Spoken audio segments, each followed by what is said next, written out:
systems. Let me know if you're hearing me. We got to invite guests, but I think we might have a new invite. Um, and so that's important. And so we'll see. We'll have to see if it's going to happen on Roku. It may not be. We are checking everything, so we're going to continue on as if it's working. One of the things I'm going to do. Hi, I'm Ed the Pagan, along with my companion Neil from Goodman Neil Show. And we're going to do this live. We're going to do some of this analysis live. Yeah? Yep. Yep. So we're just seeing the journey to the Parliament on Roku. We're going to figure that out. We just had to restart this event.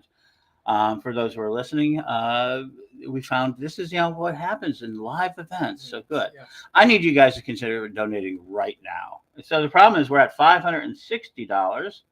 And we are live now on at least our Facebook, everything else. We'll have to check on Roku. We'll get that fixed later. I will tell people how we did it. Yes. And so we're great news. So when we go ahead and start. So we're at $560. Plus we have auctions. Go to Pagan World.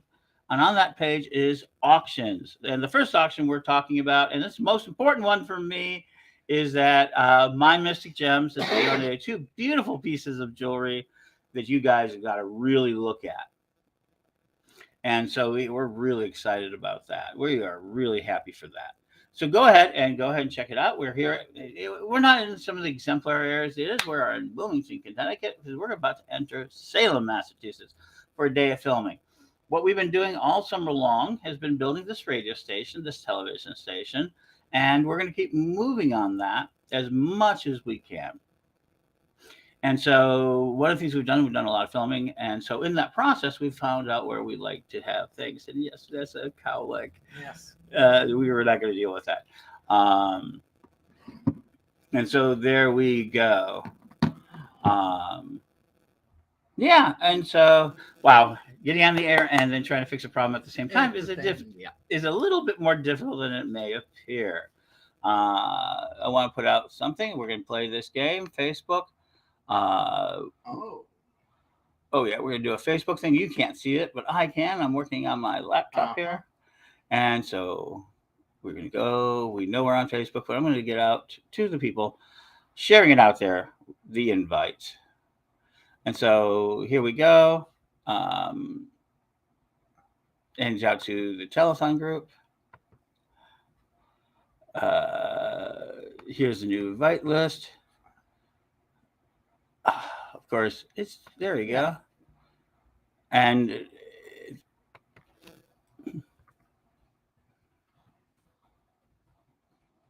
I will explain to everybody later in the team and what happened. But we're going to continue entertaining you. So one of the things is that we should be doing lots of things to entertain you, and we are. So if you are seeing there, let me see if the chat's there. All right.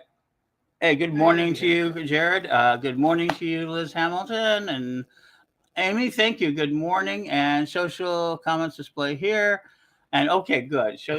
Click here to showcase them on the stream. Okay, great.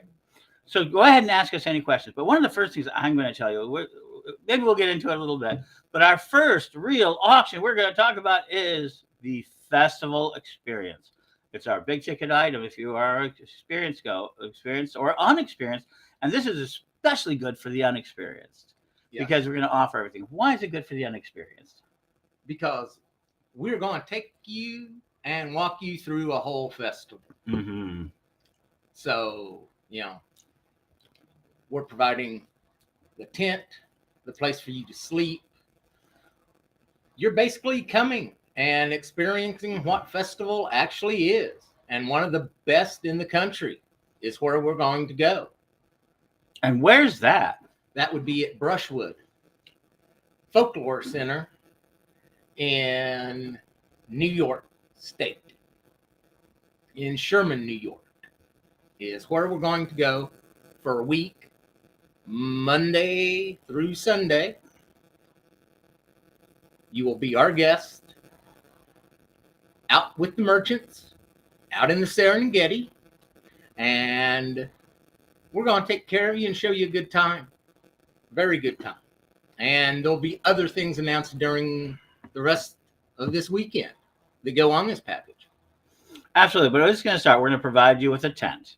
We're going to provide you with a bedding that's not on the ground. I hear all of you. Yeah. What is the Correllian joke? What is a Correllian? You know, how do you know a Correllian Is roughing it? Yeah. They only have an outdoor pool. There you go. Mhm. So we know a lot of people have that. Yes. Yes, that sounds right. Yeah, I have full service. Kai, you said it best. A full service station, and there you go. For those who want to join me, here is the invite. Let me see. There's the invite, so you can come on board. We are happy to There we have go. you. There. Wow, that's all sorts of weird little things. So yes, so the invite button's out there for this show. So if you want to come on in, let's see how you do it. And it all turned green. So we're doing good here. So Yeah, we're we're streaming living everywhere. Absolutely. Hi, Liz. I see you're down there. There, so people can talk to us. We're here at the chat. Hey, Albert. So go ahead and ask us anything you want. You can ask me almost anything you want. You'll find out that oh, that's hide messages from Steam. I don't have to do that right now. Okay. I want to actually see them. So, okay. So where we're starting. So rough start, $560 we've raised. We want to raise a lot more. We want to raise at least $10,000. So we need your help. And that's why first of the Rushwood, we have auctions. Don Lewis is going to come on a little bit later. And we have actual some of his product. And not products. Oh my God. I sound like such a consumerist. It's unique, hand developed by Don and all his energy and all his Reiki energy of art. Right now we have Hasbuda. Where's my coffee? Right here. Right here. Yeah, we're at the hotel, Roadway Inn in Wilmington, Connecticut. And the coffee's not bad. And so one of the things that we're doing is that we're talking to all of you. So one of the things about everything else. So let me talk a little bit about Pagan World. Pagan World TV is a larger project that is developing a social broadcasting system, which means we are on Roku most of the time and everything else. And so we have a person and things of that nature. Yeah. And so we're having that, and we're going to go ahead and smile. And we got a guest, somebody who came in by invitation. And let's see if I can get him. Good morning. Well, maybe not. Hello. Unmute. I thought I brought him up. You need to click on it. There we go. Hello. Go. Good morning. All right. Can you hear me? I cannot hear you. Oh boy, am I? No, you're there. All right. So I have my first technical difficulty, and I am not able to hear. Can you hear us? Okay, fine. Maybe it's muted on his end. No, he's not muted. I think I'm having a feedback problem. All right. We will come back to you, sir. Give me a minute. Okay, we're going to come back to him as we fix out where I think Technical difficulty. I don't know why my speakers aren't working. So I can't hear everybody. So I'm going to try this. You're watching live. Live technical difficulties. Yeah. Yes. Imagine that. Yeah. At least it proves we're live. Yeah. All right. Yeah, but that doesn't mean the HR, the ITs, and everybody else. Oh, they're not letting me. Oh, no. Why are you not? I don't have a second thing. You don't have a second thing. Oh, yeah. Well, I'm here. Hey, Liz. Can you hear me? There you go. I did that. I can't hear them. There you go. There we go. Let's try it again. But I can't hear him.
Let's try that. Can you hear me now? Of course you can. Because it. There we go. Okay. So I'm having problems with the pay block in my own thing. So we're going to keep going. All right. So ask me. Yay. So everybody's back here. All right. So ask me questions online as I figure out the speaker. If you want to try becoming a guest, we'll try it again. It seems to be. I think everything I got. I pushed all the right buttons. But here we go. We're back on it. $560. And have we changed any of that? Yeah, having me. Yeah, and wow, the Facebook Messenger system is lighting up, and I can't do anything about it. Yeah. I don't. Alrighty. And so we're taking a look at it, and no, we have not yet had any movement. I want to thank everybody who's made a $100 donation. We've had in the last today, we've had several $100 donation, several donations, $10 donation, a $40 donation, buying a reading, which you can buy a reading if you want a reading from me. I should grab my cards and do some readings here, but I will shortly, and probably in the next hour I will. All right, so here we go with that. We're looking at we're looking at everything else. So why don't we talk a little bit more about what we're doing? So people talk about the Parliament. My own Parliament event, which is coming out in the next Journey to the Parliament, is an amazing feature. And so I began back in 90 when I got a little flyer for it, 1991, when we got a little flyer for it, and they were saying this Parliament thing was coming to the city of Chicago, an active interface of extreme importance. And so we kind of sat there and did that. So I went there. I eventually volunteered. Spent almost 2 years in the office, on and off. Weekly volunteer, not much. I mean, it wasn't like a major volunteer, but I came in and I stuffed a lot of envelopes, learned some people's names, and watched things as they happened in the background. Phyllis Scrott was there. Not a lot of other people were there. I was the first volunteer in the system, one of the earliest pagans actually out there. And when I did that, it was very, very important to me to learn. And eventually I'd become assistant stage manager for that first Parliament. And I would get to meet the world's leaders in religion, and some of the thought leaders, some of the speaking leaders, some of the thinking. And I met a lot of young people who are now nearly my age and are now taking over these things. And so, yeah, I was 30 years old. I'm going to be 60 years old. So for me, it's a 30-year journey. And the Paladins are a part of that. I was a Paladin then. I was a representative for the Correllian tradition. And most importantly, I was a representative of the idea that we can make a difference in the world today. And that's really an essential fact, an essential idea, is that we can make a difference. And when that happens, it can really change the way that things work. What do I mean? So people have heard my story before, but a lot of people haven't. So one of the things that happened to me at the Parliament, there was this sort of opposition to the idea of witches and Wiccans and pagans being at the Parliament. Enough that the Greek Orthodox Church, amongst many other issues, but one of them was to walk out because they did not want to be in a body of pagans, with pagans in it. And there's a concept that is always out there. So we may have a right to our religion, but is our religion actually morally equivalent to every other? The Parliament works in part on that principle, that everybody has an equally valid system to God. Now, within those religions, they may not believe that, but within the Parliament context, you have to accept that idea. You have to accept that premise. And so we are there working on that. And so we really love this idea. And so, and that's why a lot of people will say,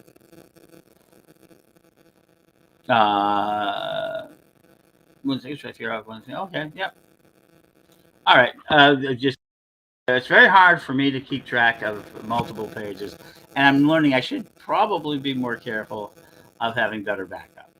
I've got great backup. Let's talk about my backup. So let me go ahead and finish this story. So I was there at the Parliament, really learning about moral equivalency not being accepted. Phyllis Scrott was fighting with various groups and actually leading an effort. She was not fighting with, she was getting permissions from the city, and she went to Chief John Cardinal Bernardine. I actually know him very well. I knew him very well. He was one of the most dignified men in death. He actually let us all in on his death as he was dying from cancer. But before this, he was a younger cardinal, and he helped us get our event in '93 on the lakefront in Grant Park that had hundreds of people there. So we saw this kind of conflict where we were getting help and we were getting dissed. I got dissed really, really bad. But before it, one of the things that happened to me is that I was involved with a picture that was taken of all the pagan leaders. And I was standing on the side with a lot of other people. And Lady Olivia, the great Lady Olivia, who has now passed into the other side and helping us out, Olivia Roberts of the Fellowship of Isis, one of the 8 major voices of the Parliament, was there. And she dragged me into the picture. And I didn't quite expect it. And when the picture came out, people asked, well, who's that young man? I barely recognize him anymore myself, but here we are. And I was there at what would be beginning of a nationalized career. I would do pagan expos. I would work mostly in Chicago for more than the next decade, but I would learn about this interface. The second thing that happened was by an executive trustee. And he would say, well, you're fortunate and privileged to be here. He literally used those words because these were branded into me. And I go, why? I said, well, you're not really a recognized religion. I go, well, yes, we are. We went through the usual spiel, and this is before the Veterans Pentacle program. This was before any of that work that had begun. These were by people like Celine Fox. We would do all this work later. And he said, well, you guys just don't have a central authority. You don't have, well, no, we're pagans. We have different authority. Well, the word pagan doesn't have an essential authority. And he goes, what do you mean? He says, well, for the UN. And he was very factual. It wasn't insulting, but he goes, the UN recognizes, right? The UN recognizes the idea behind of religions and numbering them and dating them and giving them actual facts and figures to them. And it was 100,000 people was generally considered a minor religion. That was significant enough to begin starting representation. I never knew that, and that was important. And I go, well, we have 100,000 people. Go, no. You have thousands and thousands of adherents who are scrambled amongst dozens and dozens of organizations, and nothing is comprehensive. And that seared me right there. I go, okay, we need to do that. And from that was Pagan Interfaith Embassy. For me, my Paladins, which were parts of the Knights of White Castle, right, was there. And so, yeah, we were pretty happy with all of it. So, yeah, I'm content with what is happening.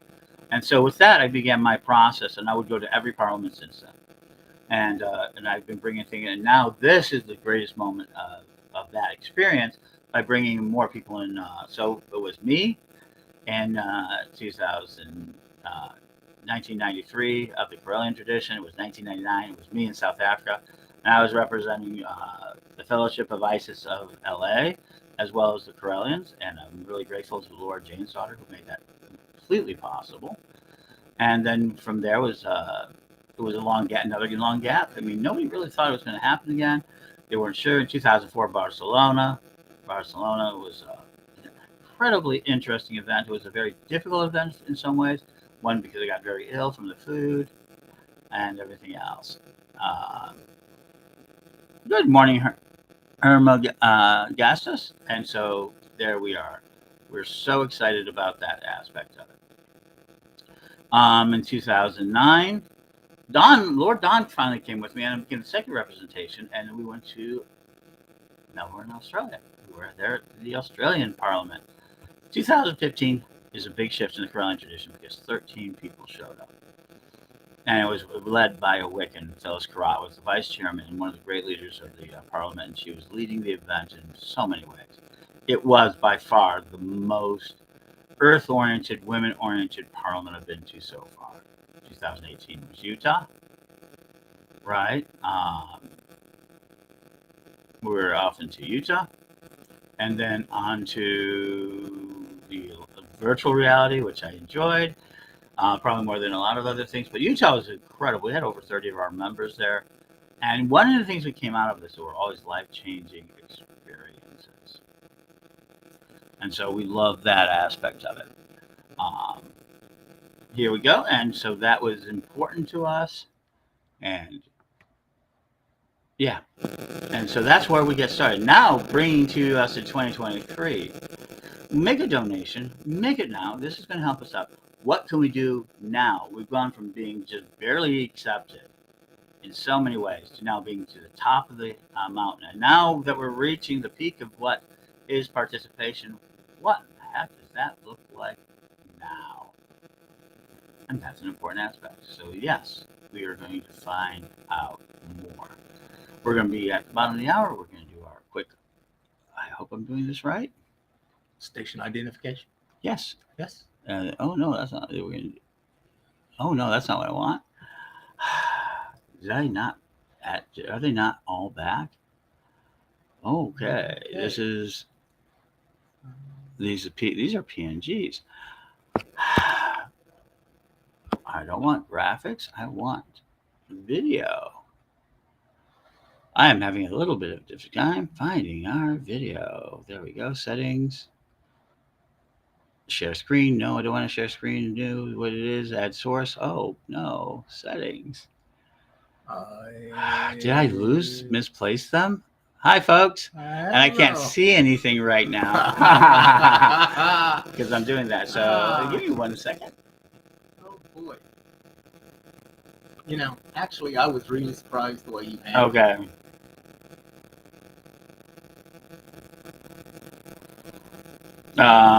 Yeah, they're talking to me about all the things about trying to repair, but I cannot find what I'm looking for. So I'm going to continue. Road to the Parliament. You've seen it all day.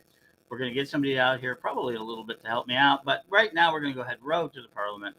And so, and so yes, and so that was it. So that Parliament idea. Okay, may we all be perfect. Hermagastus? No, we can't all be perfect. Perfect is not good. I always believe in progress over perfection, but everybody has their own personal journey.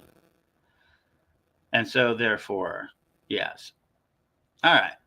So it appears when we made the exchange over, I may not have taken everything with you. or if I did, everything else appears to be may not have. So we'll work on it. When our people who have been up all night doing such a great job have done so. And we're going to do this really quick. We're going to check what their totals are. So donate. Correllians.live. Correllians.live is the event. And we have just got another donation. Thank you so much. And we are now at 580. We are at 580. So yay, folks. We're at 580.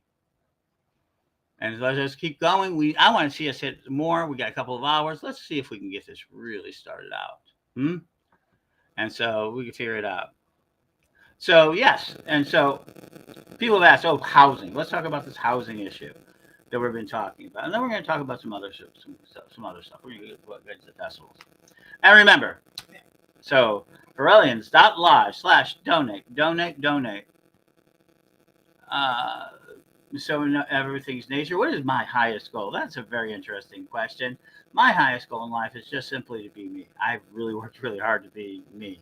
And in my life, my highest goal is to be remembered. I want to be a legacy. So I believe in the idea of the 3 dots. And we'll talk more about that a little bit later. I'd be happy to talk about that. But I'm a big believer in the 3 deaths. And I want to make sure that my last death is way in the future, like thousands of years in the future. If you know about that, you'll understand that I believe that we are in legendary times, creating a legendary story. And I think the Parliament is part of that legendary story. And so, okay. So one of the things I'm looking for, and I'm hoping that people can help, is with this idea is that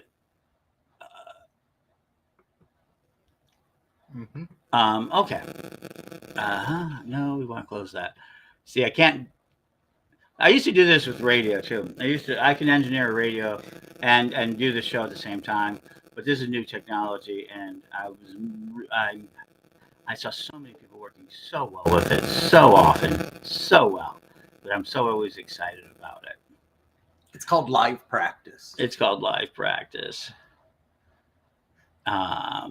And so it is live practice. Good morning, Arlene. Good morning. We appreciate it. Okay, so let us go and answer the question. What is your highest goal? And that's something to think about. So the Parliament is very good at helping you elaborate on your greatest goal. My highest goal out of the 1993 Parliament was gaining recognition on a global basis for my faith, for my traditions, for my people. And so we did that. And so one of the things that our people, good morning, Bradley. And one of the things I think we do a lot of is I think pagans are a very important festival folk. They love festivals. So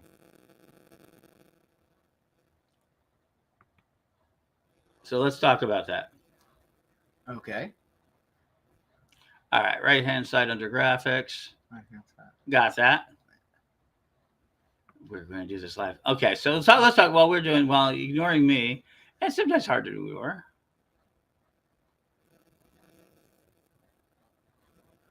I see logos and I see overlays. Yep. We'll have to deal with that in a bit. Good morning, everyone. Can you hear me? Good morning, General Liz. Hi there. Great. I'm here to rescue you. What are we trying to accomplish here, General Ed? All I am trying to do is play the donation live button, and when I had the event, I could not find it. Okay, you're looking for the donation break? Yes. Okay, that's fine. So we go to graphics on the right-hand side, and then we see logo, overlay, and then video clips should be right underneath that.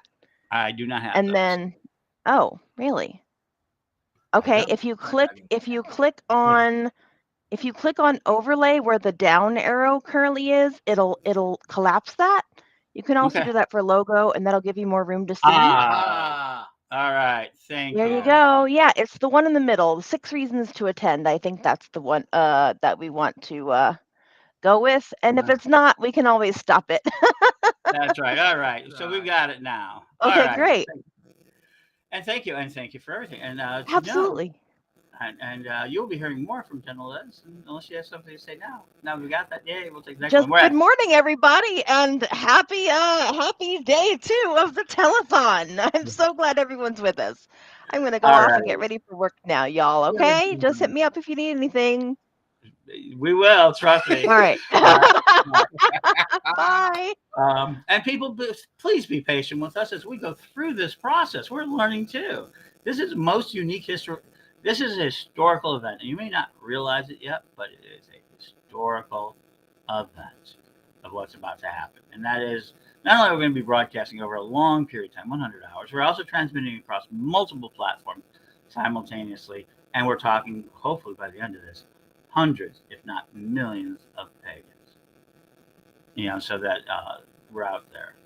So, okay, we've got that. We're gonna go ahead and we're gonna take, and I'm gonna test it to make sure while everybody's still active and around. We're gonna take a quick break, and then we'll be right back.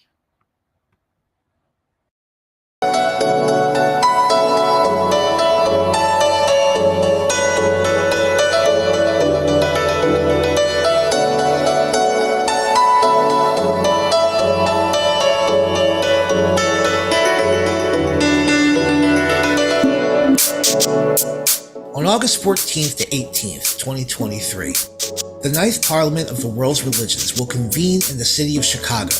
They are calling us together for a call to conscience, defending freedom and human rights. People and representatives of nearly all religions and faiths will be there to answer this call. And here are 6 reasons why you should attend.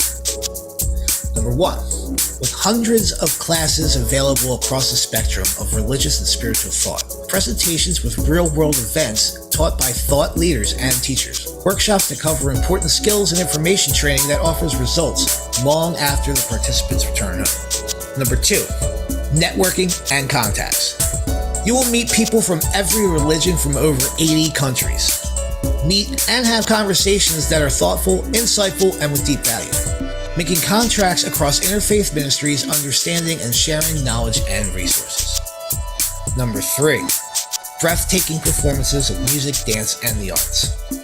Every kind of religious and cultural music, dances, and art fill the 5 days. The Parliament presents beautiful, colorful, intimate, and spectacular performances in many languages from many cultures. The display of the heart, in essence, the freedom of expression, will be on full display. Number 4, have your voice heard. Your attendance means something essential. By participating in conversations around the ways we can defend our freedoms and human rights, you can make a difference. By standing with your faith, community, and as a person of spirit, you can allow your voice to be heard in a unique way. Number 5, become a part of the global peace movement. As you learn and share at the Parliament, you discover none of us are alone, and that people all over the world are working towards peace, a freer world, and the protection of human rights. Whether your service and goals are local or global, through the Parliament of the world's religions, you will be able to act. Number 6, it's a spiritually transformative experience. Participants and attendees tell of the truly improving life experiences that forever change them towards their own spiritual life. The spiritual and emotional growth in the days of the Parliament is intense, organic, and awe-inspiring. Consider your commitment to defending freedom and human rights and attend the 9th convening of the Parliament of the World's Religions. If you wish to join the Pagans to the Parliament, we have a special rate at Correllian.weebly.com, or just click the link in the description. Blessed be everybody. The Road to Parliament 2022 Correllians Live Telethon is sponsored and operated by the Correllian Nativist Church, a 501c3 religious organization. For more information, go to Correllian.com.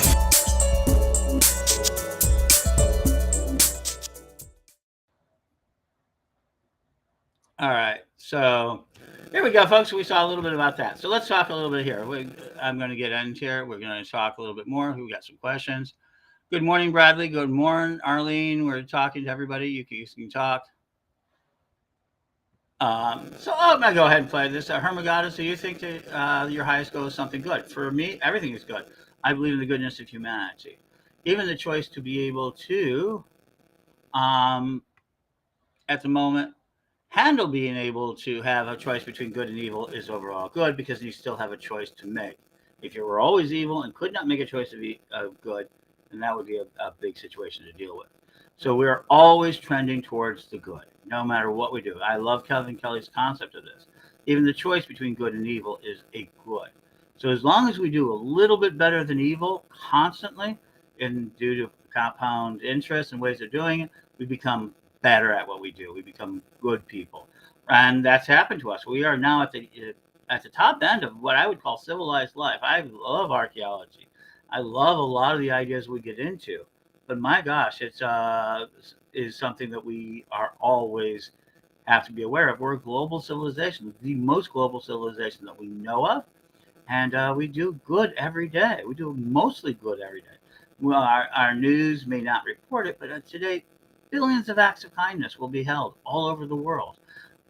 Billions of acts of generosity, billions of acts of personal conduct, of personal safety, of personal goodwill. You're less likely to die by the hands of another human being in this era than any other time in history. You're less likely to die from any sort of violence than we have in other times in history. We just hear about it more. We're able to communicate more, and we become more and more offended. And so that's important. And so there is millions and millions and millions of really great people out there today. And the Paladins are amongst them. We are do-gooders. We try to do what is best for everybody as best I can. And you're going to see what happens here. So we're going to see what happens. But let's get back to the festival. So auctions. Pagan World, if you go on the front page, you'll see right now we have 8 auctions, which include a piece of artwork by Lord Don Lewis. We have other things, the material out there that is available. There we have some jewelry, some lovely jewelry, my mystic gems. We have the Lady Grandmother Angela Munn. This is another great Parliament story that I hope we will get to in the week. And we'll be here all week. We'll give you a real understanding of what's happening. Next thing we have is readings. Go to Correllians Live /readings and get readings. If you want a reading from me, go ahead and buy it. So we're at, I believe, $580 is our current amount of money we have raised. Thank you for the last donation we got recently, and we will continue doing it. Book a Psychic Reader, Correllian Readers. See, there you go. There it is. I have wonderful backup. The host is helping me out here. I guess so. So yay. Let's get with that back up. I want to show that. Show. All right. Correllian readings. I want you to see that. Let's put that out there. Let people see that all the time. And the way those readings work, it's great. And that's going to be that you're going to get the reading. They're going to get a gift certificate, and they will answer it. They can answer it now or later. And we're going to try this again. Hi, Mary. Hello, good morning. And it works this time. Yay, thank goodness. It's been one of those mornings where we're learning a lot of stuff about all the different challenges we're facing. Can I get you just to... Can I get you to lower your camera? Just raise your camera, lower it so that your chin is not hitting underneath. There we go. Much better. Yay. I'm short. What can I say? I'm 5'9". Well, we didn't want your chin disappearing. And so Mary Hawk is one of the great readers. She's a great reader. She's doing a numerology reading for it. Yes. So how are you and Neil this morning? We're salute you with my coffee. Yep. And we are in Wilmington, Connecticut, about 2 hours outside of Salem, as we lonely wanderers of the road travel back and forth, capturing video. We are hunting with our video of exciting and awe-inspiring moments for our Pagan World project. And I certainly appreciate everything you two have done to get video for us. It just seems like you were sitting in my living room only a couple of days ago. We were. Yes, we were. And we were at your place, and it was a lot of fun. It was for Nashville Pagan Pride. Why don't you tell us a little bit what happened at Nashville Pagan Pride? We had a great day. Our final turnout was 1,488 people. We had a great main ritual. We blessed a tree to plant. It was blessed by Reverend Don Lewis, Oberon Zell,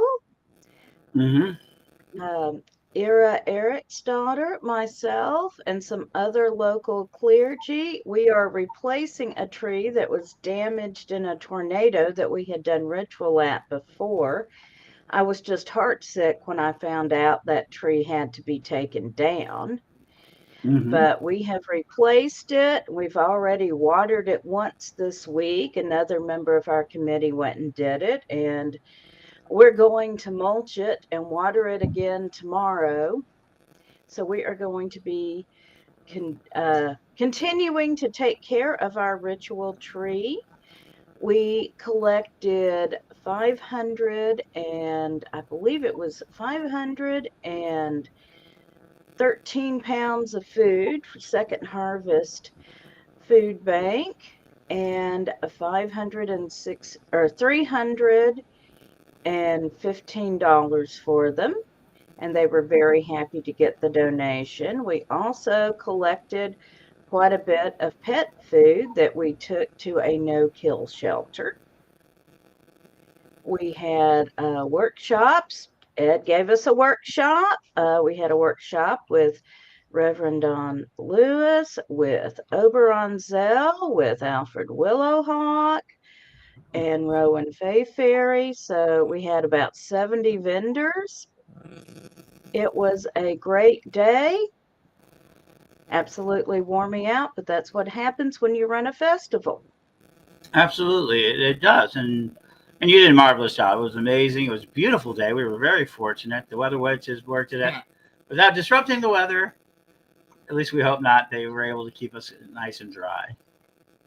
Yes, we had a beautiful day, and I'm grateful to everyone who came out and helped in any way. We had great entertainment too. We had Primal Rhythm. We had Louis Carew and Krista Chapman Green, and Jessica Carter did comedy for us, and we had Luna Hip's belly dance and Witch Please drag show.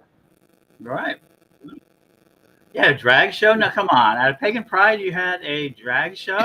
Aren't you worried Yes, about we did. Aren't you afraid of offending the children?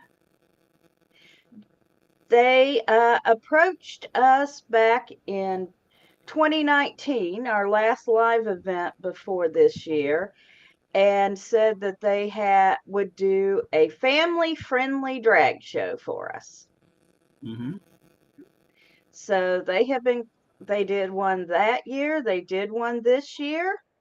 So they do a wonderful family-friendly drag show. I've also seen their not so family-friendly drag show, and they do stop that, Neil. And they do a great job either way. But that is a lot of fun. And they are part of a local coven called the Coven of the Wild Roses. So is this too soon to talk about next year? Well, next year I have not confirmed with the park yet. We shoot for the first Saturday in October, which will be October 7th. And I'll be talking to the park about confirming that date for next year, next week. And that'll be terrific. I really love that idea of it.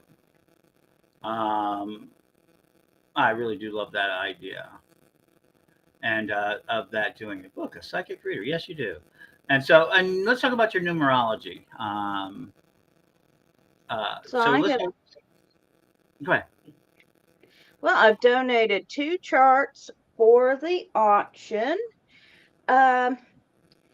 Numerology is a tool for self-discovery, first and foremost. And we are looking at the vibrations that you bring into this lifetime with your name at birth and your date of birth. So if you want to bid on that, you have to be willing to share your full name at birth and your date of birth. Now, if you hate your birth name, I will promise to never share it with anyone else. And I've done that for a few people who've changed their name. But I do have to have it. And what I will do is I'm going to get you your 5 core numbers, your life path number, your soul number, your personality number, your destiny number, and your maturity number. These are the 5 numbers that map out your life for you. I'll also map out your pinnacles and your challenges. These are periods of time in your life, and we'll look at the different, what your challenges will be and what your greatest strengths will be during these different challenges in your life. We will also, I will map out what your personal year number is and your personal months for the next 12 months. I'm asking for 2 weeks to deliver these because there's a lot of calculations, and then I have to go back and interpret how all these numbers interplay and kind of get into a meditative state and let spirit speak to me. When I'm done, it's usually about 8 to 10 pages, and we'll set up either a phone call or a Zoom meeting for about an hour so we can go over it once you've had a chance to read it.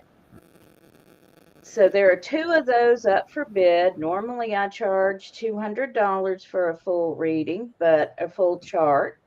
But we'll see what we can get a bid. So get those bids in.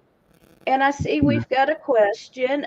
Do I do live numerology? Well, I teach numerology classes live.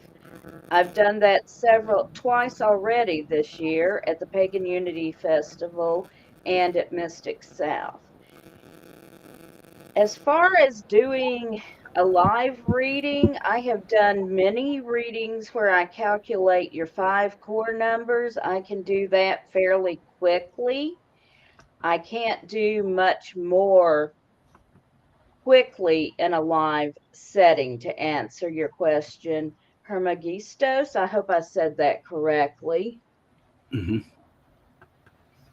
And just to talk a little about numerology and numbers, if you look into it, and there are a lot of good resources online, but there's no such thing as a bad number. I'll just throw that out there. I disagree, isn't it? Aren't negative numbers bad numbers? We don't have negative numbers in numerology, Ed. Okay, that's a fair question. I did not know that. It is a fair, well, I work with Pythagorean numerology, and at least the way I work with it, we don't do negative numbers. So we only work with positive integers. I'll just throw that one out too. We don't have fractions and decimals, just to clarify that. I don't deal with the imaginary number either, if someone's going to throw that out in the chat. Okay. But all the energies have a positive vibration and a negative vibration. But we always have free will. Like, for instance, my personality number is a 4. And the 4 energy is someone in the positive expression is very disciplined, organized, can keep track of a lot of details, can keep everyone around them organized. Negative expression is someone who can be so narrowly focused, they don't see the forest for the trees. They can also be very rigid and can get kind of wedded to a system for the sake of the system rather than getting the job done. Just saying, okay, this is our system. We do it this way, even if the system gets in the way of getting the job done. I got you. That makes sense. And to answer your question, the number 231, that number is somehow important to you. Well, there are 2 different ways we can look at that, Hermagistos. Generally in numerology, we add numbers across to get a single digit. So if we add 231 together, we get 6. Now, 6 is a number of someone who is very caring, very concerned about other people, someone who's very devoted to their family and friends. The positive expression is someone who's always taking care of other people. This is the person, everybody in their family and their friend group comes, you cry on their shoulder, they give you cookies and milk, and it's all better. The negative expression is, well, think about the interfering mother-in-law trope on any sitcom you ever saw. This is also someone who can get to be, did I just describe you? I'm sorry. This is then also someone who can get to be a doormat and someone who has a hard time setting healthy boundaries. If you're here to take care of other people, that's your mission. But at the same time, you need to take care of you and you need to set some boundaries around. You need you time and you need to do the things you enjoy. And it's okay to say, I'm taking Saturday off to go do whatever it is that makes you happy and don't let anyone interfere with it. There we go. There we go. So are you going to stay with us through this quick break as we take our break? And or do you need, so why don't you go ahead, let's go take this quick break. And I hope this is right. And then we'll be right back.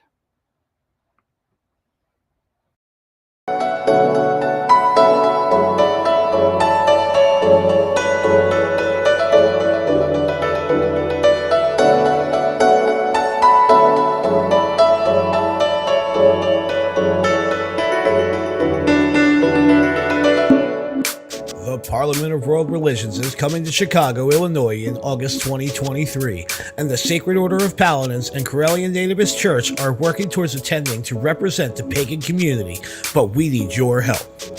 Attending Parliament is paramount for not just the Correllian tradition, but the pagan community as a whole. So in an effort to secure the funds to send as many Correllians to Parliament as possible, we will be holding the Road to Parliament 2022 Correllians Live Telethon. 100 hours of magic and community. The telethon will be from October 6th to the 10th and will be jam-packed with discussion panels, workshops, and performances, as well as booking readings with psychic readers and an online auction. Our goal is to raise $10,000, and with your help, we know we can get there. We need you to get involved. We are looking for readers, presenters, performers, and hosts to take part in this telethon. To inquire about taking part in this monumental event, please email correllianslive@gmail.com. Be it a monetary donation or a donation of your time, we thank you. We'll see you at 8 p.m. on the 6th for the 2022 Correllians Live Telethon. Spread the word, share this video, and let's get the Correllians and Paladins on the road to Parliament. The Road to Parliament 2022 Correllians Live Telethon is sponsored and operated by the Correllian Nativist Church, a 501c3 religious organization. For more information, go to Correllian.com. That is so brilliantly done. I like that so much. That was so well done. But it was a piece ahead of its time, meaning that this was supposed to be for the event. And when I changed over, well, we'll find that other one. All righty. So when I was clicking on the video clips, it says it's supposed to go to storage. Guess what? For mine, it doesn't go to storage. All right. Well, I do want to mention I have a show tonight at 10 p.m.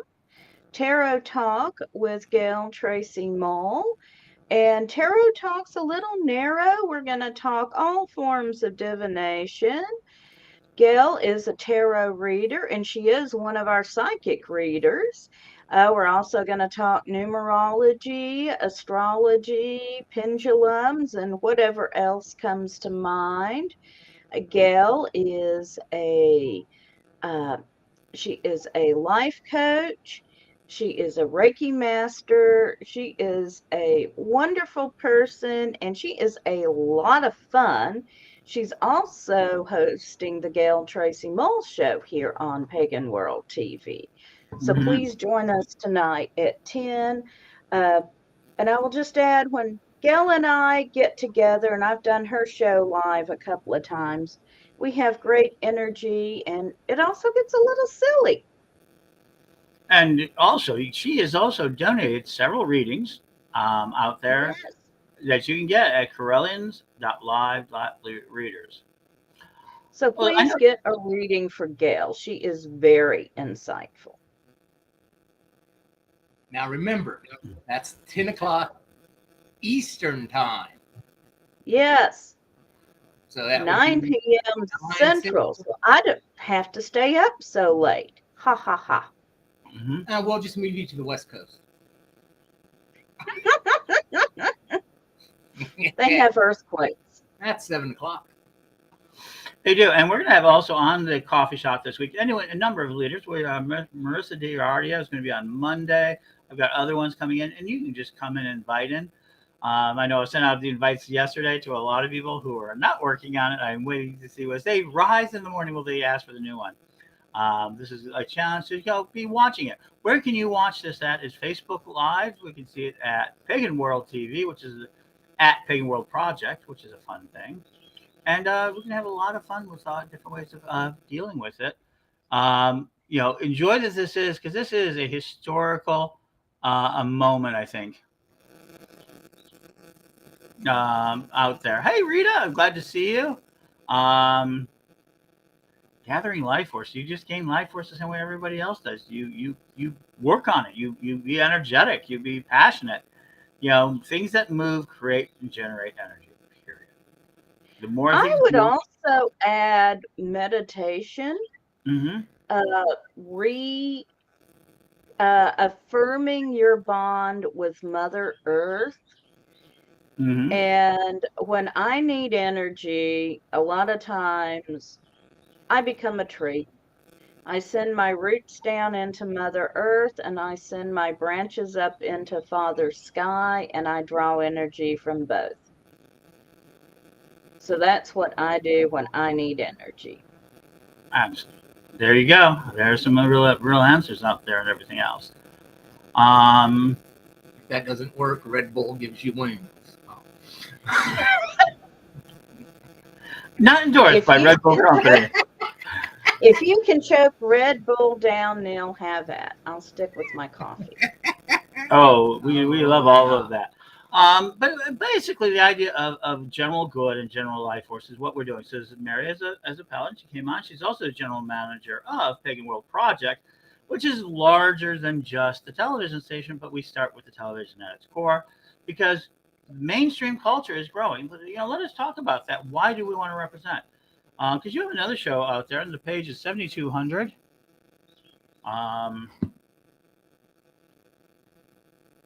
Don's going to be on. He's going to be on the 10 o'clock hour, and so he's hitting me.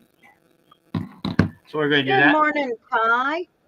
I'm glad someone keeps Red Bull in business. I keep Monster in business, and I have a couple of others. So I'm a big caffeine person. I am by far. Well, every other coffee pusher.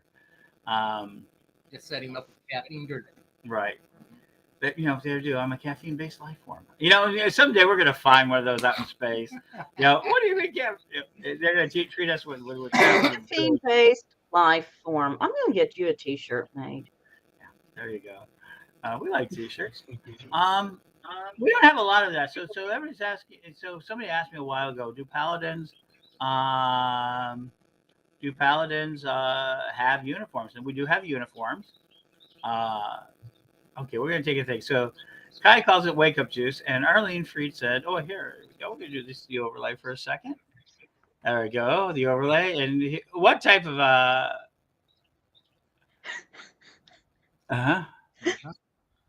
and tea. All right. So Arlene likes 5-hour energy, and Kai has the cricket out now to make your T-shirt. Mm-hmm.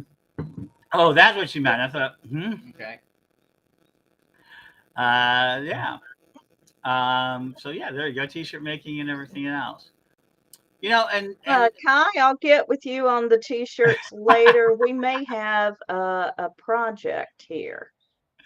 There we go. Well, we've done some really weird projects. Ones we cannot talk about on the air because they were just too naughty, or at least not during the early hours because we are in the G-rated hours. I actually expressed this to a lot of people how we had to do that.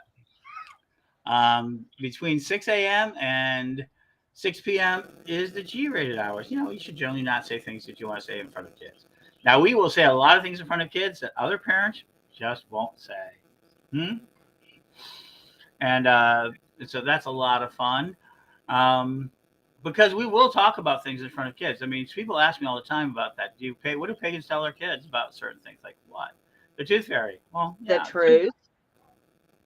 Yeah, the tooth fairy. As a mother and a grandmother, I firmly believe if a child is old enough to ask questions about a given subject, they're old enough to be given a truthful answer. See, Kai had to change. When I realized I was having a daytime show, I had to change it. And so our shows between 6 p.m. and say 10, 11 p.m. are more PG. And if you want the X-rated stuff, I don't know if we're doing X-rated stuff, but it'll be after midnight. That's our standard. Yeah. We have standards. Yeah. We do have standards. I mean, but what do you know? What do you tell? That's going to be a very hard part for a lot of people to understand about their own kids, about their own lives, about everything that's happening. In that sense of, what are we generating? What are we doing? The kids are plugged in. The kids are already plugged in. It's the adults and parents that need to catch up to the kids. Hate to say it, but it is.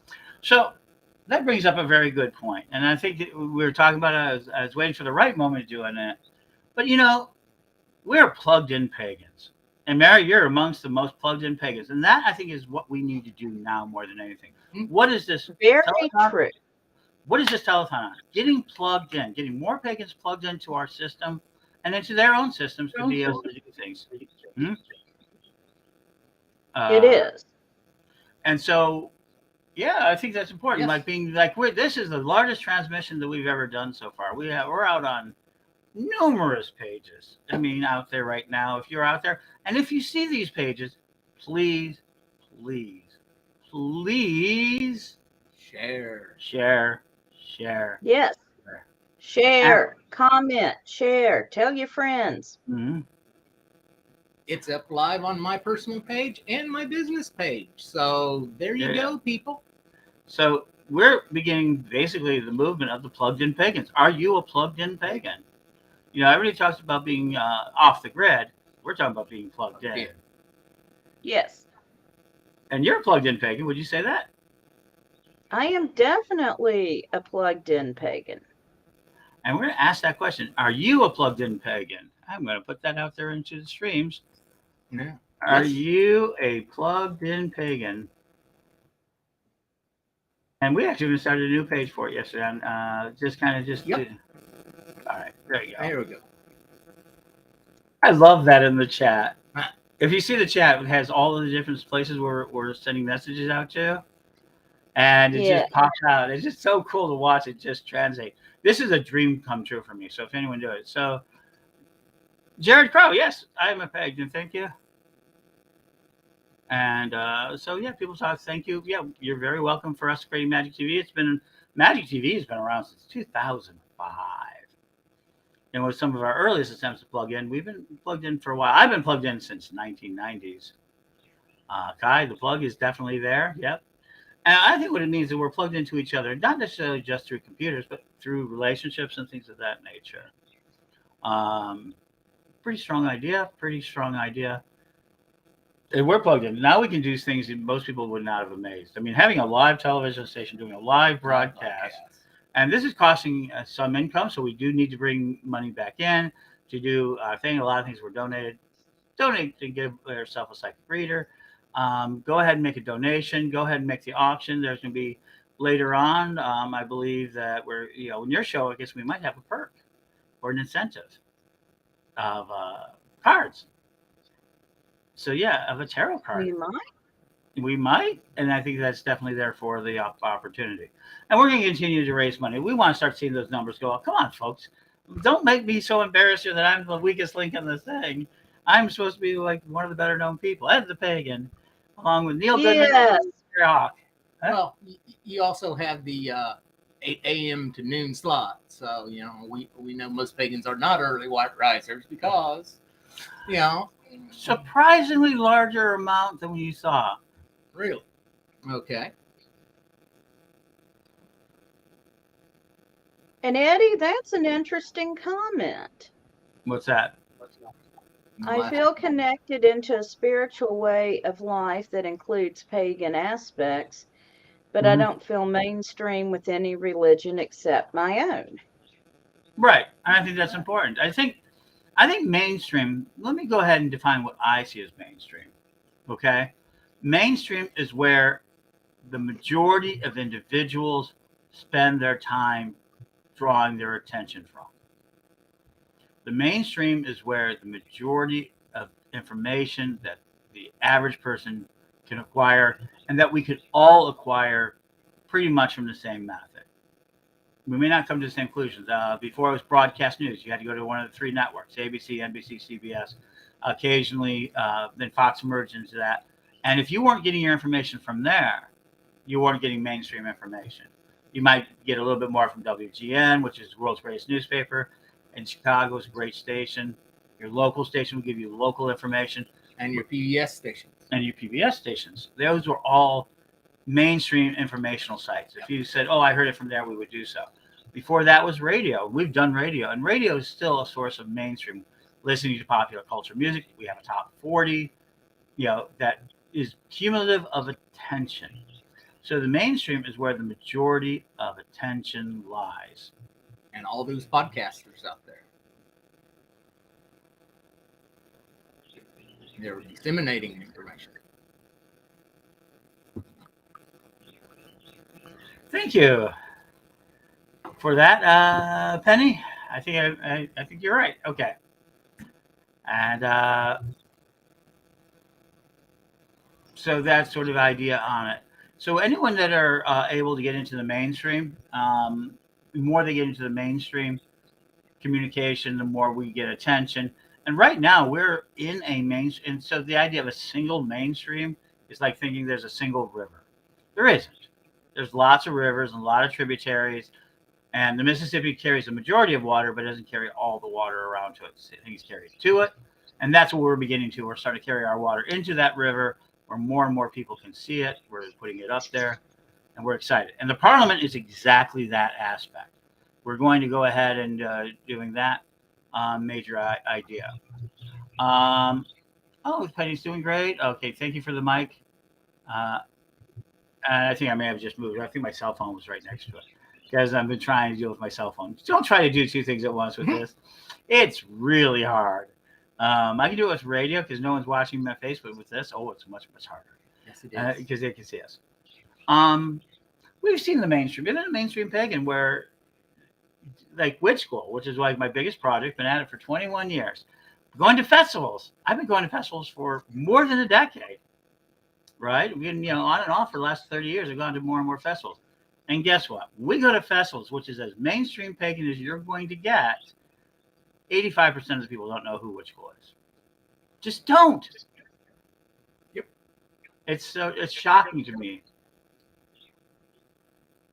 So if our own community don't know who we are, Pagan World TV, all of the other ones. So how do we get them to know us? Broadcasts like this. Mm-hmm. Yes. And supporting us. So breaking into that mainstream, one of the things the Parliament does for us, it gets us on the moral equality, the equal moral arguments, to get past the sort of the arguments with other religions that we have an equal morality, that our morality is a good one. And good morning, Melanie. And so we have this sort of great aspect of having that energy out there that really works well with the idea of it increasing. So please go and donate so we can go and represent pagans at the Parliament of World Religions. I have never been before. This is going to be my first one. I got my ticket and I'm really excited to go. I've never even been to Chicago before. So I'm excited about that. I'm excited to go to the Parliament. We really need your help so we can all get there and represent all pagans and say, hey, folks, we're here. We're a valid religion, too. And I'm looking forward to that, too. This will be, again, 30th anniversary of me being at the first one, the Second Parliament of World Religions. And yet I'm going to work on trying to prove that I was there at the first one. Please, Mr. Time Traveler, come and pick me up to take me back there so we can go ahead and fulfill that obligation.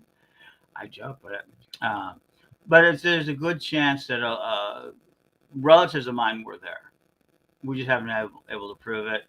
There's even information that the Correllians went to that World Fair. Don has a few tokens and a few pieces from that World Fair in his collection. So we're gonna, when we get to Chicago, we're gonna hunt the pictures. That's gonna be a fun piece. But Correllians have been at every parliament since 1993. Representing ourselves. And we've now come up. And this time, let's go ahead and say it. We have 45 members going already. 45 people have already paid their registration into it and everything else. And okay, so people have asked, and it's a fair question, what are the donations being used for? For this telethon in particular, we're going to go ahead and use it to represent ourselves by helping us subsidize the housing, so this is not a rich, so the Parliament itself is like $500 at the end of the day. You can get it $250 right now until the end of October. But also you have housing and transportation, and we're trying to take care of one component, housing, which is probably going to be the single most expensive aspect of it. We're looking at getting R&B. We're looking at some of the bigger houses. That's why we're doing this now. We have now $580 towards that good. And it's about $10,000 altogether. We want to spend money towards that idea, that energy, that focus. So we're happy to know that that we're going to be representing, and not only are we representing, we're going to be in service. So we're not just representing the paladins. In fact, General Elizabeth, our dear lady, will be working with Patrick McCollum, his honor, who is a global leader. So we're very fascinated by that. Others will be serving Lord Don and helping him introduce him to other world leaders as we discuss our situations, include some of the things they want to talk about, witch hunts and equality and diversity. And what does that mean? I mean, it's one thing to say that you are equal in religion, but what does that represent? So we're going to start talking about that. We're going to be there to help a lot of the Correllians and other leaders. Belladonna Laveau of the ATC, where they're going to help out a number of them. Yeah, and so somebody says it's about $1,200 to go to the Parliament. Kaiden, who's gone to the Parliament, and we will be doing a journey to the Parliament with her soon, has been able to do that. So that we Hermagistos, our goal is to raise $10,000 over the weekend. Absolutely. And so and it's always a lot of fun. It's a big thing. And we're only right now, let's see if we've changed. I'm checking up the magic numbers. We need a board up there. And we are still, I'm double checking. Yep, we are still at $580 there.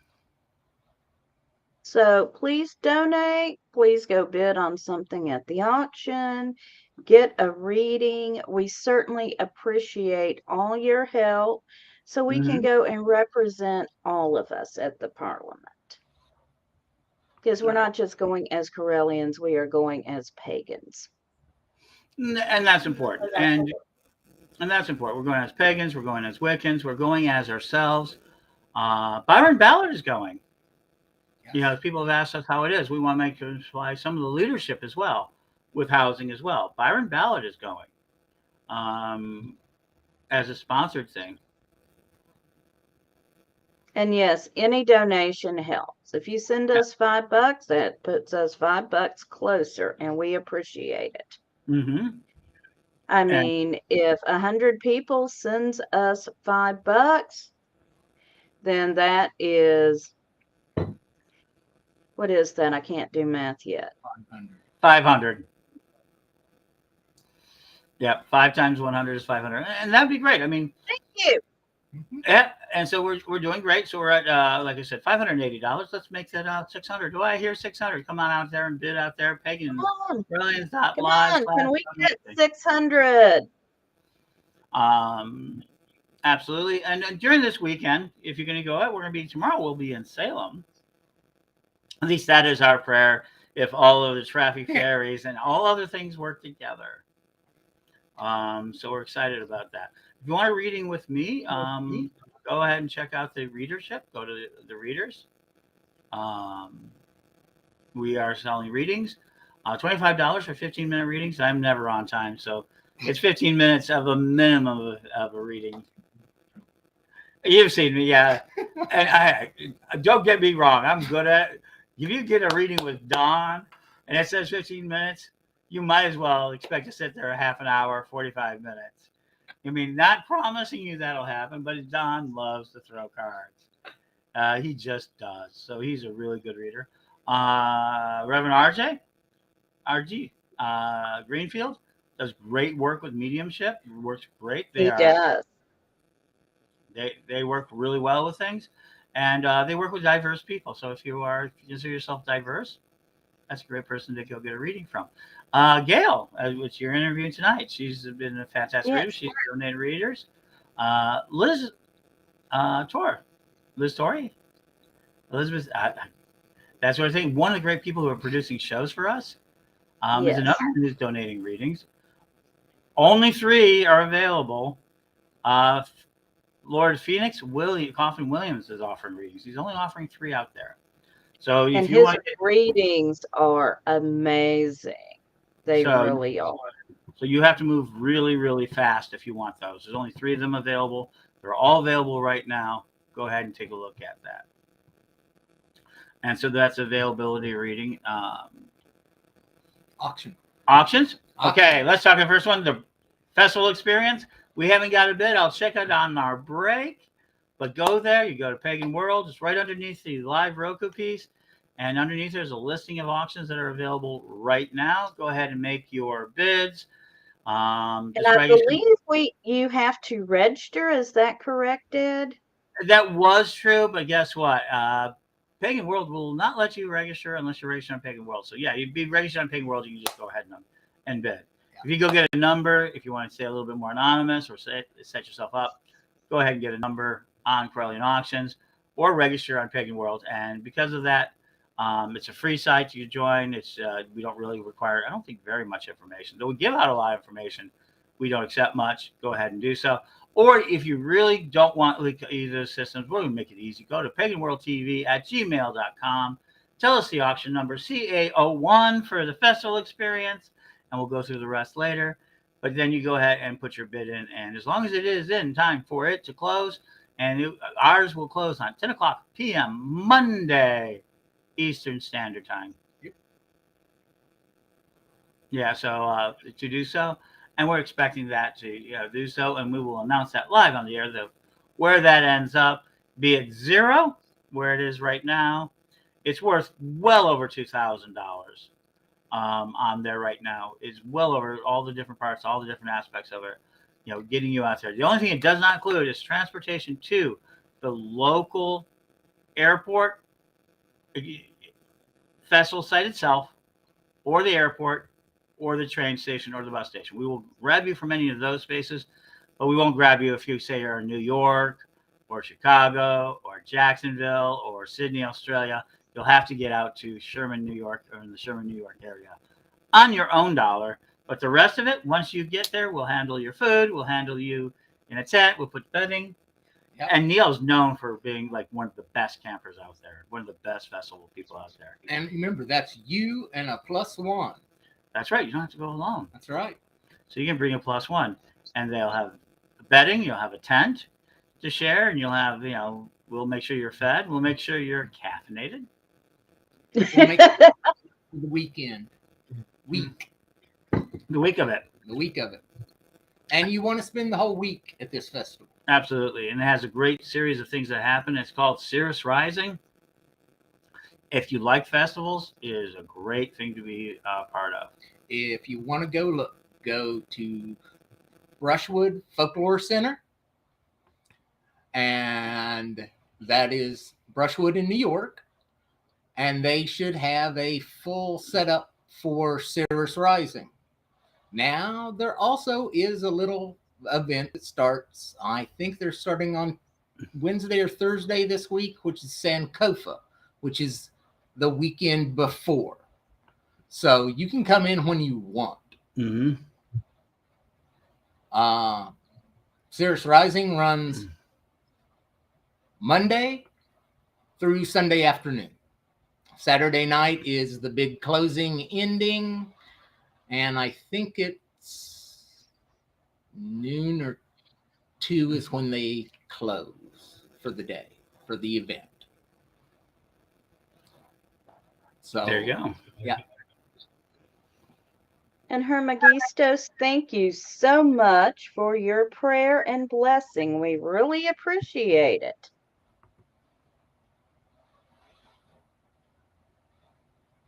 Okay, so in just a couple of minutes, we're going to go take our another break. And what we're going to do is we're going to take and give you our drive letter. And I think it's going to be the 6 reasons. I think I learned something with that. And I'm going to try playing a piece, which is the preview of our piece. And you're going to see some of Brushwood and other pieces. We're going to talk about that. And we're going to talk about festivals when we get back.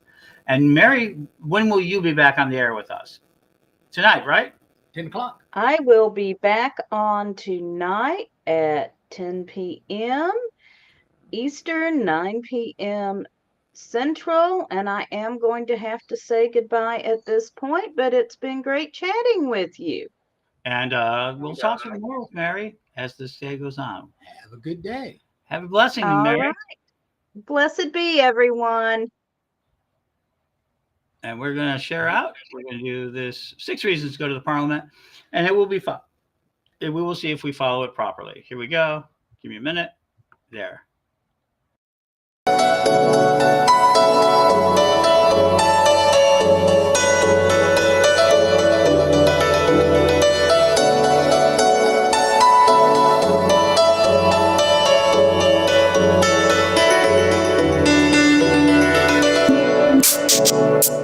On August 14th to 18th, 2023, the Ninth Parliament of the World's Religions will convene in the city of Chicago. They are calling us together for a call to conscience, defending freedom and human rights.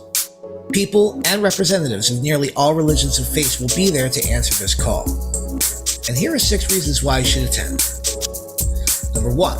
With hundreds of classes available across the spectrum of religious and spiritual thought, presentations with real-world events taught by thought leaders and teachers, workshops that cover important skills and information training that offers results long after the participants return home. Number 2, networking and contacts. You will meet people from every religion from over 80 countries. Meet and have conversations that are thoughtful, insightful, and with deep value. Making contracts across interfaith ministries, understanding and sharing knowledge and resources. Number 3, breathtaking performances of music, dance, and the arts. Every kind of religious and cultural music, dances, and art fill the 5 days. The Parliament presents beautiful, colorful, intimate, and spectacular performances in many languages from many cultures. The display of the heart, in essence, freedom of expression, will be on full display. Number 4, have your voice heard. Your attendance means something essential. By participating in conversations around the ways we can defend our freedoms and human rights, you can make a difference. By standing with your faith, community, and as a person of spirit, you can allow your voice to be heard in a unique way. Number 5, become a part of the global peace movement. As you learn and share at the Parliament, you discover none of us are alone, and that people all over the world are working towards peace, a freer world, and the protection of human rights. Whether your service and goals are local or global, through the Parliament of the World's Religions, you will be able to act. Number 6, it's a spiritually transformative experience.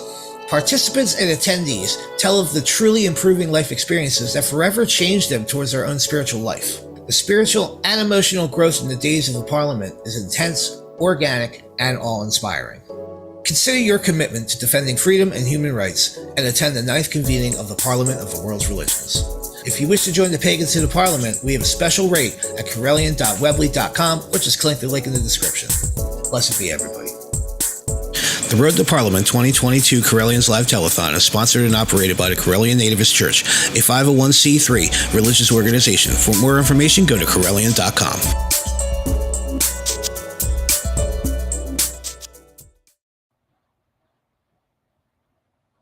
So, okay.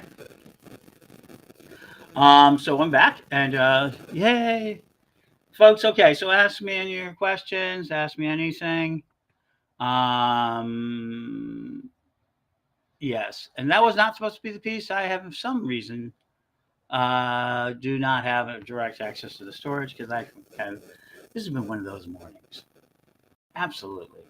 So, yay.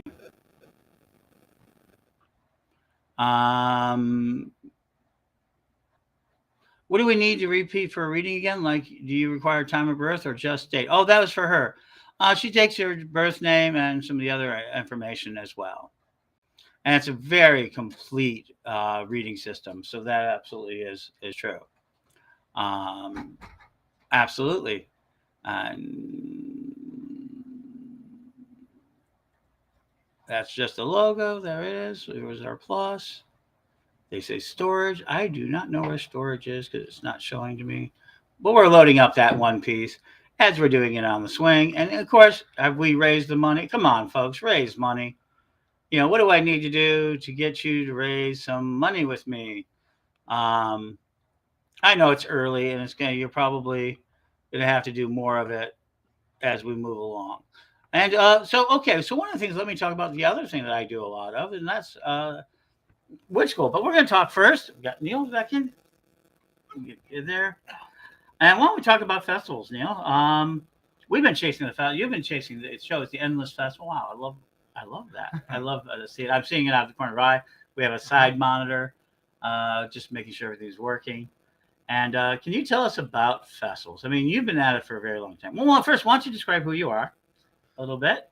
Hi, I'm Neil Goodman. I've been in the pagan world for almost 30 years now. I've been vending in one form or another, or working for somebody for 26 years as of right now. I have attended many festivals over the years. Mm-hmm. Some are ongoing. Every year, Starwood, Cirrus Rising, Heartland, Pagan Festival. So let's start with the season. What would go down the season? I mean, that's Well, let's see. Usually my next seasons. caffeine choice. Yes. Usually starts in April, and I will run almost to October. Okay, so April starts with what? April starts with Beltanes. There's several different campgrounds and festival sites and other things that all have Beltane celebrations, which usually starts, depending on where you're at, like the third weekend in April, and that's all due to school starting dates and other things. And there's several of the festivals that have different groups, different covens, different organizations that all have their personal little groups, but then they all come to one of the bigger Beltane celebrations. And after that, we move into Memorial Day weekend, which is Heartland, which is Elf Fest at Loch Lorien in Indiana. And you move through the seasons until you get to October and all the Samhain gatherings. Mm-hmm. So, yes. So Heartland Pagan Festival is one of my favorites. I will say I love Heartland at Gaia Retreat, Yes. and that's in your backyard. Yes. That's where I started. Gaia is home to me. Heartland is a old festival. I think PSG is the only thing that precedes it in all of the major pagan festivals. Well, we don't talk much about Midwest Pagan Festival, which is the mother of them all, and still runs, but it's a very small, family-oriented one in Central Illinois. PSG came out of that. Heartland came out of that. Even Starwood came out of that. Did it? Oh yeah, there's evidence of that. Starwood, Okay. they're all kind of within those first few years. But Starwood is not a pagan festival. It is not. It just happens to be run by a bunch of Pagans, and has a bunch of pagan acts and a bunch of pagan music, but Mm-hmm. it is not a pagan festival, as a lot of people think. What is it? It is a mind expansion festival. So almost everybody else is welcome to Yes. Their little bench. And then, of course, you talk about brushwood being the family of your heart. If Gaia and Heartland is your home, you talk about brushwood and Cirrus Rising being that of your heart. There's several different festival sites on the East Coast, and that's where my family lies. Mm-hmm. Even though Gaia is home, and you never get any respect in your own hometown, but yes, my family, my true family, and extended family, and everything else all lies to the east and Brushwood. Mm-hmm. And there's several other sites, Wisteria. Most anywhere you can find Fire Tribe, which Fire Tribe takes care of the festival fires. Mm-hmm. They are professionals. They're the only ones that touch the fires. And it's a training process. Mm-hmm. Just like anything else, you have to train through until you get your red suspenders. Basically, they run most of the major festivals on the East Coast fires. So, yes, that's... Well, there's a lot more to festivals than people imagine. We just see with that with Pagan Pride, which are city festivals, City festivals and country festivals. and which gets into well, then there's city indoor ones and city outdoor ones. Yes. And so all of these are great celebrations. I mean, I know people talking about conventions, and I know some of the older people are so upset because some of the camping festivals are doing well, but some of them are struggling to maintain younger members. And that's one of the reasons why our festival experience is perfect for you if you're not a camper. You show up, you bring your own clothing and your drum, whatever else you want to bring, and we provide the rest of the festival experience for you. So you ain't got to worry about food, you ain't got to worry about dry place to sleep. And we'll have other things during this weekend to be added on top of that. That's not the only thing. When we talk about food and drink, we're talking about non-alcoholic drinks. Yes. We do not provide alcohol. That you'll have to bring yourself, but there's opportunities there. So and that sort of thing. And of course, we don't mention the D word. What's the D word? Oh, drugs. No. We don't do that either. Just to be open, because people go, oh, what's about that? No. But every other part of that experience is out there. That's not really a part of the experience. That's just something people expect. And I think wrongfully low. Let's talk about a little bit about the drug and drinking aspect. Certainly those are at festivals, but they're not required. No. They actually have a lot of sobriety groups out there. There is. And a lot of this is oriented towards families and towards people. So that super party festival that festivals got a reputation for isn't so true today. I don't think it is true. I think there is a large part of the community that is in recovery. There are several of the camps that have amethyst camps, which is recovery. They don't partake of anything. They are just there to have a good time and support for each other when they're out at festival. So they have backup. So you're not alone when you go to festival. And there you go. And so what we are talking about. So when we're talking about having the festival experience and you want one, and of course, go to Neil's shop where we're doing our filming. What else do you get out of it? Well, the one thing we can tell you is that you get a really good back look. We're not just going to take you there and dump you there. You're going to camp with us. And Neil's shop, as you've seen all the pictures of it, you're going to get a piece of the show today. We're processing it right now because who knows? Right. And then when it goes on further, right, we're going to talk more about the ideas of the show and other processes on there, but you're going to get a chance to get that experience. So festival experience, Cirrus Rising, Brushwood with us. Come on, bid. Give us some bids. And we'll be talking to other individuals. Today's Friday, so everybody's kind of at the last minute working before the great holiday. And it's a holiday only in name only for many people. And we're not even going to talk about that. What we are going to say is that we're having a federally mandated 3-day holiday.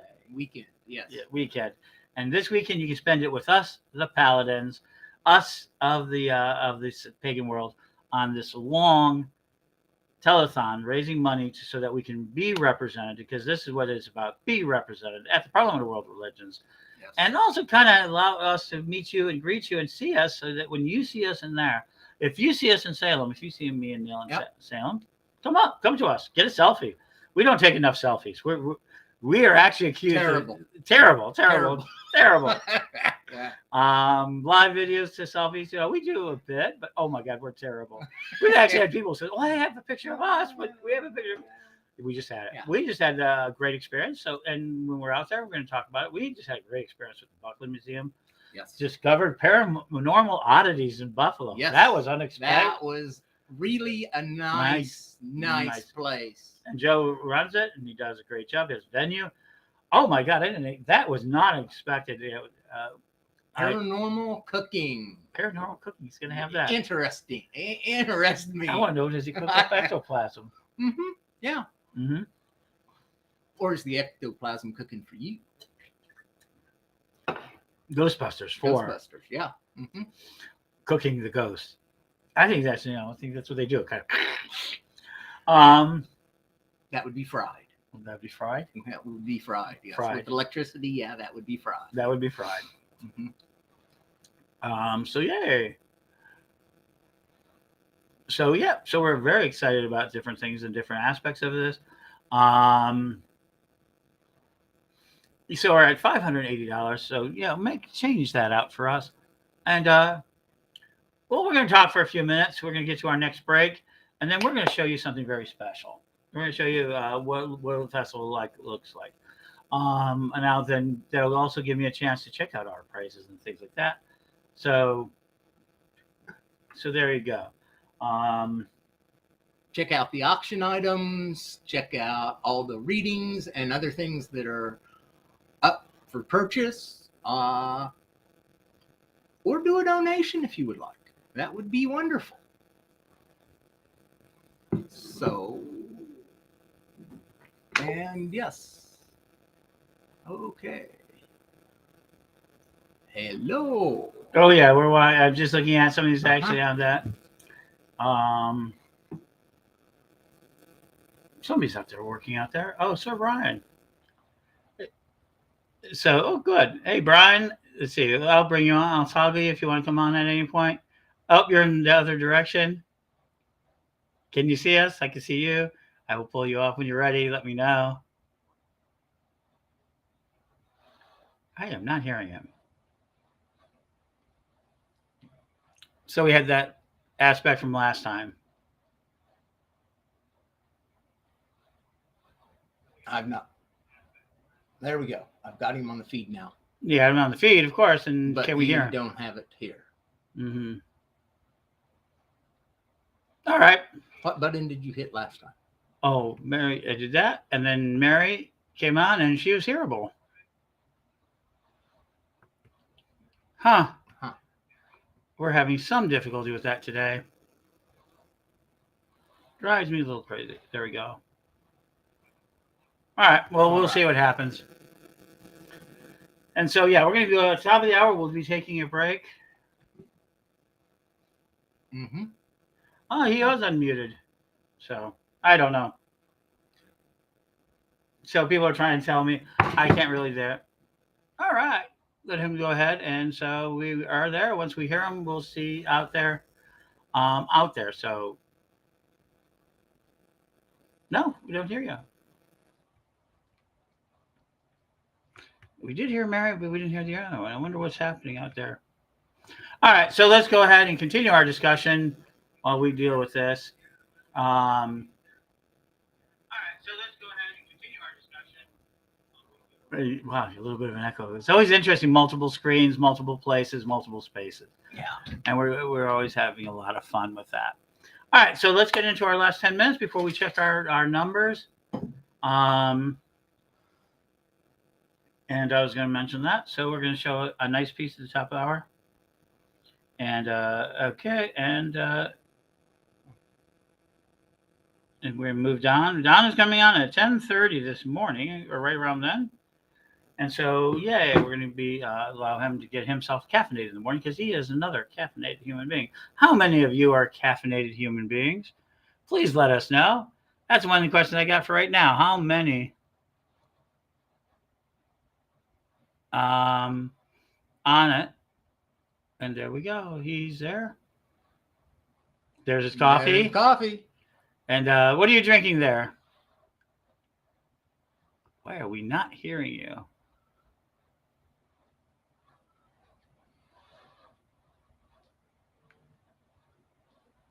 You're 100%. You got there.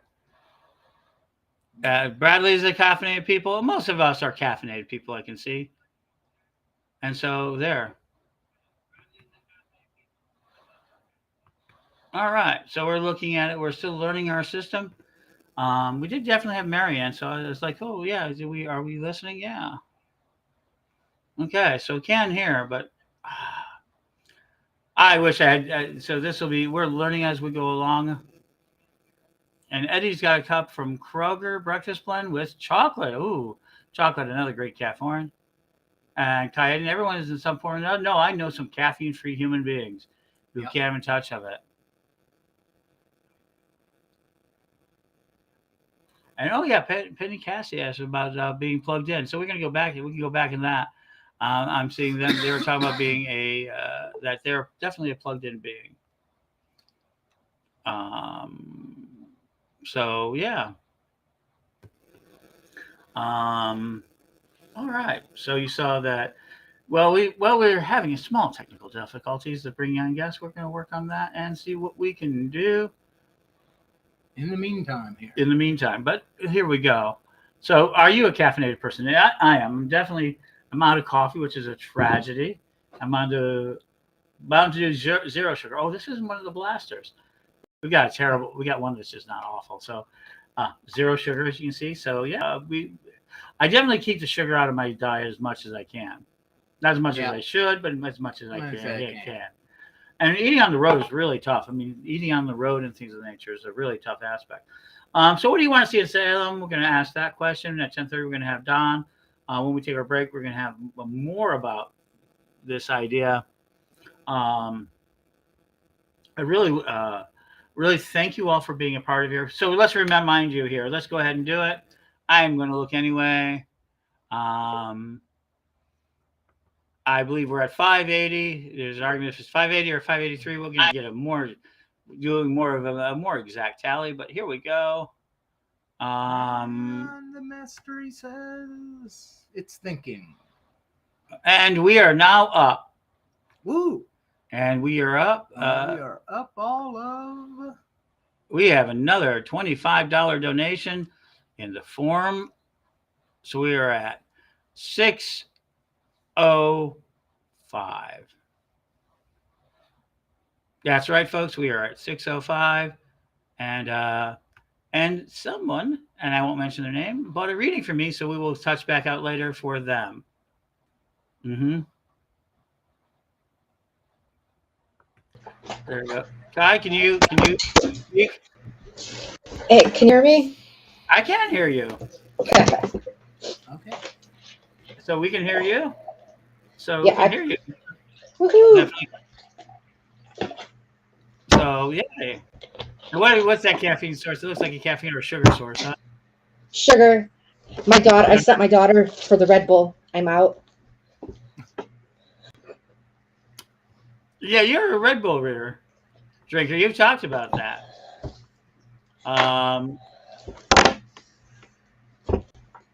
Thank you for sharing the live stream. So, folks, share the live stream. Share it wherever you're at. You're going to see it 8 hours at a time. Once you share it out, you're going to have to renew it occasionally. That is a big aspect of it. So yeah, we do have anything. So you're doing a show later today. Why don't you tell us about your show, Kai? Oh, my show is the next show, and it's actually kind of needed. We're doing Pagan Pride is Sunday up here in Buffalo, and my daughter wanted a booth. I can't help because I am the local coordinator. I cannot be vending during Pagan Pride because I have lots of other things to do. But she's kind of procrastinated a little and has not created a lot of items to sell. And that's where it comes in. So we're going to be making a whole bunch of crafts. Some of them are like poppets that we're going to be making. And I'm just going to be making a whole bunch of crafts that are tutorials that maybe someone wants to do, and B, will then also help her get some inventory for her booth. Well, inventory for the booth? Inventory for the booth. Yep. And we have Brian. He's now testing his Can mic. you hear me now? I can hear you now. I can hear. Yay! Yay! We are always surprised because remember, this is the largest historical moment that you guys have ever seen. This is the largest transmission of any sort of show of this kind, not just in the pagan world, but in a lot of different places. We're being on several platforms simultaneously and being able to take our message directly to you. The cutting edge of being plugged in. Yes, because we're all plugged in pagans. So she's procrastinated a little bit. You should really tell the public that. But it's okay. Kind of She's the one that drunk my last Red Bull, so I'm calling her out. Okay, fair enough. Fair enough. And what are you drinking there, Ryan? The Ryan there? It's deli cart iced coffee, hazelnut. You know. So we have all sorts of different things we drink, and all of the caffeine. And Agama, our Blue Soul, has said good morning from halfway around the world of the Philippines, and he can hear you too. Remember, we're the voice of the pagan world. We can be heard around the world, and we are also in multiple languages. We're so the Paladins is. Let me go ahead and talk about the Paladins for a minute. We have all sorts of people, Kai and Brian. We also have people all over the world who are members, waiting. And people ask us, "Are you constantly active?" And we're not constantly active. We're constantly prepared in a state of preparedness. And there's a difference in that. We're not always doing things. There are times where we don't do much, and you don't see us, but we are always in a state of what we call preparedness. And that always means when we're needed, we try to do our very best. Recently, we worked with and are trying to get Patrick McCollum heating wood. I mean, it sounds like a crazy thing, but we just went through that. And during COVID, we became really to the forefront of being the guys who helped everybody with their online presentations.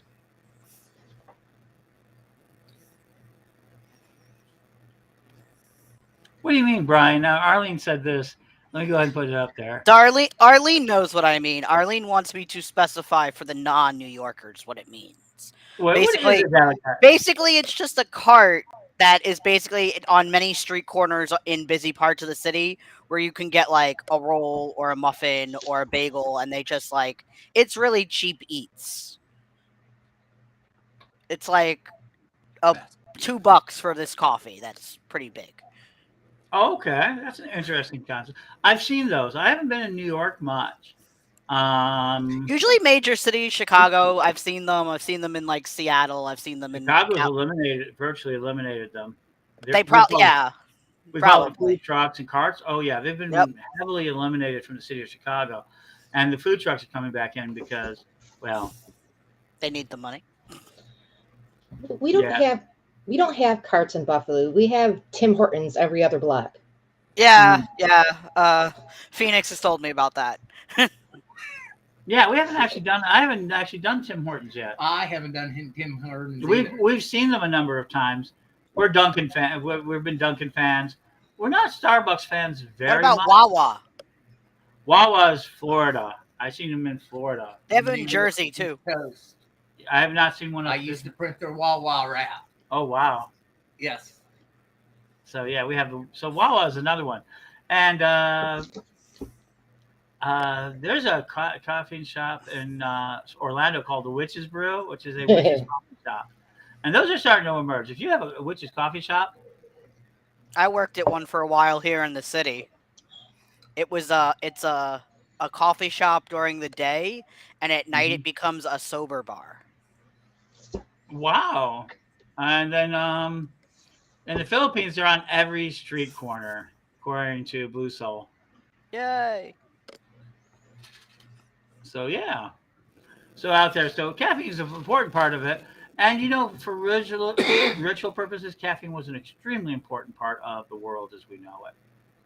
It was extremely important for people to have that. A fact. Anderson Cooper, who is a big major CNN star, just recently started talking about his caffeine experience and how it really realigned his brain. So caffeine is a very powerful drug. We just don't see it because it's laced and everything. But do be careful with it. Let me give out a warning. As much as I am a coffee pusher, do warning that if you are a person who suffers palpitations or other types of sort of heart things, you want to be careful. You just want to be careful with everything in moderation. You can get drunk off water, but you can. It's true. I've done it. Drank so much water at one time. I had a moment where I was like drunk from water because it flooded your system. So everything can be dangerous, but caffeine. Waterlogged. Oh yeah, it happens. Yep. I got really into cold brewing my own coffee during the pandemic. So much so that I bought a new setup, and during one of Lord Don's Chancellor chats, it came, and it was it was a big deal on the chat. They're like, "What do you do with that?" I was like, "Make coffee in the morning." Because cold brewing, you have to brew it for 24 hours before it's consumable, ideally. Over 24 hours, however, any flavor that you put in your coffee will turn to bleh. So it's a very delicate process. I'm super not happy with the idea of burnt coffee. Well, the same process with cold brewing as opposed to like hot coffee where you can burn it. If you cold brew coffee too long, all of the like nutty and caramel notes in coffee that people like turn Hmm. turn essentially too watery, and you get this like almost medicinal taste that is not ideal. I gotcha. Like I your can see that. grandma's cough syrup almost. Okay, so I got a question. Since I know you're such a coffee lover, I can't stand the taste of coffee. It tastes too bitter for me. I basically have to put a Mhm. diabetes amount of sugar in it to be palatable. So, is there any coffees out there that are good for those Oh, who might not like coffee? oh The yes. taste of it? Yes, I strongly recommend the Bones Coffee Company. Mhm. Essentially, it's coffee that's flavored naturally in the beans, so it's flavored after you brew it. You don't have to add to it. Um, there's a various amount of companies, and this company's based in Florida. Actually, they just reopened after the hurricane down there. So I would totally go check them out. It's called Bones Coffee Company, and they have a ton of flavors. And yeah, they just did a commercial pairing with a very seasonable, depending how you are. It could be either a Halloween movie or a Christmas movie, but they did a pairing with them and have some really awesome flavors. One of them is like chocolate mole, so it's a little spicy. I'm going to take this in a slightly different direction because I think this is an interesting question. We're going to go slightly before the break, then we're going to take the break, and then I'm going to show you some really neat footage from the road that we've done. But first, let's answer this question from Penny. Do you believe divination is a natural gift intuitively, or that can be learned, or can it be learned intuition? Since I have a third degree Chi here and everyone else, why don't you give me a quick answer on that? I think it's both. I think there are lots of people that are gifted that they basically, I want to say, just know, but there are some that uh, learn. They read, they practice, and as you practice, you get. So even a lot of the people that think they don't know, but they actually do, and it's really not the actual practice of it. It's the confidence behind it. Like, so I remember when I first learned tarot, I was pretty unsure of myself. Like the whole time, I'd have that book that they'd give you in the guide. I'd be looking at it, and I'd like, oh, I knew that. Like just about all the time, and it's really actually more about gaining confidence in the practice. I hope that makes sense. I'm also on the side of it's both. Like any skill or innate talent, it has to be worked through and worked on. Same as like people who love math or other languages or write books. If you're naturally gifted in something, if you don't actively practice it or actively use that talent and gift, um it it doesn't work out as well. Anybody can learn it for themselves. Anybody can use it for professional development and growth, for divination purposes. Divination is not just fortune telling. I use it for myself personally as a means of personal development and shadow work. It could be used for anything. It just, you have to know yourself and how you learn best, and be willing to you know work those tools through. So yeah, anybody can learn it, but some people are gifted in other ways, are gifted that they just pick it up quicker or get those messages quicker. So I'm on the team of both as well. There you go. And for me, I think any way you come to it is the way you come to it. And I think there are a number of different ways. Well, thank you, Brian and Kai. You're welcome to stay through the break, but we're going to do something really interesting. We're going to do, I'm going to run the same, I'm going to run a quick, should be a pitch for it, but guess what? My storage is not connected. But we're going to go ahead and do a quick pitch, and then we're going to um, do a piece from the video. So, yay.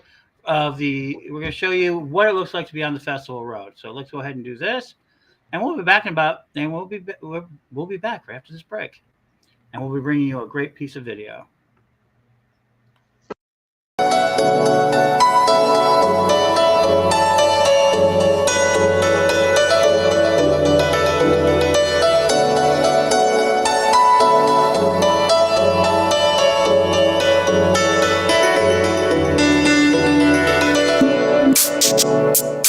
August 14th to 18th, 2023, the Ninth Parliament of the World's Religions will convene in the city of Chicago.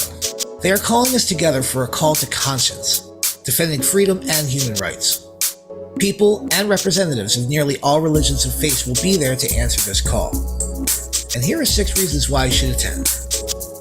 Number 1, with hundreds of classes available across the spectrum of religious and spiritual thought, presentations with real-world events taught by thought leaders and teachers, workshops that cover important skills and information training that offers results long after the participants return home. Number 2, networking and contacts. You will meet people from every religion from over 80 countries. Meet and have conversations that are thoughtful, insightful, and with deep value. Making contracts across interfaith ministries, understanding and sharing knowledge and resources. Number 3, breathtaking performances of music, dance, and the arts.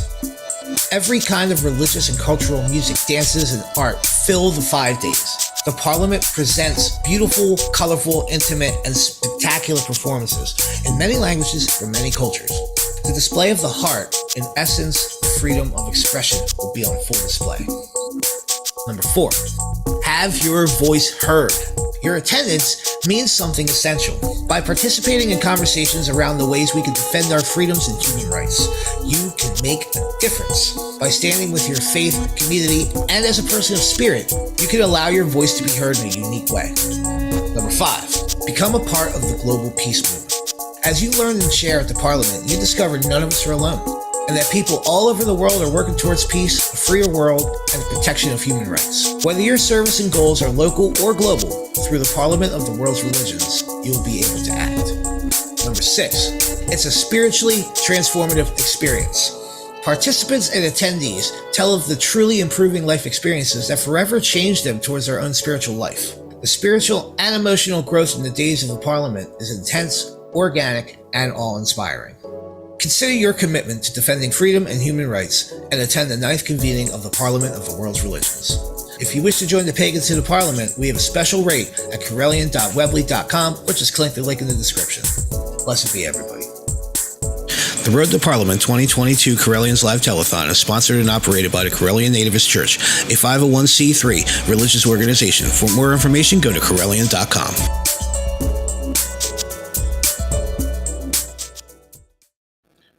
And we're back, and guess what? We're at, we had this great conversation. You can ask questions and anything. We're happy to answer them. Right, so where do we get that? Somewhere up there. Somewhere up there? Oh no. Chat overlay. Let's take it off. All right. Okay. So, no, it's still there. Okay. I'll figure it out while we're going to do this, but we're going to do something else. So we've been talking about festival. This is the preview of the Endless Summer, which will be coming out next week with some more episodes. Do you want to say anything before we start this? Oh, yes. We're at 680. Thank you, Ed. Not me. Ed, out there for a $100 donation to our cause. So we're at $680. We're 6.8% of the way there. Keep it going. Let us get to 1,000 before noon. Thank you so much, folks, and we'll be right back. And then when we come back, we'll also have Dawn. But you want to talk about this piece really quick? Yes, this is the trailer piece to my show, which is Chasing the Endless Summer, which is what I do for a living. So let's see. This will have a little bit of several of the sites and more to come next Monday on the 15th for the first full show. Absolutely. So here you go.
and Starwood is amazing. Have been a Starwood version. It's my first time here, and Starwood is an amazing festival with all kinds of really awesome people, music, vendors, everything.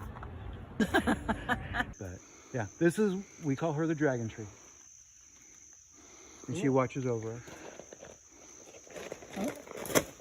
This is my first time to Wisteria and to Starwood, and I have to say that I was welcomed home with many, many hugs, all saying the same thing over and over, welcome home, welcome home. And it's like a home. I come into this camp and I'm just surrounded by family. It felt like everybody was singing with me. This is our ritual space when we're not doing one of the fires. Yeah. Like our spring rituals and things like that are Sure. held here because of the wildflowers. Okay. And this is a permanently consecrated space, and it is permanently set as a consecrated circle. All right. The whole land is consecrated, Mhm. and it has permanent wards. And then I ended up at Our Haven for 12 years, Okay. helping out run festivals there. I'd already started running any Pagan Pride Day by then. Witchcraft is experiential and organic and connecting with people. What a magical experience.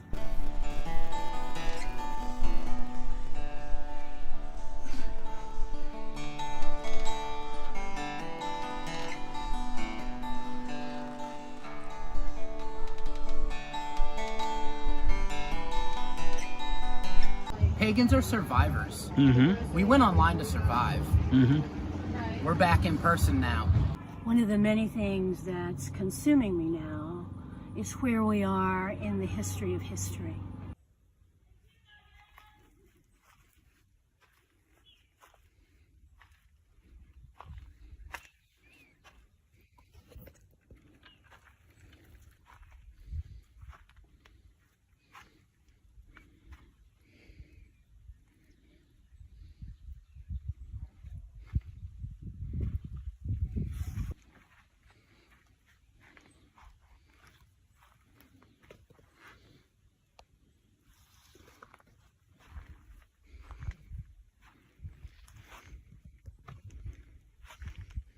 Healing happens if you let it. It's really important to touch the ground and to be with the goddess and to be with each other because we're social beings, we're tribal. Made some friends, some forever friends. Well, you know, I consider myself very, very lucky that I get to do this, and I'm not going to take it for granted. I'm going to put everything I got into it and keep making as much music as I can while I can.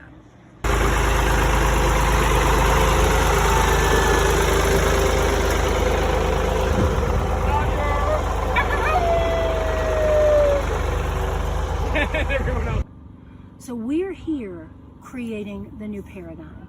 We are here creating the new world that is egalitarian, that is connected not only across human cultures, but across the global biosphere.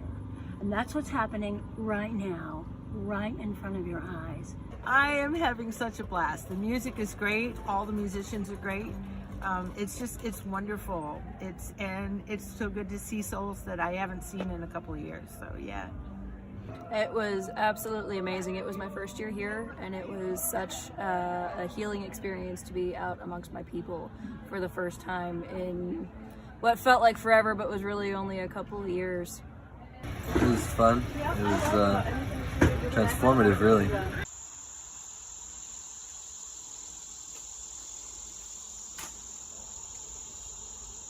As we feast, may this bounty be a reminder of the gifts of the gods, the traditions of our ancestors, and of the work that goes into both hunt and harvest.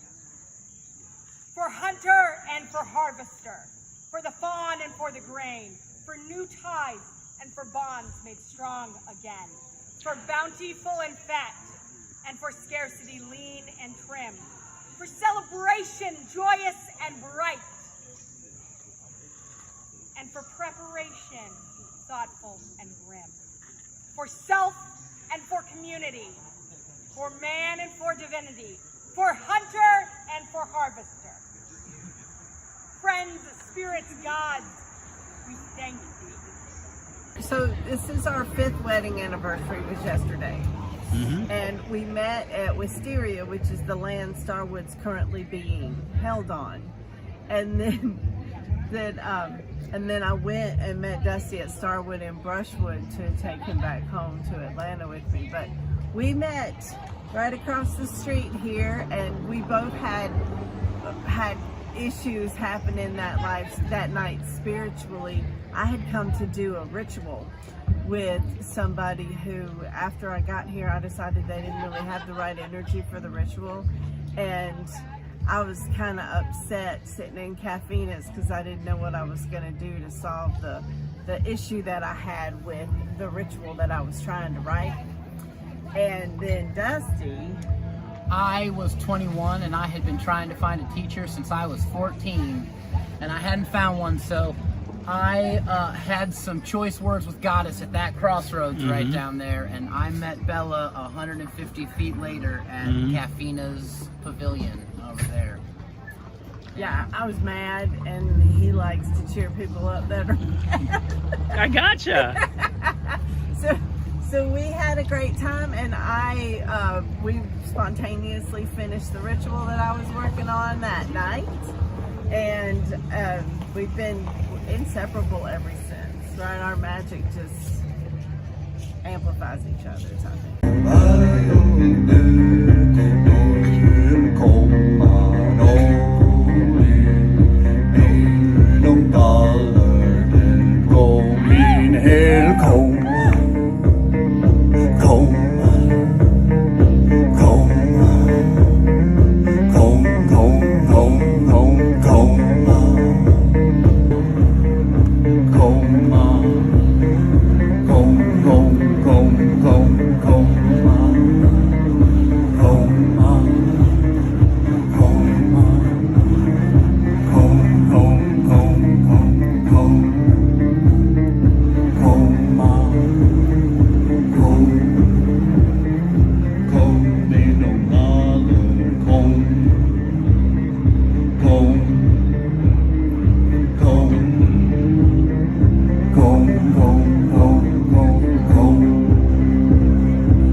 Such a crisis with human rights. We've got human rights issues all over the place, and all of the different religious leaders getting together and getting a cohesive focus on how we're going to move forward with dealing with that issue and shaping society. I think it's super important. And it's just been a very wonderful experience. So far, everybody that's been here for an event has had a good time that I know of, and it builds a very intimate community because it's a very intimate space, but there's still a lot of room here for stuff, but it's still intimate because it's all little groves all over the place, and it just really adds energy to it. So, and it's all dedicated to the gods and the goddesses. The goal here is for people to come and connect, to reach out from inside of themselves in a place where it's safe to do, and with people who are like them, so that they can grow and into what they want to be, who they want to be, and how they want to be it. But we work very hard to not charge much for anything, because this is all really mostly a gift from the gods, from us to everyone. So we run inexpensive festivals to keep our costs low. We don't skimp. We have a lot of people that do a lot of hard work. And we have an amazing core group of people that help make the festivals.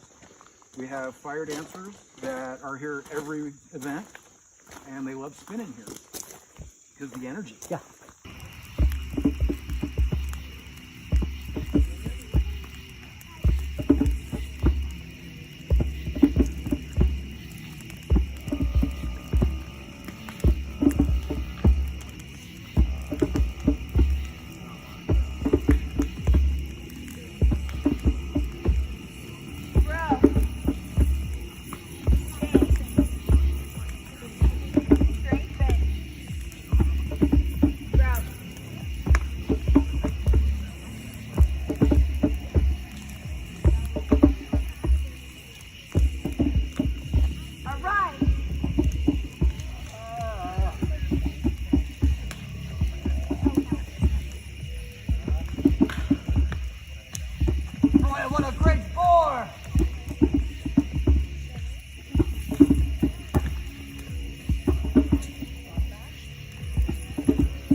For the people, for the community, for the tribe. We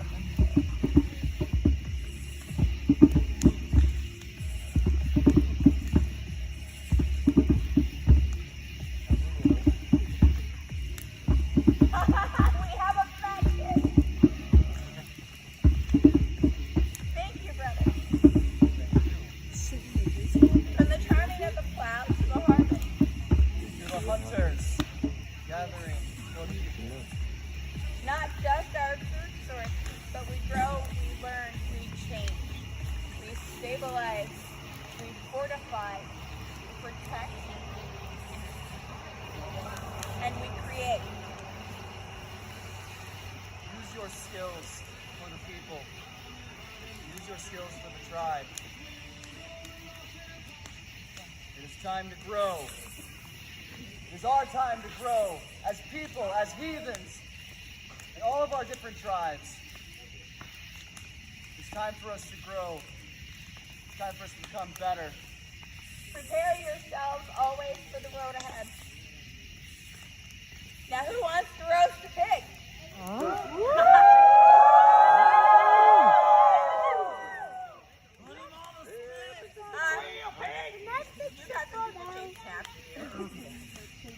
Go, go, go, go, go! Get up! Get up! That's it, run with Get up! Get up! Get up! Get up! Go, get up! Come on, go, go, go!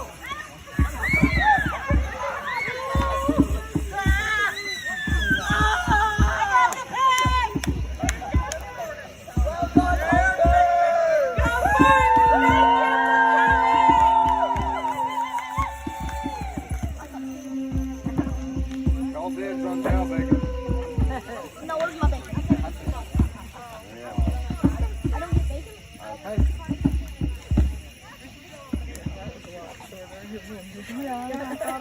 Why would it be a real pig?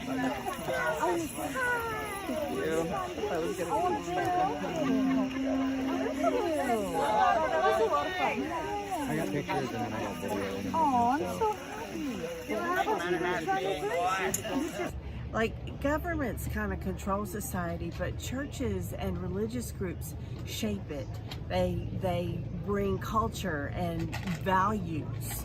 And in order for us to tackle the big problems in the world today, we have to all get on the same page instead of fighting each other. Magic happens when you least expect it, and in ways that you don't expect it. And then we are back, just as we started out, like that.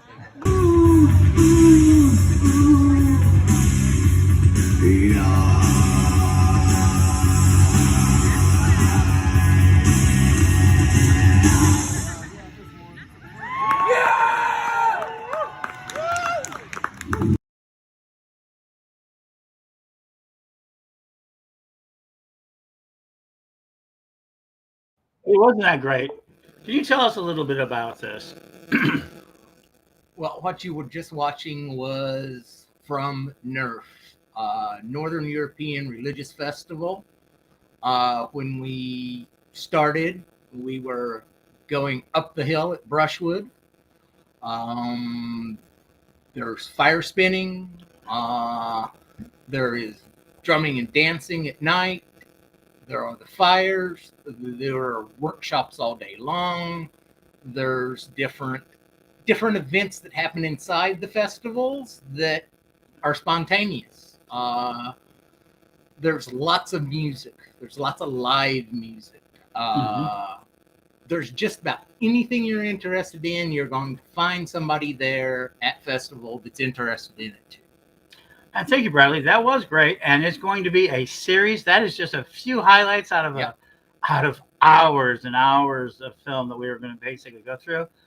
Neil Goodman is the star of Chasing the Endless Summer. He has had so much support on this, and our very own Lord Don Lewis, Reverend Don Lewis, is the editor and kind of the man who puts it together to make it make sense. One of the most important people in the community right now, as far as film editing and viewing. He is one of the leaders who have been at it for a very long time, and he will be joining us in a few minutes. But before we do that, and we're working on the numbers, but we want to make sure we are looking once again, and you're making your donation to Correllian Nativist Church, and I'm so grateful for the $100 donation from Eddie. And so I hope you will continue to do so. We're at 680. We'll probably be adjusting these numbers a little bit later. I am not going to run immediately. Right? Agreed. That was great. There was a statement Eddie made. It's not my calling to convince others into my way of life. It's not our duty to make it, but I do feel like it is our duty to make it available. I think that's what festivals do. In a few minutes, we're going to bring on Reverend Don Lewis. We're going to be on it. But let's go ahead and talk about, again, our festival. CA01 is the auction. And we're going to take it. We're not even going to look at it today, but it's going to end on Monday at 10 a.m. Eastern Time. There you go. You get a full festival experience. You'll be camping with us. You'll be fed. You'll be taken care of. Bed, place to stay. All those things we're providing. You have to provide your own transportation. Other than that, at the festival, we'll take care of it. There's all kinds of workshops to attend. As you've seen in the clip before, there's fire spinning. There is actually a place to fire spin at night out off of the main fire. You can learn how to fire spin. You can go through the classes to learn how to fire spin, drum, whatever you would like to do. The days, Brushwood also has a pool. It also has a hot tub. Phil's Grill is there. Several of the other vendors. It's one of the in the top 3 of festival sites in the United States that I go to. And so there you go. That's one of the reasons you want to bid on CA01, the festival experience. It's you make our auction the best auction out there. Let us help us raise the $10,000. It would be great if you just did it through that one auction.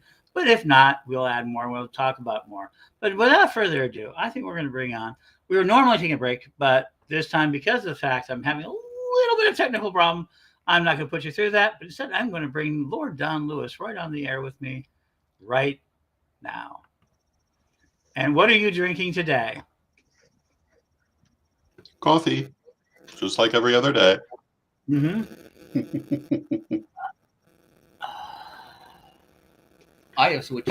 So really quick, people. Yes, PayPal. There's people have been asking about it. We are paying PayPal fees on donations, just the way PayPal works. We're okay with that. But if you want to help us bring us to a fuller number, please pay the PayPal. There's a button there that says that you can pay a few extra additional cents about PayPal. 2, if you want to do can't do through that, PayPal, just try using another credit card. We do have that option out there. And if you really can't do it and you want to donate, let us know as soon as you can. And we can even invoice you. We are willing to accept your money any way you want to give it to us, including Bitcoin and any other form of currency. We like gold. Yeah, I'll tell you where to mail it. So all that's true. But in reality, if you're having problems with PayPal, I get it. And then you can go back and enter with a regular credit card. And so the numbers you're seeing and reflecting may represent fees and things like that. We're going to get a better count here. But right now, we're at $680 by my count. And I am really happy. I want to get to our first 1,000 by the end of the month. But there you go. Hey, Don. Hello. We were just showing you the piece that you just did with Neil for Chasing the End of the Summer preview. Oh, wonderful. Can you talk a little bit about that experience? It was very interesting. I mean, what you do when you put something like this together is you review many pieces of video and you put them together in the most effective way. Sometimes there are very specific things you want to show. Sometimes you're just trying to create a general mood. And, it will vary with the show according to the event. They all have their own flavor. They all have their own personality. And we wanted to show that in the trailer, that there is a wide range of material here. One of the things that we found over the years is that people appreciate that feeling that, no, they can't be there physically, but they can still take part vicariously through video. And we want to give them as good an experience of that as possible. Makes sense. So let's take it to the next step. Do you have any questions? Nope. Okay, so I'm going to bring in the next one. So Pagan World TV, talk about it. We're going to go into the hard stuff right away. Well, Pagan World TV, people of a certain age will remember the pirate nun. As her name suggests, she's a memorable character. And she started the Catholic Broadcasting Network years and years and years ago. I believe in the 1970s, and I was always very inspired by this idea. And Pagan World is kind of a pagan equivalent to this. It is a television network aimed at the mainstream, and will offer a wide range of programming, already is offering a wide range of programming. But I'm a great believer that, if we don't like how society sees us, we need to show ourselves to society in a better way. If we don't like how our image is being presented, we need to take control of our image, not sit passively by and hope somebody else will portray us as we want to be portrayed. We have the tools. Goodness knows that we have tools today we did not have years ago. Back in 1990, just to do a green screen, the equipment was like $20,000. Mm-hmm. Today, you get it as a free benefit with your editing software. The fact that we're sitting here able to do this is an incredible thing. If you think about how broadcast technology has evolved, it certainly was not possible. Even a few years ago, I think we did our first live streaming in 2010. And that was when it was first becoming popular. And to be able to do this now so easily, I mean, when we did that back in 2010, the equipment had to be on a tea table that was following the reporter around. It was the witch's ball in Salem. And And now you can do it with your phone. It is an amazing evolution, and we must, as a community, take advantage of it, I think, if we want to control our image. If we want to influence how people perceive us, we actually have to influence how people perceive us. And to me, that's a lot of what Pagan World is about. It's also, of course, about providing education and entertainment to our own people. But it's not just for our people. It's aimed at the world. We've been doing Magic TV for many, many years. We have very deep archives. We're November bringing 11th, people in from other. 2005, folks. Hmm? November 11th, 2005. Magic Yes. TV's broadcast. So almost 17 years. Mhm. And we're also bringing people in from other backgrounds who have not only new material, but older material that most people will probably not have seen. And so it has a wide range of offerings. Magic TV, which is also continuing in its own right, of course, but a lot of those programs that we've done over the years are coming to Pagan World. And I think that we've done coverage of all sorts of different events. We've done interviews with all sorts of Pagan authors and musicians and members of the leadership. We've done educational materials. We have all sorts of offerings from Magic TV, and plus, of course, we're doing new material, such as Chasing the Endless Summer, that has never been out before anywhere. I think that's true. And I don't think anyone's ever done a program like Chasing the Endless Summer that follows the festival circuit and the festival experience. No. I don't think so either. Not And that I know of. And next year we'll be presenting that out into the public and on that. But we've had a question from our audience, and since we're out here across the internet in one of the biggest expansions of social transmissions that you've ever seen, this is a wonderful moment. Remember to donate. We're at $680. Help us get a bit more.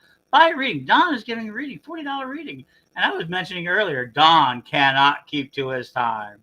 So when you do that 15 minutes, it can be 15 minutes.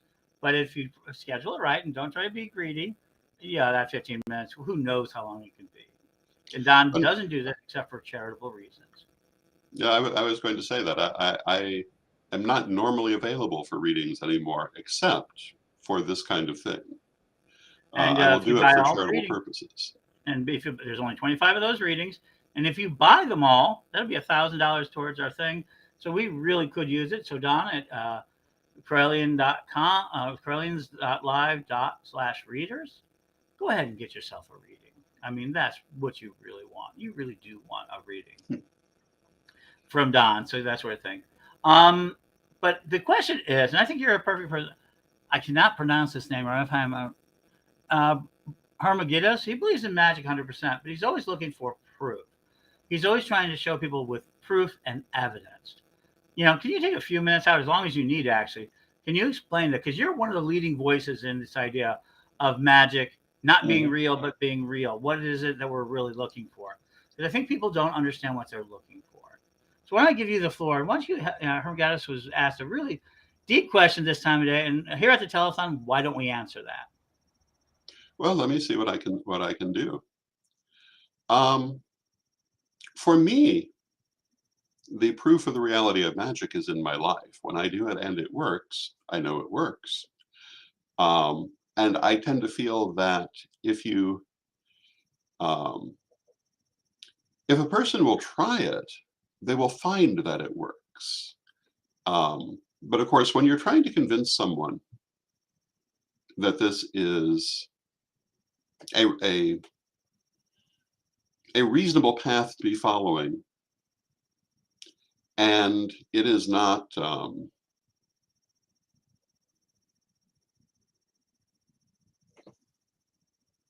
their point of view, it can be very difficult. One of the reasons is that some of those people who want to have it proven to them are not willing to have it proven to them. No matter what it is, they will have some reason why it can't be true. And this is something that's also true in the world of psychic phenomena. there have been all kinds of studies, all kinds of experiments in support of psychic abilities. But those who don't believe it won't accept it, no matter how good it is. My view is that the reason is that it's one belief system versus another, and it's not really about proof at all. They can't accept what they cannot believe. You could be Samantha Stevens from Bewitched, you still wouldn't be able to convince them. So I think that for the most part, it's not something you're going to be able to accomplish because they will not accept it. However, if you have an open-minded person, again, there have been studies, there have been experiments that might speak their language. That's the other thing, because magic is an art, not a science, and so it isn't necessarily speaking in scientific terms. And that's usually what people are talking about when they're talking about proof. They want to put it in scientific terms, but there are people who have researched this and come out with supportive studies, supportive experiments. But again, if someone's determined not to accept it, that won't make any difference. One of the famous examples is the so-called Amazing Randy, who had offered $1 million to anyone who could prove psychic phenomena are real. The only problem is he was the judge of whether it was proven, and he would not accept anything. Of course, if I were offering $1 million, I wouldn't accept it either. But that's another aspect. So I would say that in approaching that, you need to ask yourself, is the person receptive to anything you're going to offer at all? If they are, do a little research, find some of those studies, find some of those experiments. I cannot think of any of them offhand, but they're out there, and I don't think they're that hard to find. An awful lot was done in the 60s and 70s. Hermegisto says that it sounds to them as if Muggles are not ready to believe in magic. I would say that it has more to do with the ongoing issue between science and religion in general. A lot of people who have a scientific mindset reject anything that is spiritual because it doesn't really fit in their worldview.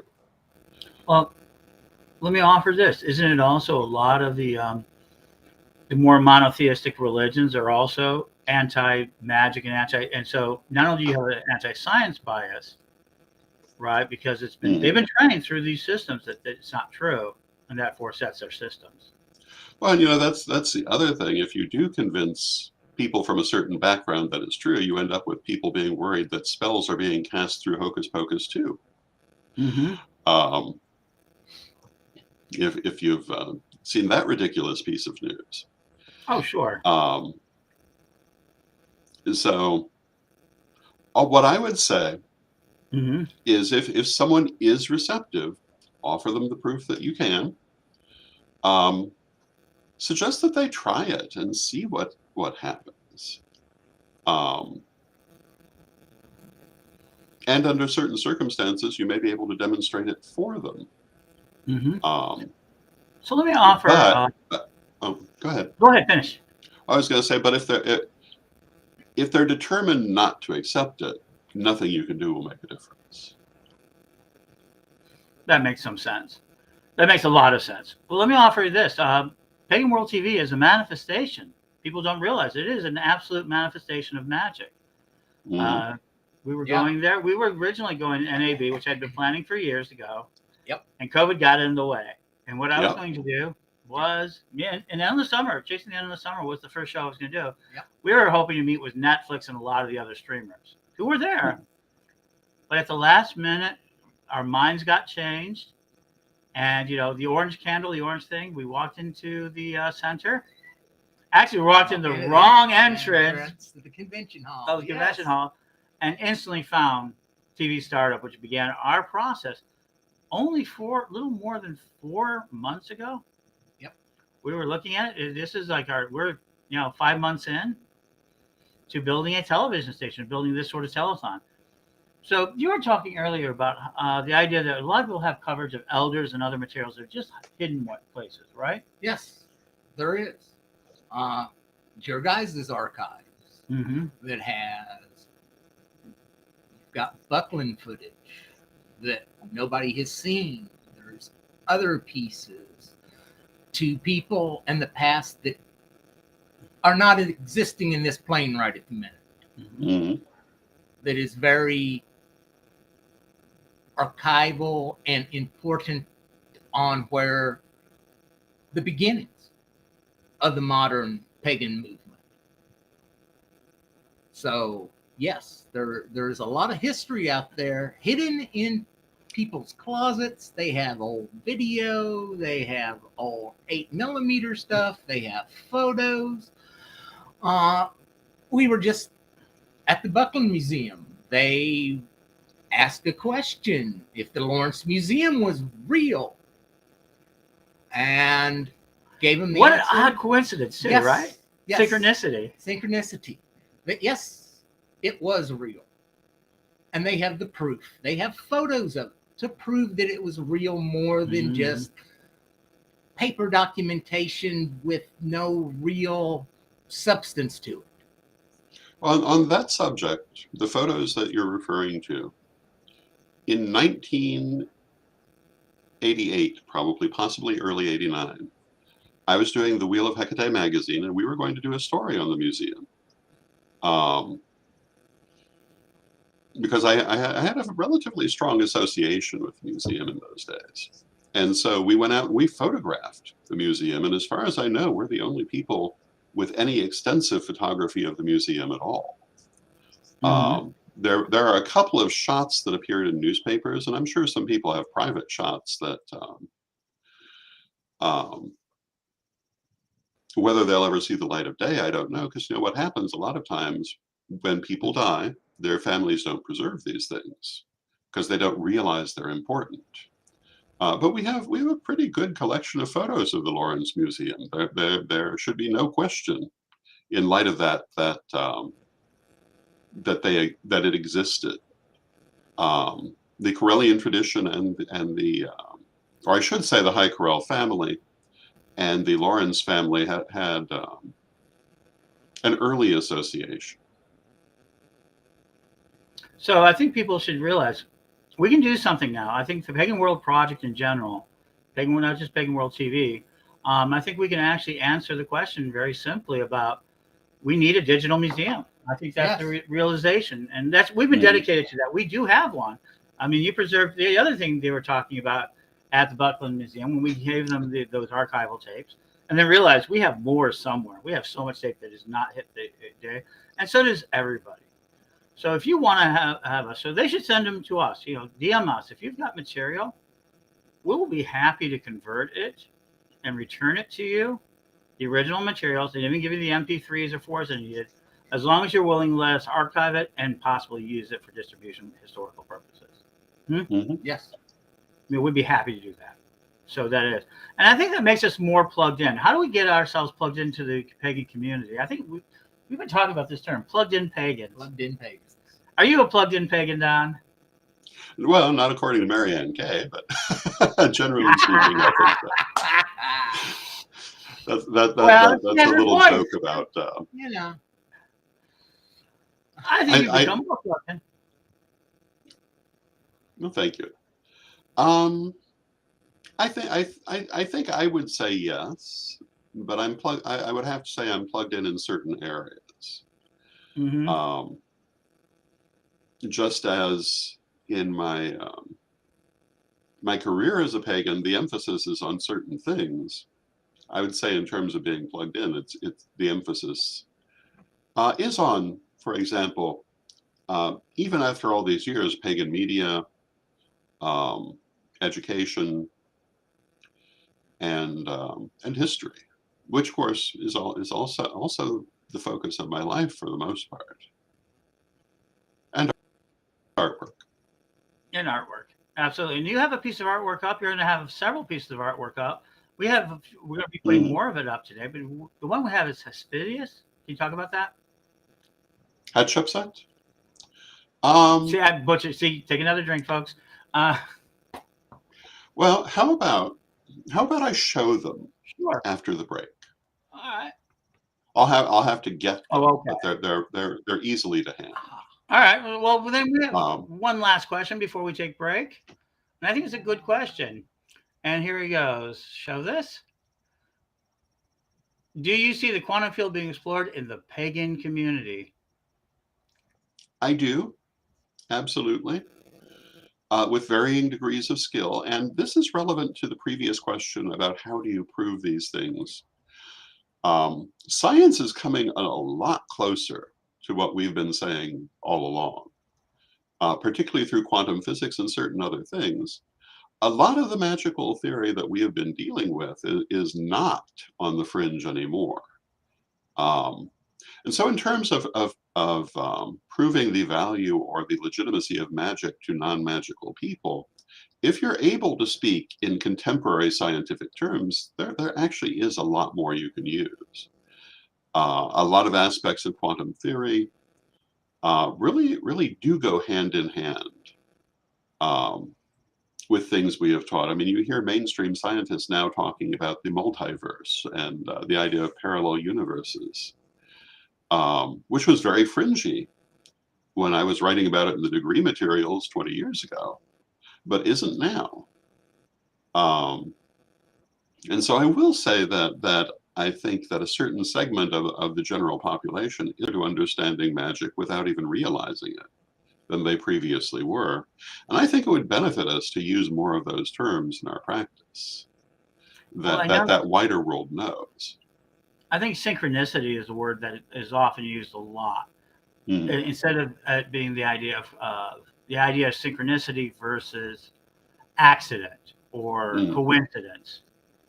We're starting to see synchronicities as a flow. We see the observer theory being constantly spoken about. You can't really observe the universe and be separate of it at the same time. And that's what meditation tries to do, give you enough space in there so you can take a moment before your brain reacts. They're finding the brain is quantum entangled with each other. There's these energy fields. So they're finding out so many things that we have believed. And I think the difference is that we believed them in stories. A great way for us to kind of pass them into the world is into stories, religious stories. They're saying a lot of the gods are really in India, in the Hindu religion, really are scientific principles given to a god and then given a god form so that everybody will learn it and pass it on. But but if you really look at it, they're mathematical formulas. They're things that happen in the universe that's unique, and they make it unique to that god. So you learned it. But it is, in fact, science. It's just how they had memory storage. It's a different approach. Yeah. You know, the Bardics, they talk about this deep memory that we have lost. I mean, for a lot of us, we've lost the idea of the deep memory. We used to have people walking around with entire encyclopedias of knowledge in their head of songs and stories. You know, a lot of people want to think of the idea that we're stupid before we publish books.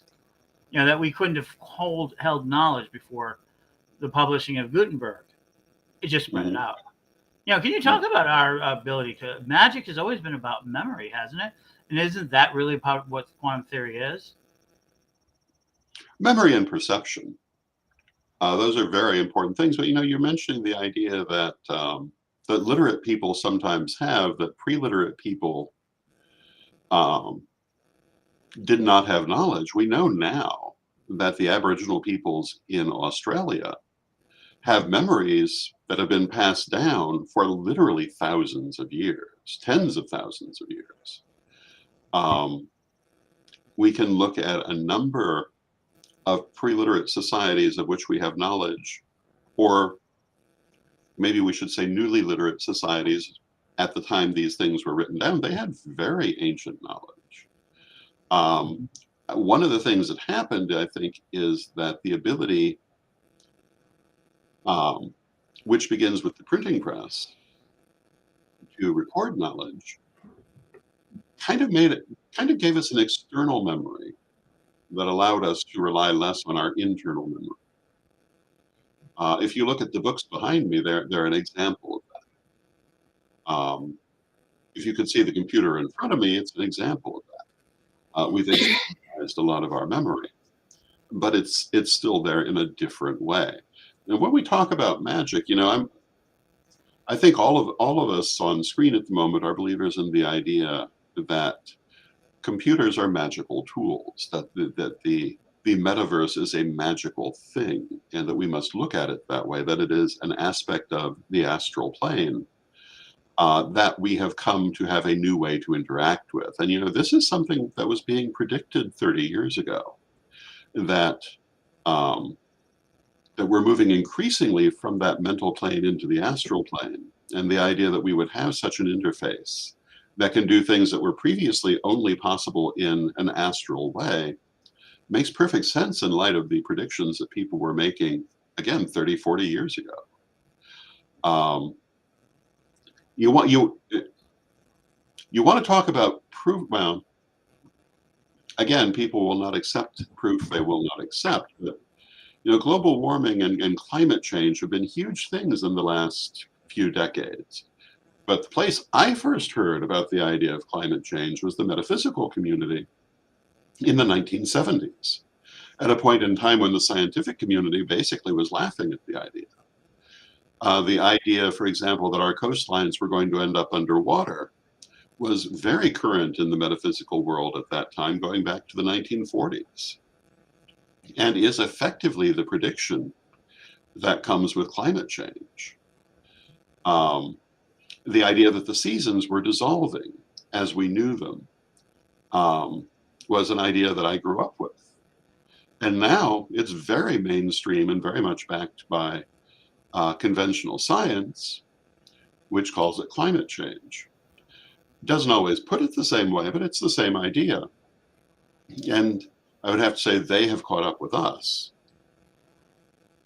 Well, I think that we keep seeing this over and over again. I remember when acupuncture is a whack medicine, and everybody was trying to stop it, and then all of a sudden it took a few years of them really pushing hard on it, and then all of a sudden now it's a medically accepted practice everywhere. Acupuncturists are doing really well economically. Insurance will pay for it across the board. That's a metaphysical Eastern science that was so disdained when I was a kid.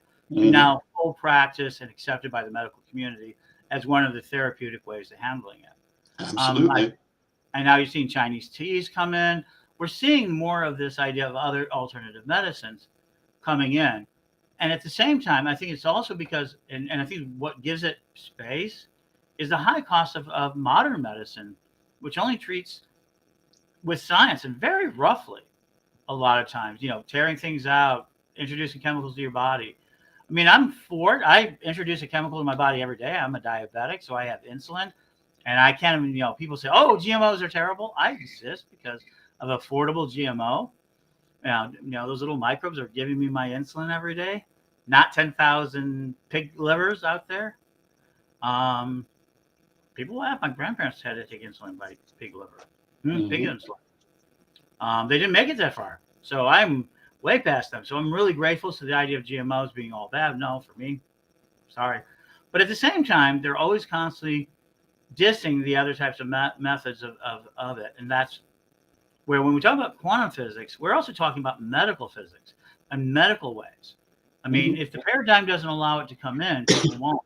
Because you talk about one place where magic is proven almost every time, or a mental effect, or a psychic ability, or whatever you want to call it, is the placebo effect. It's so significant they have to put it into studies, and they hate reporting it when it does well.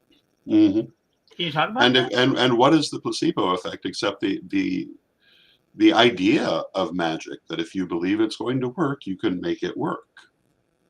And what is a placebo effect? Why don't we go ahead and tell people?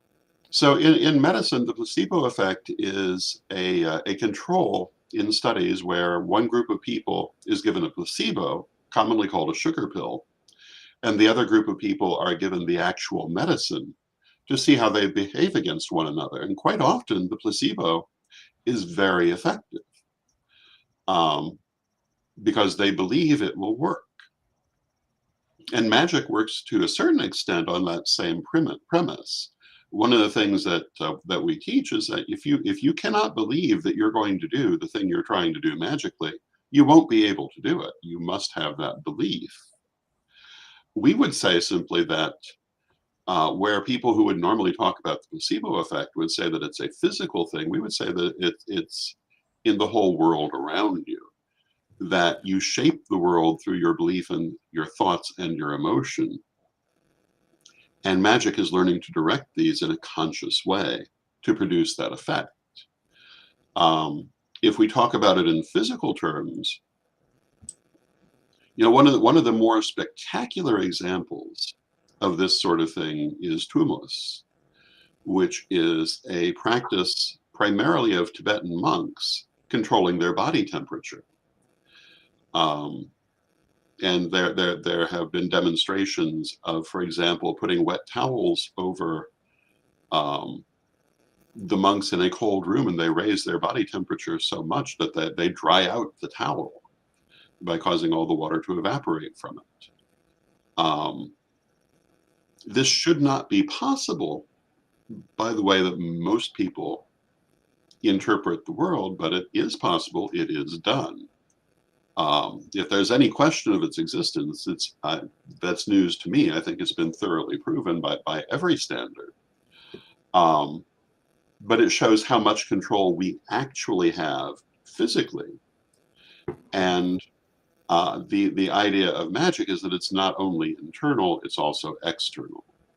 And as you learn how to work with that, then you not only can have a lot more control over your body, but also over the outside world. That's very reasonable. All right, we're going to take a quick break here, and then when we get back, we're going to talk about your pictures. But let's go ahead and, but I want to bring in one more thing before we take a break. Somebody bought a reading, so we're at 7:20. We're going to, that, what I'm on the phone was this, Jason. And again, I should not be doing a show simultaneously while trying to fix our opening problems, but I do. And you get to see me live and authentic. This is the Ed the Pagan reality show. My life is a reality show. We'll talk about that before the end of this show. So we're going to come back. We're going to do this quick break, and then we'll be in for our last hour of the coffee hour for the first day. Thank you so much. And so do donate. We want to reach 1,000 in the next hour. Can we get $280 more out there? Let us see if we can do that. But first, we're going to take 6 reasons you should go to the Parliament, because that's a great thing to do.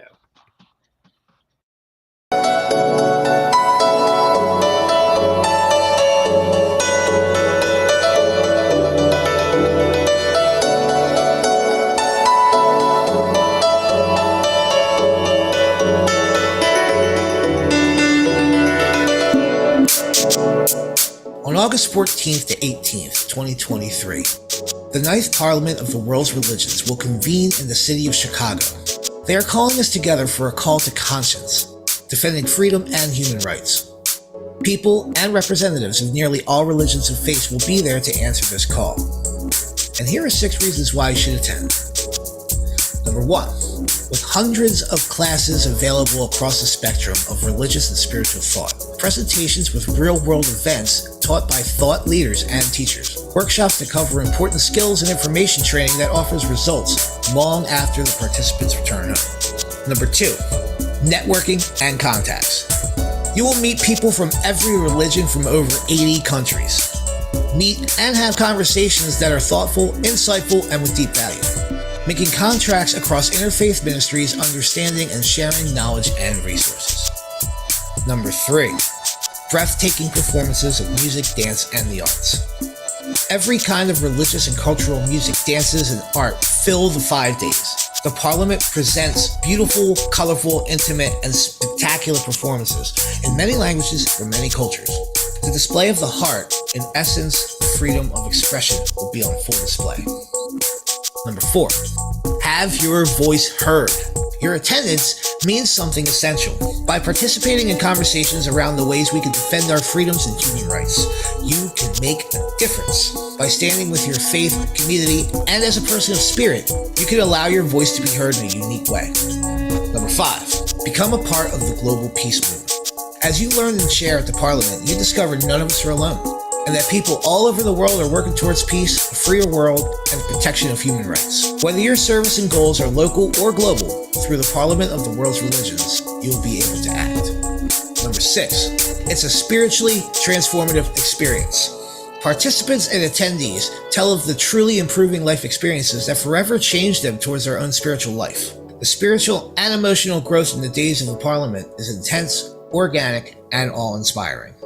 Consider your commitment to defending freedom and human rights and attend the 9th convening of the Parliament of the World's Religions. If you wish to join the Pagans to the Parliament, we have a special rate at Correllian.weebly.com, or just click the link in the description. Blessed be everybody. The Road to Parliament 2022 Correllians Live Telethon is sponsored and operated by the Correllian Nativist Church, a 501c3 religious organization. For more information, go to Correllian.com.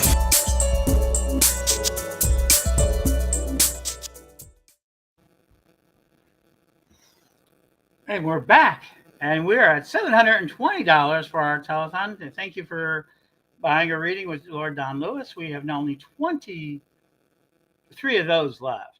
Oh no, 24 of those left. And thank you for buying a reading from me as well. And we'll get back there when it is. That's a lot of fun. So I am so pleased that we got that.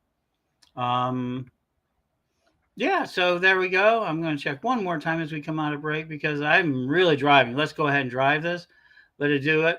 We're talking about it. Oh, maybe.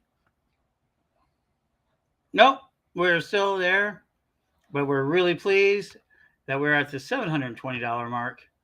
And that's a great, that we've increased it a considerable amount, okay? And now we're going to talk a little bit about the artwork that Don is presenting. But let us go ahead and talk about our favorite option, CA0101. The festival experience. Mm-hmm.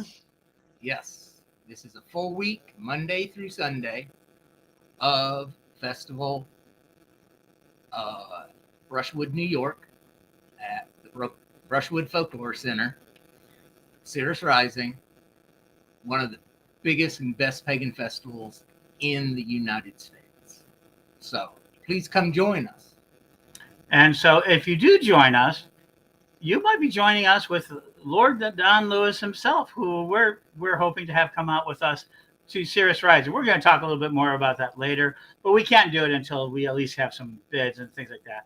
So we'll talk more about it. But if we get enough out there, we're going to bring Lord Don Lewis, who everybody wanted to see in camping equipment suits this year.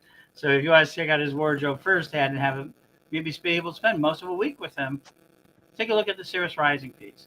We'll talk more about that later, but right now it does include your tent accommodations, your bedding, your food, and of course, other little luxuries that you might need. We'll have more about that. More about that later. But also, we also love the options. We have one of them up now. You can take a look at it. We'll be adding more soon. Today, go ahead and talk to us about your art, Don. Well, you had asked about the Hatchlip set, and that is this drawing. And you can see it is done by hand. It is done with alcohol marker.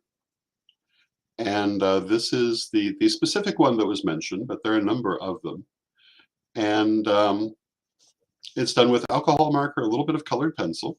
And this was done as an illustration for, I believe, the Second Degree book that we just brought out the revised version of, because it discusses Hatshepsut in one of the chapters. And then we have this drawing, which is a black and white drawing. Pardon me. And this was one of the originals for the coloring book, Great Women of Antiquity. This is the Hittite Queen Pudukepa. And being an original drawing, you'll notice that there are little white marks here where certain things were taken out. That is one of the things about original drawings. They do show that they are originals. And you can see on the back it comes through. So you know it's an actual original.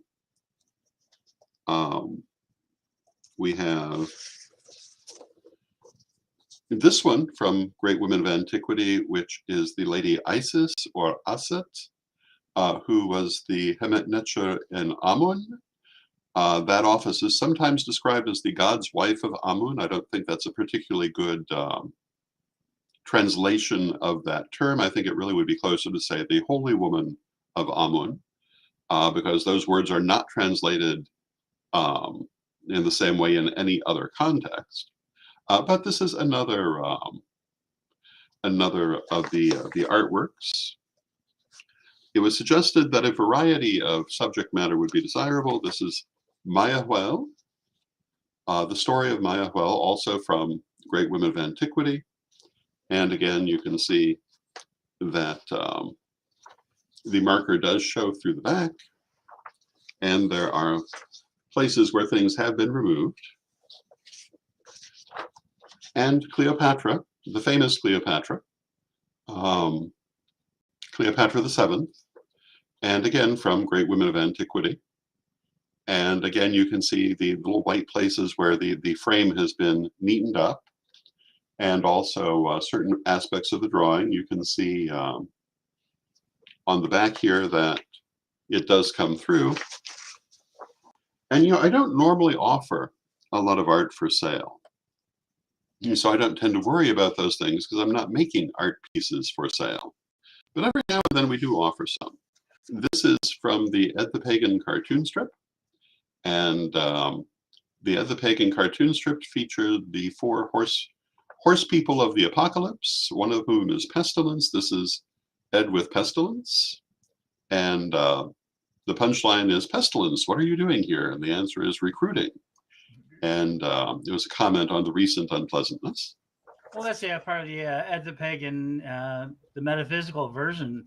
See, Ed the Pagan is not just me; it's a character that lives in the metaverse. So, yeah, I like that one. And that's probably one of the first original pieces of it. Yes, this is the back side. This is the front side, and I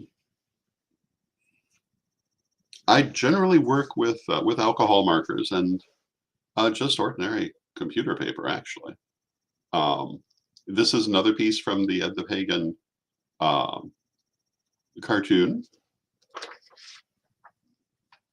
And then we have a number of pieces from the degree lessons. And we have the Morian.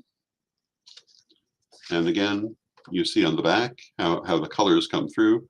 I should probably point out that my artwork often works sequentially, so there'll be a black and white version followed by a color version. So if you look at this particular piece, the black line is printed from a hand-drawn original, and then the color is added by hand. So the pieces that are being offered are the color versions in these cases.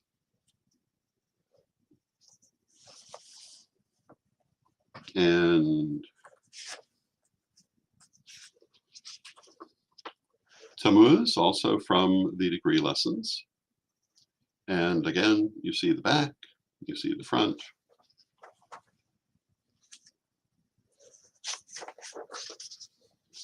Breed from the degree lessons. And if I remember correctly, this was originally done as the cover of a magazine. I think. It's been a long time. Psychic Chicago. Yes. Yes, I believe it was. Yes, it was black and white though. Yes, and then then it was made a color illustration for the lessons, and you see in the background the 7 colors representing the 7 planes, and like a lot of my artwork, there's a lot of symbolism put in here that isn't necessarily obvious. Sometimes you have to look for it. Yemaya, the goddess of the oceans, and also from the degree lessons. Also, you can see that it is definitely an original piece. Hathor, also from the degree lessons. You will also find this piece in black and white in the coloring book, Great Women of Antiquity. And then we also have this piece, which is Seishonagon, who, and if I mispronounce that, I apologize, but she is the author of the Pillow Book, which is one of the earliest literary works from Japan. And this also appeared in Great Women of Antiquity. And then we have a number of pieces from the Infinite Tarot. Oh, well, one more from, two more from the lessons. We have Father Winter. And if you want to buy a reading from Don, he does the same thing. He'll go, wait, let me add one more card or two more cards right in the middle of the reading. Okay, go ahead, Don. Continue with it. Show us that again. I apologize. So this one is Father Winter from the Degree Lessons. And Baba Yaga from the Degree Lessons. And again, you can see that it's an original piece. Then we have several cards from the Suit of Witches from the Infinite Tarot, including the 3. And this is the original artwork that was used to make that deck. The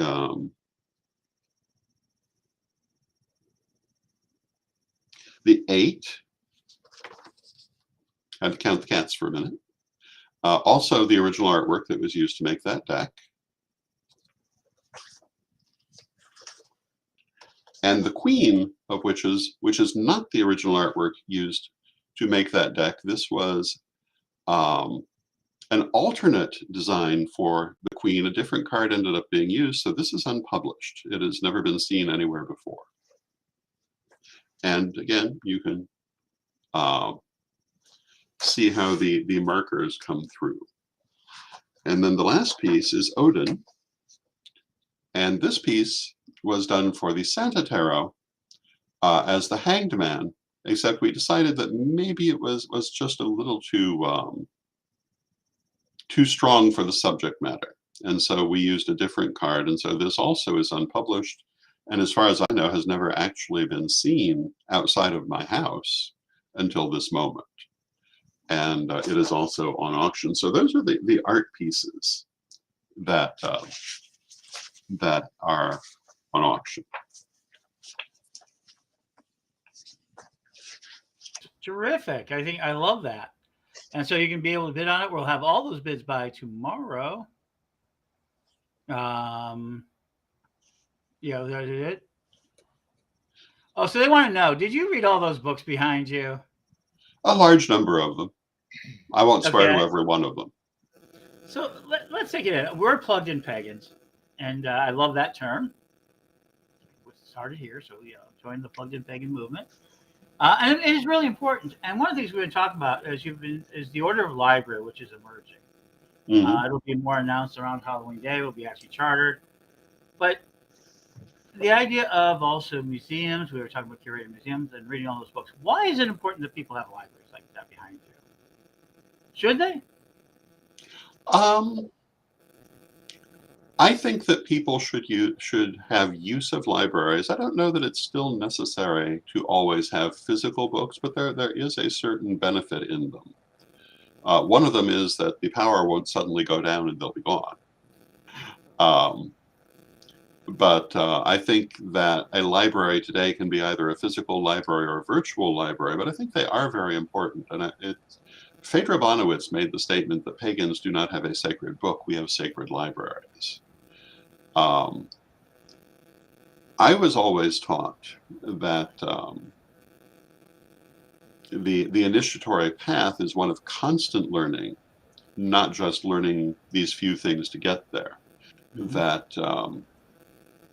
That you always are adding, you always are expanding, and we do that mostly through books or the equivalent of books.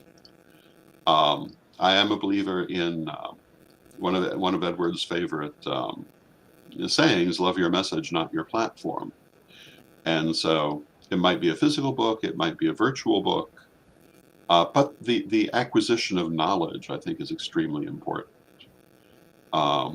I mean, let's face it, if our ancestors had been as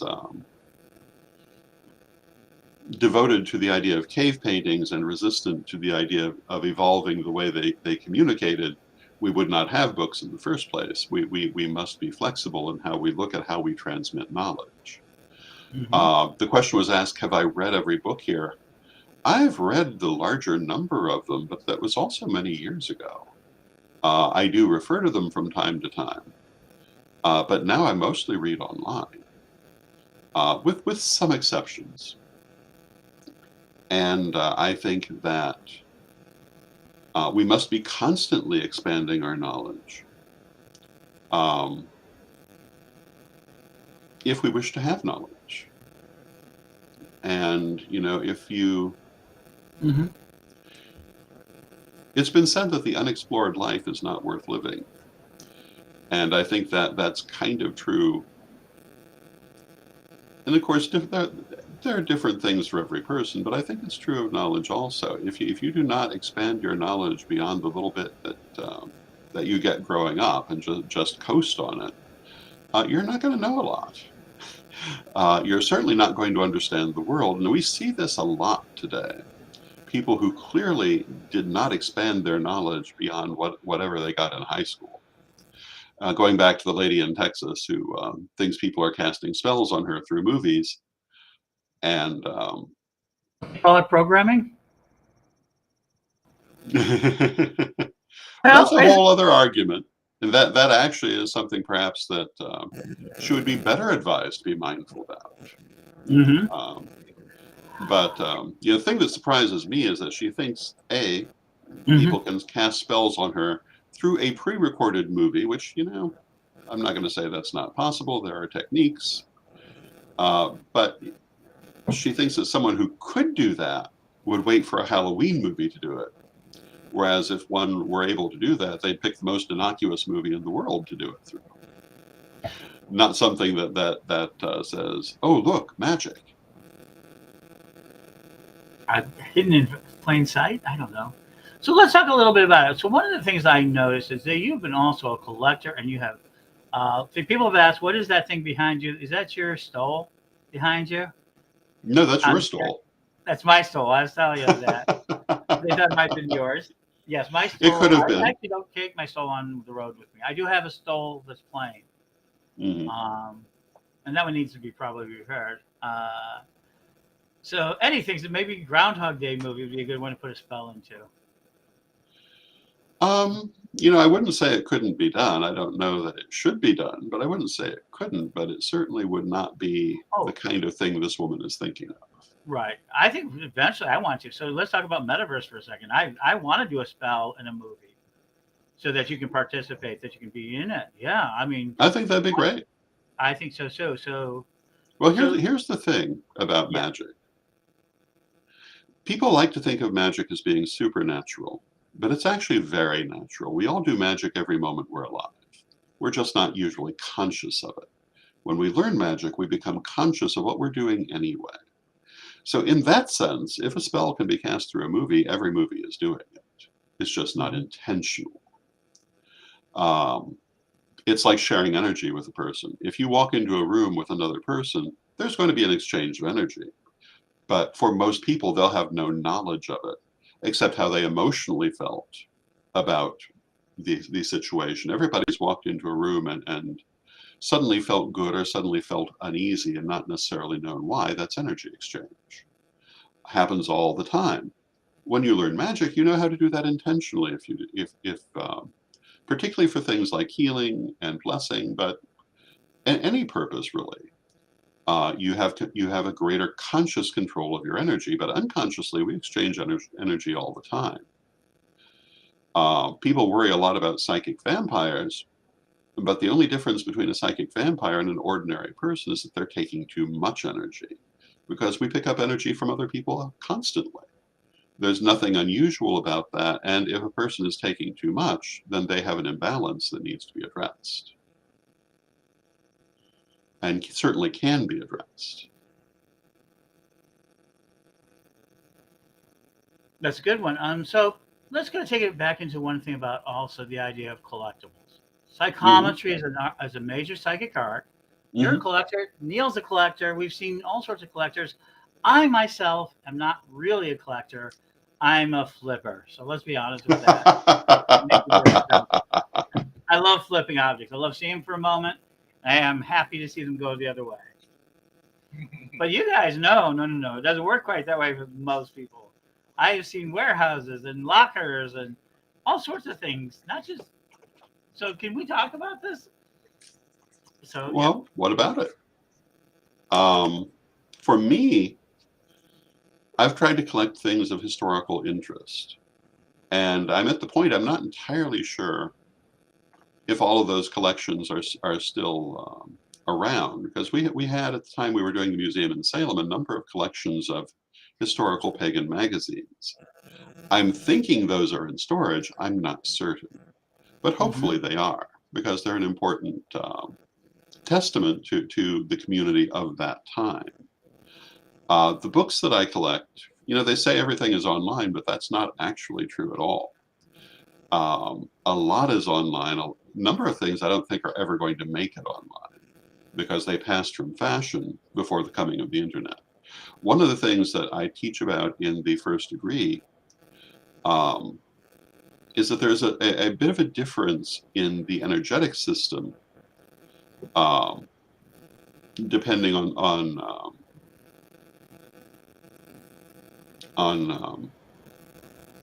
gender. That the endocrine system is arranged differently in different bodies, and the chakra system will tend to reflect this. This is, I think, today probably a very unusual attitude because that idea never made it online. But when I was learning, what you had were two rival systems for understanding the chakras, and they placed those lower chakras very differently.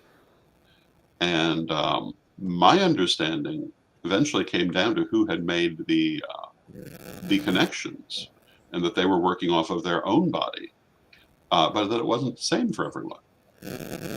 And but try to find that online, and it's very difficult because those books don't seem to have made it at this time. They're here in the library, however, which is one of the reasons that I keep the library. I'm sure there are a lot of things here in the library that have not yet made it online and maybe never will. Moving out of the metaphysical realm, some of the things I have in my library are there because they have an interesting historical provenance. One of the books I have is called The Gentle Tacidae. And I think you have to be of a certain age to remember this, but back in the 70s, there was supposedly a primitive group of people discovered in the Philippines called the Tacidae, who were unchanged from tens of thousands of years. And it was a huge thing for several years until it was discovered that it simply was not true. That what had happened is that local people were hired to pretend they were this tribe. But I have the book that was published when this was believed, and I think that's an interesting thing to preserve. In my pagan section, which is the one that's directly behind me here, there are little books and pamphlets out of the pagan press that will likely never be online unless I put them there, because I don't know that other copies of them have survived. Because a lot of the publications of the pagan press in the 70s and 80s, if they saw 100 copies, they were a large print. There were exceptions. Some did more. Some did far less. And in some cases, there may be only one surviving copy. Because they just weren't putting out that many, and people didn't necessarily preserve them. I think a lot of this material is very ephemeral. One of the dedications of the idea of the Paladins is that we're taking on the idea of storing this data. I think that's very important. Yeah, libraries rock. I think they do. I think there is this idea of both the digital aspects. Because I'm even arguing that we need to create digital vaults for information for the long term. I mean, we're the Dawn Star ancestors. We're about to see. I mean, it's like the magic books of the Gutenberg press. How many of those grimoires did not make it across to the Gutenberg press? I mean, they were all handwritten. There were so many handwritten books. How many books were lost when that technology changed? And not only that, but there are grimoires that have survived, which are written in ciphers that no one has translated yet. But that possibility awaits for the future because they have been preserved. And I think that we must make an effort to preserve everything we can. One of the great losses to humanity, I think, are the works of Sappho, the great Greek poet, who is called the Ninth Muse. And a lot of people think that Sappho's material was suppressed by the early Christian church because she's identified with lesbianism. But actually, what happened to Sappho's material is that she spoke a particular Greek dialect. Other than Attic, at a certain point, people stopped learning that dialect. And so they preserved books that were written in Attic Greek and Koine Greek. I think she was writing either in Doric or Ionic, but whichever one was not quite a lost language, but not common. Only a few antiquarians, I think, had maintained it, and so not many books in those languages were kept. That's what actually happened to her works. People said, well, I can't read this, I'm not going to hold on to it. Whereas if they had held on to it today, it could be read. And in fact, the right person could have read it even then. But I think that when we look at what we want to preserve and what we don't want to preserve, the real answer should be, we want to preserve it. Even if we don't at this moment understand its value, it may have a value we do not perceive. So there was a question they were asking, what about quality books? Do you only read quality books, or do you read any book that's worth reading? I hear this a lot. So for me, let me go ahead and answer for myself. I'm a very particular type of reader. I enjoy reading, but I'm not and I'm a fast reader, but I'm not a heavy reader in my older age now. When I was younger, I was reading 70, 80, 90 books. I could read a book a day. I can still read a book a day. But I find myself choosing, I'm rereading books like Power Shift by Toffler. I'm rereading that. The History of Future Past is kind of fun because he predicted all the things were going to happen, and they've all done. Now I'm reading it. It's now a history book of what we thought. It's kind of a weird thing. But I'm picky what I'm reading because I'm reading Sapiens. I'm reading sort of like metaversal books and technical books, and I don't want to get caught up in trying to learn something else or try to read something else. So I've gotten picky, but you know, when I was younger, when I was starting out into my 40s, early 40s, I read a book a day if I could, and quality didn't matter. I just read whatever was available. And for me, I have two different answers to that question. The first is, if you're asking me what books are worth preserving, my answer is all of them. And just because it might not be a book that would appeal to me or that I consider to be of high quality doesn't necessarily mean that's so. That's my perspective. There are books that when they came out, I would have probably just rolled my eyes. I don't want to name any. Well, I'll go ahead and name Chantomatics as one whose title would have made me roll my eyes. But it's in my library now, and I'm glad it is, because looking back, it's an important book. And it's actually quite good when you get into it. And it is basically an exposition on the Indian idea of mudras for a non-Indian audience. And so actually quite a good book, virtually forgotten, I think. But so I believe they're all worth preserving. But what I would read myself, I don't have a lot of time for reading, so I am selective. I don't read quickly. I was never a person who could read a book in a day. While Edward was finishing the book, I might be halfway through the chapter. I read, I guess, with some difficulty, but I was never conscious of that until later years. But I also tend to hold on to what I read forever. And so I would have to say that a book had to catch my attention. I mostly prefer reference books. There have been some fiction books that I have enjoyed, but if you look at the walls of the library, there aren't a lot of fiction books here. Nor have I spent a lot of time reading fiction. I tend to read history. I tend to read art. I tend to read how to do things. I tend to read that kind of book. You also notice the metaphysical section is not the biggest section of my library.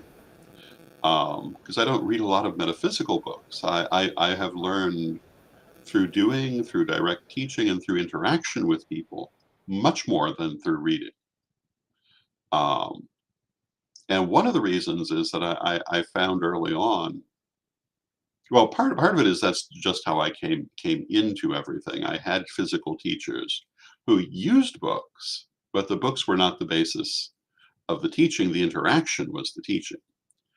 But I find that a lot of metaphysical books represent what they're saying as the only opinion, which it never is.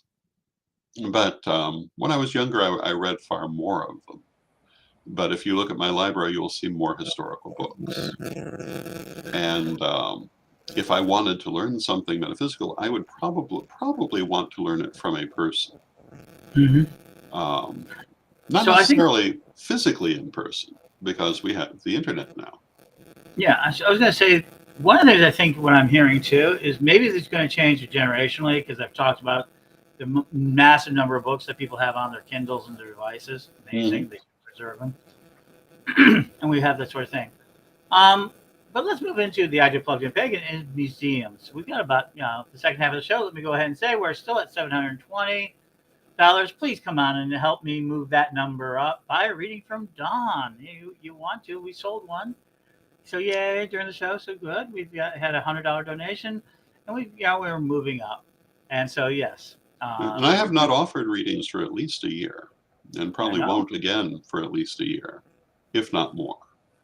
And so there you go, folks. Go ahead and get that. So I want to go ahead and offer to the next bit. So plug-in pagans, museums. Are museums valuable? Should people be storing these devices at home? Should people be collecting these magical items? I mean, we hear about the American craft movement. I've heard of these sort of movements, but are these really worthwhile? Yes, absolutely, and I'll tell you why. Without them, people often only know what's fashionable. Look at magic wands. If you look for magic wands online today, you'll find them very heavily influenced by Harry Potter. Not all of them, but the larger number of them resemble Harry Potter wands. It's a fashion. You'll also see things like the willow root wands, which are very beautiful, but of a very distinct type. But the kinds of wands people have used during my lifetime have been a much wider range than that. I don't remember who I was talking to, but we were having a conversation. I think it was my son. We were having a conversation about magic wands and how, when I was coming up, the common magic wand was made of wood with a copper wire running either on the outside or through a whole board on the inside, on the premise that copper conducted the energy. This was the stronger fashion for wands at that time. By the 80s, the dominant form of magic wand was a metal tube, usually copper, often filled with stones, crystals of different kinds, with a crystal on either end, usually. Sometimes wrapped in leather or suede or fabric, sometimes with ropes of stones decorating it. And that was the dominant form of wand for a good 10 years, I would say. And then Harry Potter came along, and they changed. But if you don't have examples of these to see somewhere, you will lose that idea if people aren't still seeing it and talking about it. And these were very effective. They're all different effective styles of wand. If you look at the sort of thing, for example, that Chick and Tabitha Cicero had published a book on creating magical items that included a number of things you might use in certain forms of ceremonial magic, including a number of types of wands and how to make them, which included techniques I would not have thought of. I think that is another example. In order to keep the knowledge alive, I think you really need to keep, as much as possible, examples of the objects. We know, for example, about ritual tools in the ancient world because they still exist. We don't always know exactly how they were used. Usually we do, depending where it's from, but many of them still exist. Some of the earliest statues of deities actually still exist, some going back thousands of years before written history, which have been preserved by accident. But we know they're there, and they still inform our ideas, or they once again inform our ideas. We may not know exactly how they were used or exactly what they mean, but the fact that they exist is important.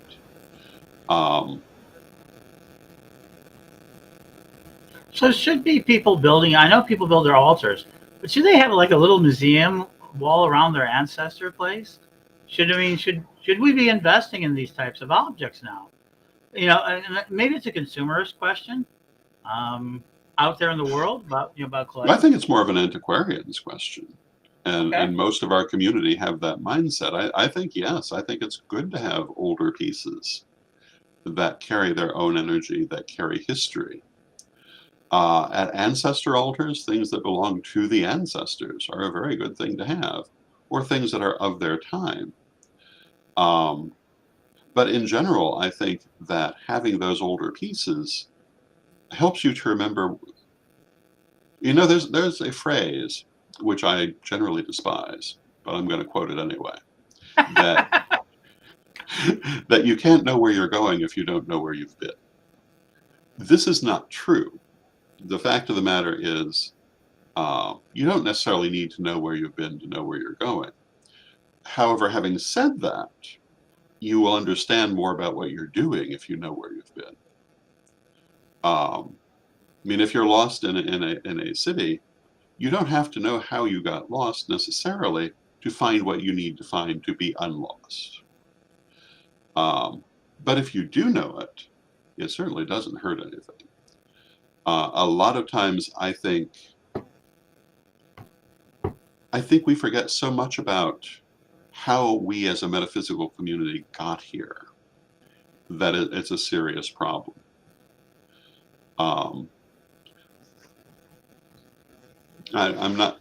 One of the things that has caused is people to try to set the beginning of the modern community much later than it really is. I've heard people try to say Wicca got started in the 90s. And for some people, that might be true, but certainly not the movement. What we call Wicca goes back at least into the 19th century, not exactly as it is now, but in its development, and parts of it much farther. And the trail is right there to be seen if people will look at it. One of my favorite examples is Dorothy Clutterbuck, who certain people have tried to make out to have been not a pagan at all, but if you read her diaries, which have now been extensively published by Hazelton, I believe, they are full of hymns and invocations to pagan deities. They are so close to the things people write today that if you publish them in a modern pagan forum, nobody would spot them for being generations old. Except she does do the whole thee and thou thing rather to excess, as they did at the time. But there's still people who do that. I try never to do that, but what are you going to do? But it's a style. But, so go ahead. Go ahead. Well, I was going to say that the fact that people don't know that's there really warps their perception of how we got where we are. Well, I do too. I think this is where the race to the plugged-in pagan comes in. I think one of the things I've learned this year. But I want to do something first. Neil, you've sold these wands, haven't you? You've been at this for 30 years. Can you talk about the wands and these sort of changes?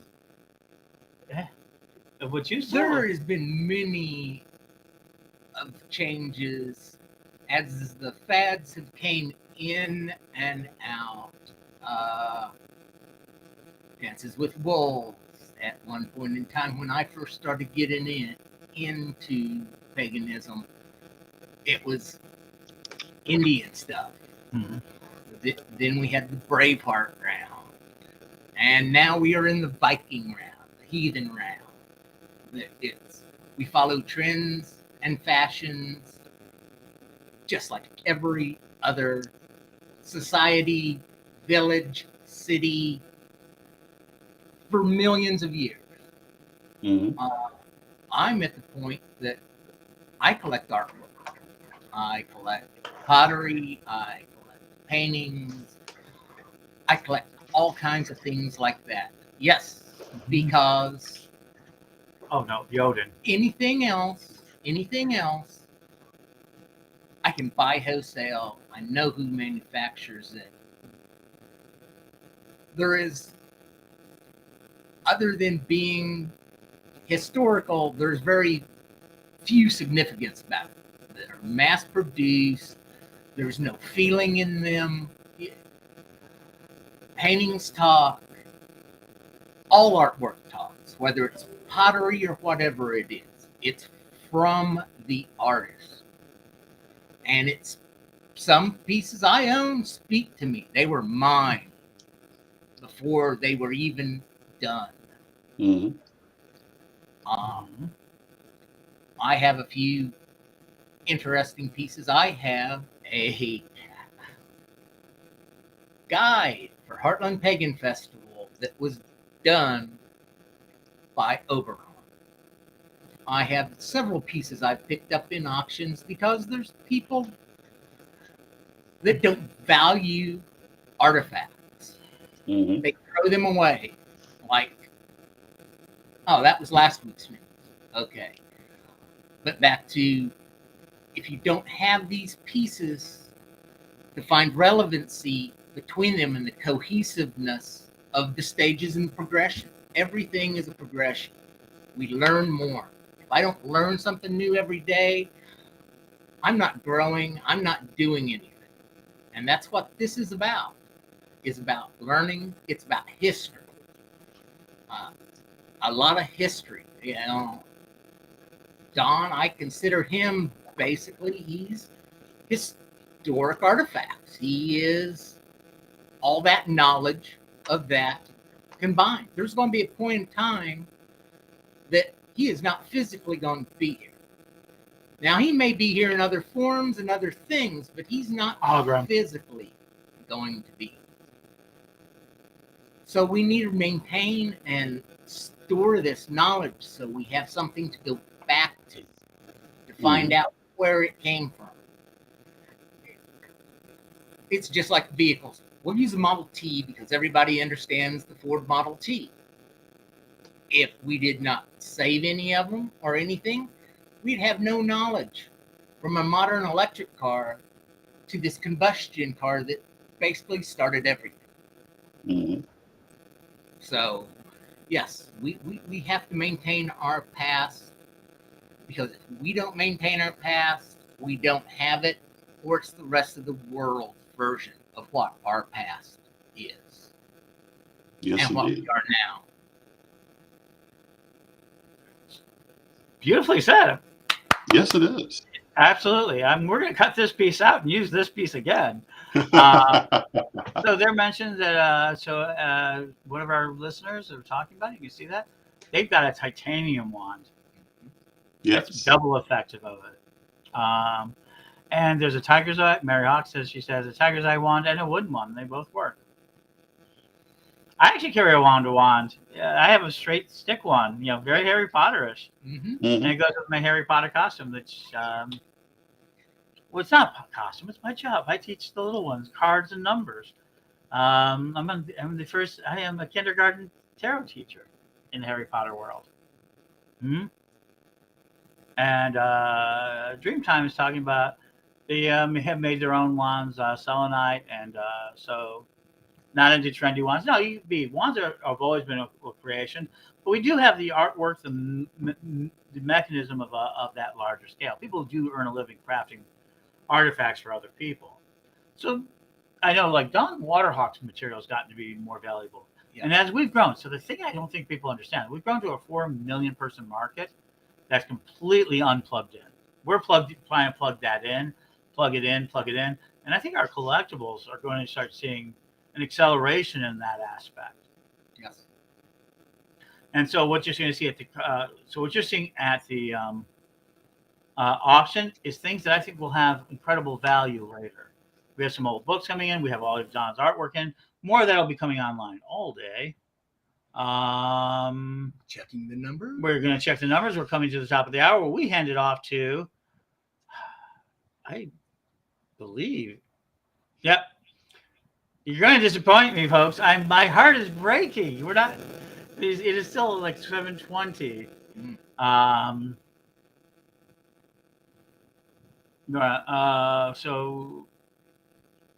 So that's kind of thing. What do you do if your projects are not fun anymore? Then don't do them.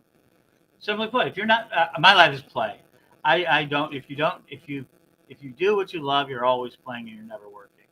I may do a lot of things you consider work, and I do a lot of work in the traditional sense, but it's a life of play. And this telethon is about a life of play. So let us take the last 10 minutes of the show while we wait for our hosts to come on and get ready. They're all coming. Let's talk about the Parliament, because we have artifacts of the Parliament. Yes, we do. We have books and bags and all sorts of neat things. Why don't we talk about that? I mean, we store stuff from the Parliament. We actually know that there was an argument over a booklet that we showed them. No, it was real. That's true. So as we're moving towards the Parliament, let's talk about that aspect of museum and science. The museum work is all of these faiths, all these world people, religious people are going to mark in. And I think the big discussion, I think, at the Parliament, defending freedom and human rights, is the dignity of artifacts. What is collectible and what's not? I mean, is it okay to buy our wands and keep them there? But is it not okay? Where do we move forward? How do we collect sensibly without, Well, I don't think there's a lot of question about anything that's contemporary. Mm-hmm. I mean, if you're buying it from the person who made it, I don't see that anyone can really raise an objection to that. I think it's when it's a historical piece, there are people who feel it should stay where it was created. I don't know that I entirely agree with that. I think the world's a little too volatile for that. I think that the heritage of artifacts and ideas is a global heritage. And I think having everything in one place is really quite dangerous if we look at some of the things going on in the world. How many things in the Middle East were destroyed in the last couple of decades because a group came to power that did not approve of that particular history. The fact that certain things were not in that country, I think, is why they were preserved. Mm-hmm. So I'm not necessarily a great fan of keeping everything where it started, but how you acquire it, I think, is very important. Provenance. Yes. Need to take pictures. You need to have notarized statements from people. Mm-hmm. It's all about the provenance. Anybody can pick up anything and say, well, this was owned by or this was used in. That's true. You have to be able to prove it. Just like the Lawrence Museum. Mm-hmm. It's all about the provenance. You have to have that to tie to the object to make a difference. Mm-hmm. And it adds value. Absolutely. Mm-hmm. So how do we go about doing something like that for the next thing? That'll be, I think, our next show. We'll talk more about this because we're getting ready for Kai Aiden and Sir Kai Aiden, and she's going to show us crafts and other things. And hopefully she's hearing this and she can say, okay. Yeah, I neither do I, Kay. Kai? All right, so I'll play one of them. There we go. But she's going to come on in a bit. We're getting ready. We have about 8 minutes out there. So let us go ahead and make our plea one more time. Don, why should people be donating? Well, we talked about this a little bit last night. The Parliament, particularly this Parliament, is focused on human rights, which within the context of what it is, we're talking about religious civil rights particularly, not exclusively, but particularly. And this is a matter of great importance to our community. If you do not realize that there are certainly those who would restrict our religious civil rights in certain political circles who are not paying attention. I think that we need to be very mindful of protecting those rights, and this is one place where we can have a very strong influence. People who come to the parliament are spiritual leaders of their community for the most part, sometimes political leaders. Making those connections and making a good presence there has an outsized relationship to the amount of energy expended. To have the same impact of sending a delegation to the parliament through other means would cost far more money and time and travel. Because there are people from all over the world, and those people are forming their opinions, in many cases, of what they think of the other religions who are present. Particularly a religion such as Wicca or modern Western paganism, which is often a newcomer to its area, wherever it may be, and sometimes viewed with suspicion, particularly if certain other religious groups are active there who will tend to misrepresent us. We need to be there to represent ourselves. That's why I think being at the parliament is so very important, and why donating is so very important. The more we can get our message out at the parliament, the more we influence a global community that is otherwise very hard to reach. Now, of course, Pagan World TV, in a manner of speaking, is the same idea, influencing that global community. But every tool that we have to do that, I think we should use.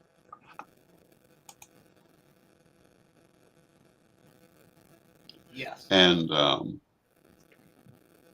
it's difficult to explain all of the effects of Parliament, because they're not all visible, I don't think. But you are influencing thoughts and minds that you normally don't have the option to reach. Well, I did influence mine. I mean, we've talked about it, and hopefully we'll get out somewhere along the way. Journey to the Parliament 13 will explain a lot more of my journey. Yes. But certainly, Pagan World TV would not exist today if it were not for my experience at the '93 Parliament.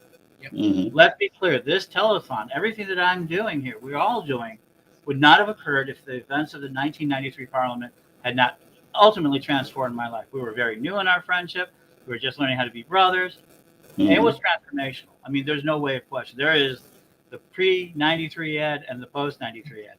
And the pre-93 Ed, there's a wild story in there. There's, I was a rogue magician in Chicago. I had a lot of fun. I stole gnomes.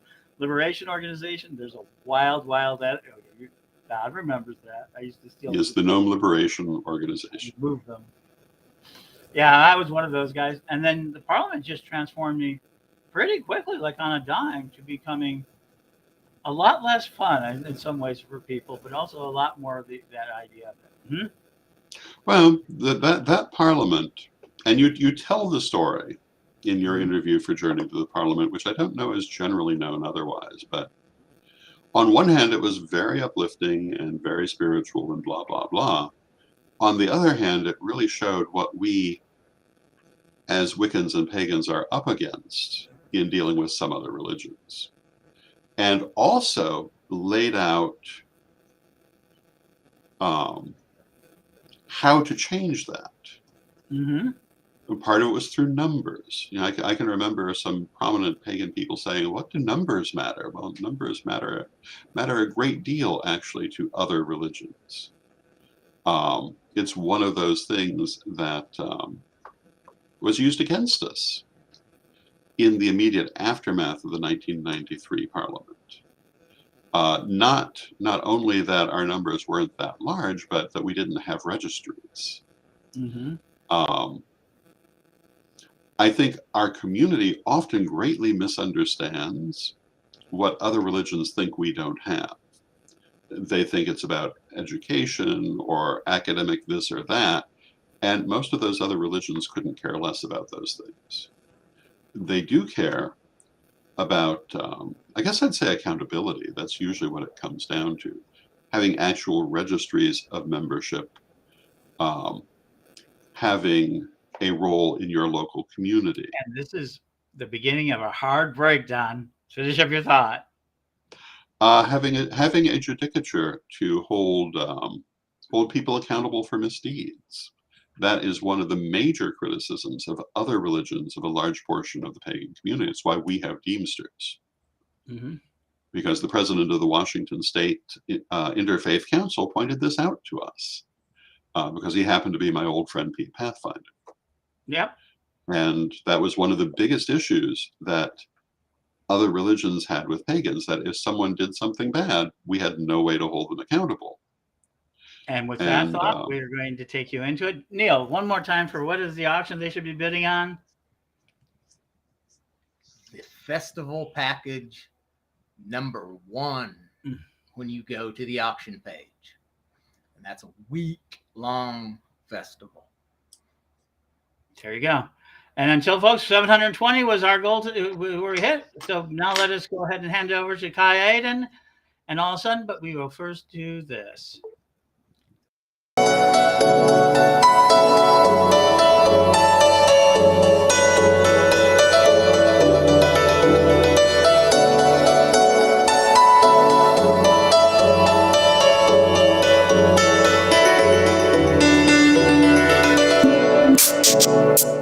On August 14th to 18th, 2023, the Ninth Parliament of the World's Religions will convene in the city of Chicago. They are calling us together for a call to conscience, defending freedom and human rights. People and representatives of nearly all religions and faiths will be there to answer this call. And here are 6 reasons why you should attend. Number 1, with hundreds of classes available across the spectrum of religious and spiritual thought, presentations with real-world events taught by thought leaders and teachers, workshops that cover important skills and information training that offers results long after the participants return home. Number 2, networking and contacts. You will meet people from every religion from over 80 countries. Meet and have conversations that are thoughtful, insightful, and with deep value. Making contracts across interfaith ministries, understanding and sharing knowledge and resources. Number 3, breathtaking performances of music, dance, and the arts. Every kind of religious and cultural music, dances, and art fill the 5 days. The Parliament presents beautiful, colorful, intimate, and spectacular performances in many languages from many cultures. The display of the heart, in essence, freedom of expression, will be on full display. Number 4, have your voice heard.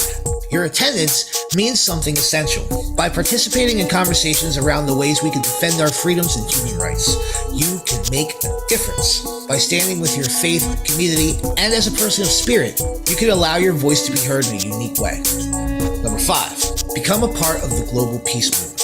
As you learn and share at the Parliament, you discover none of us are alone, and that people all over the world are working towards peace, a freer world, and the protection of human rights. Whether your service and goals are local or global, through the Parliament of the World's Religions, you will be able to act. Number 6, it's a spiritually transformative experience.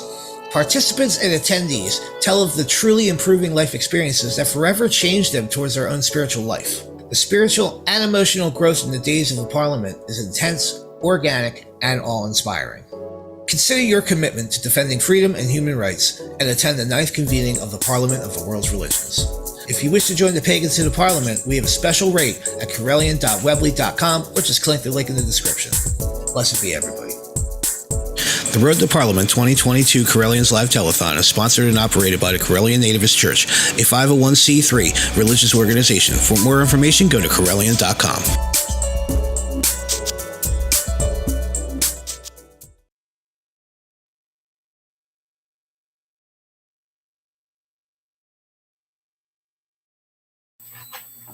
So good afternoon, everyone. I am Reverend Kaiden, and joining me today is Reverend Rachel. Hi.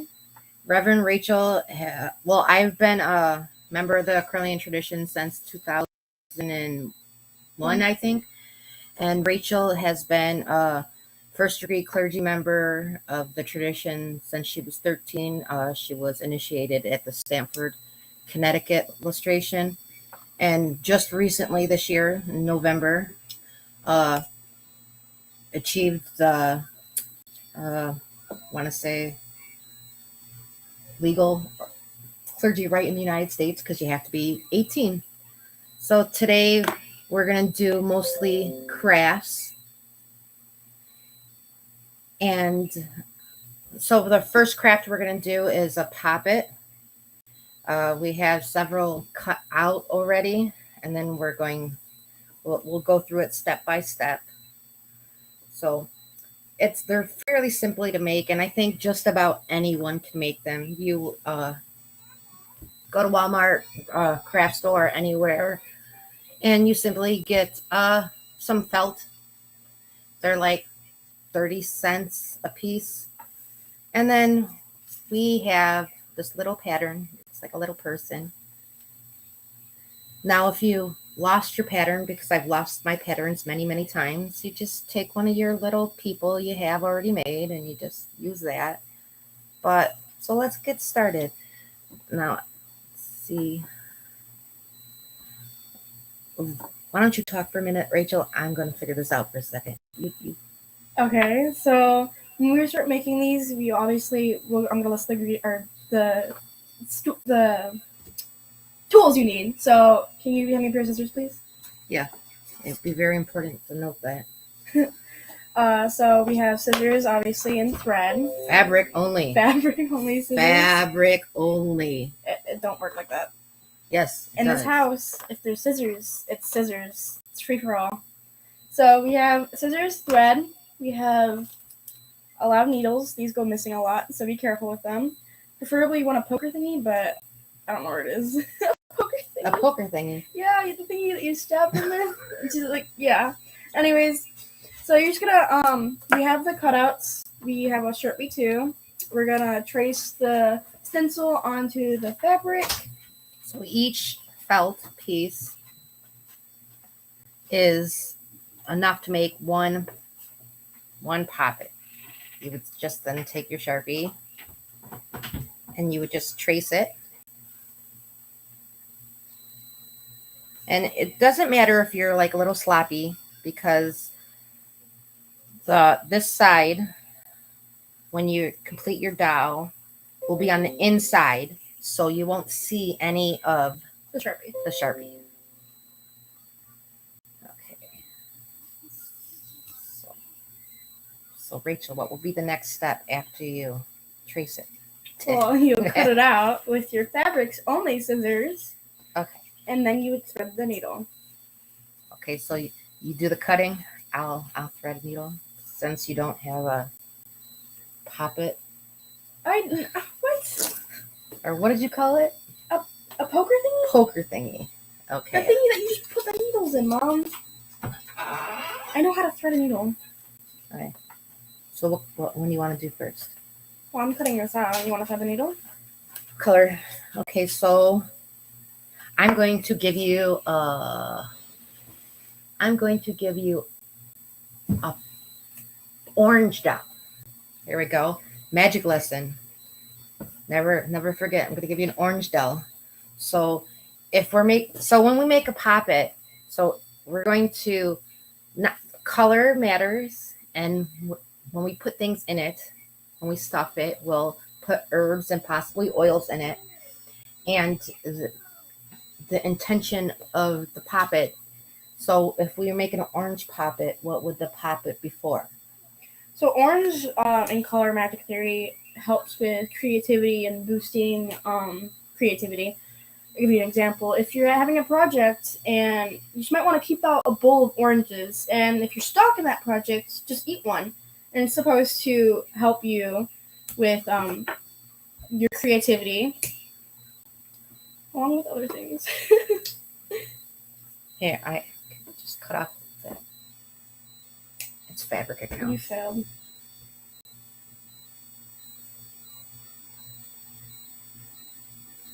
That's it.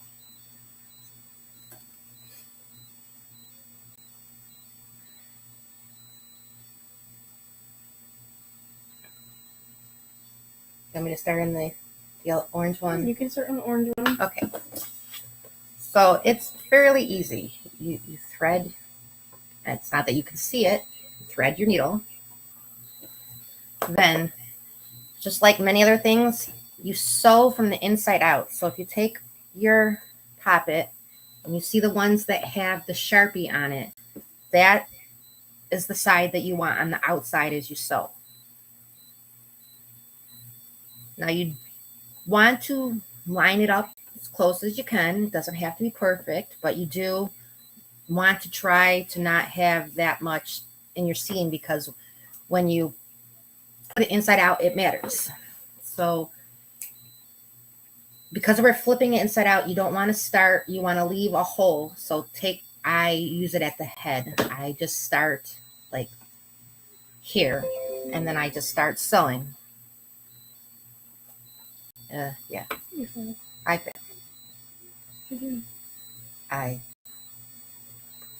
I brought it through too much.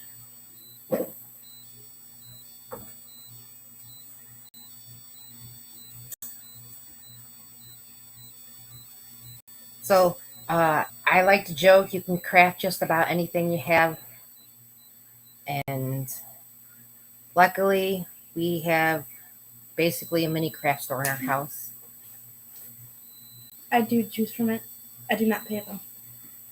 I think if she uses my craft supplies like it's Joanne Fabrics, that she should pay.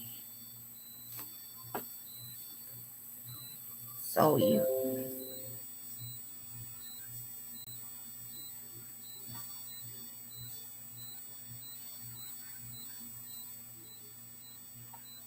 you don't have to sew it really well.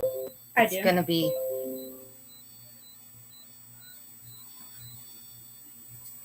just really quickly near the edge.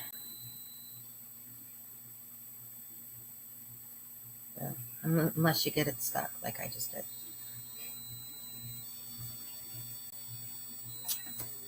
And then you figure out what you did wrong.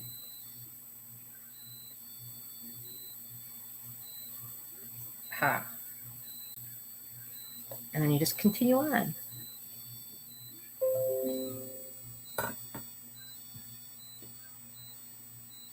Okay. So we're making an orange poppet right now for creativity. Okay. So we have other ones. What other possible poppets could you make? So we have these blue ones right here that we were sort of cutting out already. And blue ones have to do with peace and protection. So if you need protection in your life and peace or happiness, blue is where you want to go. I know blue always usually stands for sadness, but not in this case. Okay. So we got orange and blue. Orange and blue. Right. So what about green? Here we go. What about green? Green is prosperity and moolah. Everybody likes their money, you know. So green helps with promoting financial stability. So if you're having issues with your financial life, these poppets would be a great thing. So with these poppets, they're about channeling a certain emotion that you might not be able to do on your own, because as humans, we have a lot of emotions going through our everyday life. So sometimes we need something to focus on and help us get us through, something we can focus our energy on. And these poppets will help do that.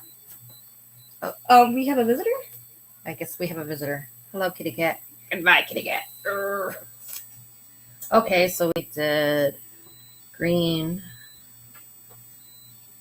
Okay, let's see. Can I trip you up? What about pink? Pink. So the thing about pink and red is they both mean love, but different kinds of love. Obviously, red is more seductive and lustful, while pink is more frilly and, more about self-care, like love for yourself, while red would be for others. Like the answer? Okay, I like that answer. Okay. Darn. Okay. Let's see. I haven't done it yet. What about yellow? Yellow. This one is a fairly easy one. When you think of yellow, you think of sun, you think of warmth. So you think of happiness. Yellow equals happy, equals joy. So, yeah. Okay. Always be yellow and happy. Happy, happy, happy. Pink. You just did pink. Okay, I was trying to trick me? Yes. Okay. Okay. Purple. Purple is similar to orange, actually. It's about creativity and intuition. It's about, like, trusting in yourself and, like, your gut feelings. Like, it's when you feel like something bad's gonna happen and it comes true, I wonder why. Okay. Red. Didn't we just do red? I did red. I did red with pink, remember? Oh, okay, gotcha. Red equals lust. White. Lusty love. White is an interesting one. White is sort of like place filler. So, I'll give you an example. If you are doing a prosperity spell and you need a green candle, but you don't have a green candle, just take a white candle, put some green glitter on it, and it's a place filler. Also, white is for cleansing and purifying your areas around you. Ooh, so we have a comment, and I would like to, let's see, we're going to show it real quick. So we made a goddess one and filled it with herbs, crystals, and written an intention of what we wanted to bring it into our life for the coming year. It was beautiful to make. I think poppets, I love to make poppets. They are so easy to do. You just put your intentions in as you make them, and you just fill them with what you want. And you can, no two poppets are the same. You can sew them like this. You can put the thread on the outside with different colors so you see it. You can put button eyes on it. You can draw symbols and sigils on the outside of it. What you want to do is endless. So here, I sew it a little from now. So I'm going to stop for a little bit. So let's pretend we made this one on air. We had it already made. Okay, so this is what it looks like after you take it and flip it out. We'll continue doing one in a minute, and so we can flip it out. Okay. But then comes the fun part. It's the stuffing. Now, there's many things you can get. You can get fill from the craft store, but it can get pricey. Another thing you can get, let me get that thing over there, Rachel. So fill, the same thing as snow that they sell at said craft stores all the other times of the year. So it's the same as fill, but they market it as snow. So after the holidays are over, they often mark this down, and you can get it on clearance for really cheap. But say you don't have any fill, or you don't have any of the snow because it's not Christmas time. The other thing you can do, if you have I guess she won. If you have okay. This is Mr. Giraffe. Mr. Giraffe is gonna die. Now, please remember we are family friendly. Okay. So she's not. We're going to gently give her surgery. It is fabric, so we're good with the fabric scissors. Now you have to make sure it's the kind of stuffed animal that actually has fill in it, and it's not that cheap beans that they seem to give nowadays at the carnivals. They're just so cheap. So you just get your stuffed animal or your fill, and I need something like a dowel or something. I'll be right back. So then you just put it all in, stuff it all in. Yep.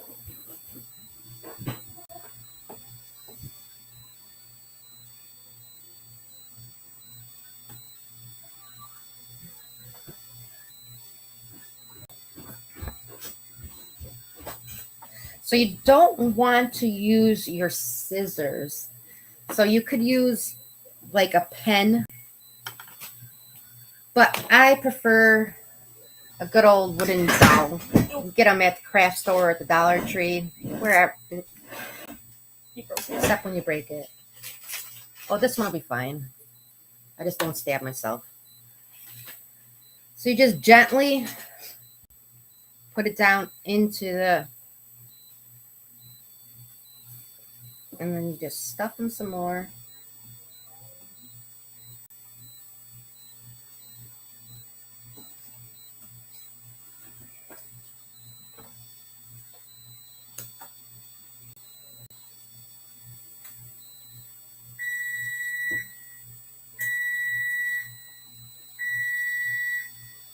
Oh, and it is 12:19, so it's lunchtime at our house for some people. So sneaking on through.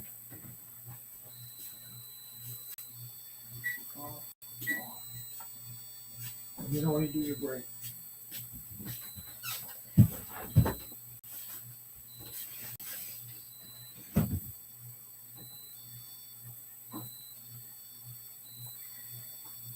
Okay, Rachel. So what do you do when you can't get to go in and the dowel's not? Do you just give up? No, you keep persevering. Okay. Let me do it.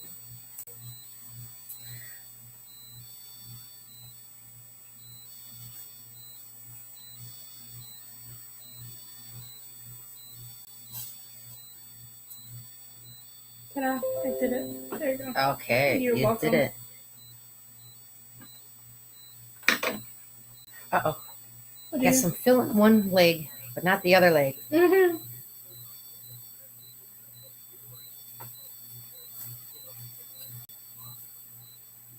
That's one thing you want to be careful of, that you don't end up with a whole bunch of fill in the middle and making them a fat poppet, but no fill in the legs. So you just take that dowel or Whatever you're using. As I said, a pen works sometimes just as good. In fact, it's actually better. Mm-hmm. Okay, you do that one. Oh, look, Rachel. Oh, thank you. I got my Hot Topic. I am an elf. It's in Lord of the Rings. Oh, I can't do the right one. I want to do this one. See, that makes me happy. I know. I was only sad that when she went to the store, she only bought one pair. Like, you know, she didn't think her mom would want one. I don't want to match with my mom.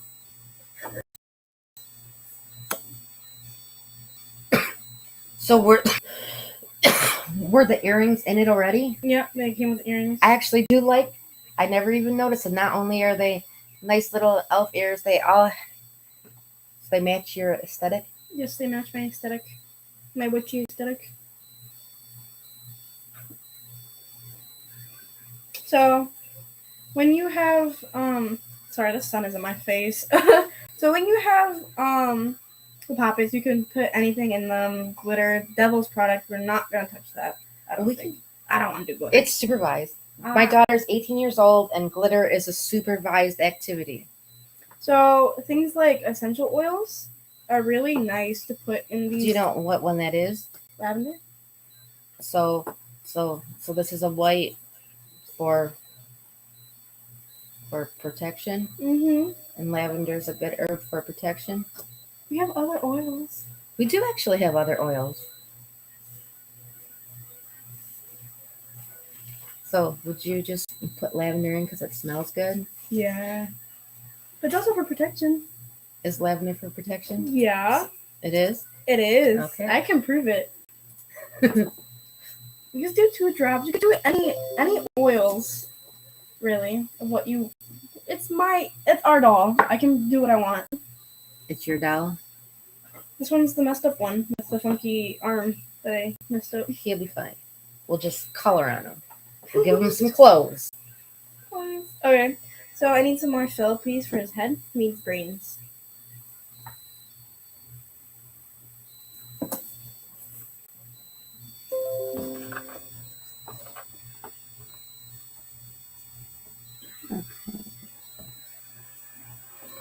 I feel bad with dead air. Should we talk more? Yeah, same. Okay. What are we going to talk about? Okay, what do you want to talk about? Mm. Oh, so we can talk about the Parliament. Ooh, the Parliament. I'm excited. I haven't gone yet. Okay, so I went to the Parliament in 2018. Was gonna go, but at the time we had a different cell phone carrier, and she was unsure if we would have. Oh, plug the cell, 1 minute. Plug the cell phone in, and we're gonna die. But she was unsure if we were gonna have internet while we were in Toronto, because that's where the 2018 Parliament. Oh. Okay, well, she'll fix that in a second. Well, she was unsure if we would have internet because our cell phone provider did not have service in Canada. So we would be, what's the word I want to use? No, we would only have access to Wi-Fi. You would be essentially stranded. So she was unsure if, the Wi-Fi was going to be that good everywhere. And she just could not live for a week without Wi-Fi. So she missed out because Parliament was a great experience. Now, for me, we live in the Western New York area. So Toronto was very close to us. So Toronto was like... You doing that for me? Oh my God, I'm a vampire. Sun. Maybe we should put the curtains down, but no. So Toronto is about 2 hours from our house. But at the same time, I was going somewhere for a week. So I did not want to have my vehicle because I didn't want to have to park it. Parking can be really expensive. So I took a Greyhound up to Toronto. It was really cheap. And I stayed at an Airbnb and basically went on the Toronto bus, the public transit to the Metro Center every day for the Parliament. And I have to admit, Toronto's bus public transportation system is way better than Buffalo's is by a lot. So I enjoyed it. Okay. All right. You're ready? I think he needs more stuffing in his head. Do you? He's off his small brain. Fine. So see, we have our finished poppet. It's finished? Almost finished. Finished stuffing, I meant. Okay. So we have this. So what you're going to do is we have our threaded needle. Obviously, we have a knot at the end of it. When you're doing the poppet, you want the knot to be in the inside so you can't see it, unless you want it to be seen. Some people You can have give some hair. I got some floss. So we're just going to sew it up. Do some fancy stitching. I'm just gonna do some cool knots so his head looks like it's stitched because it's Halloween and we're gonna do our Frankenstein puppet.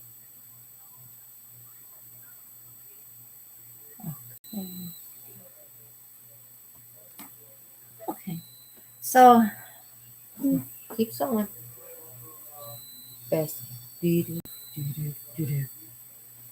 Now see, as I said, you don't have to be the best sewer in the world to make a poppet. Okay. It gets done.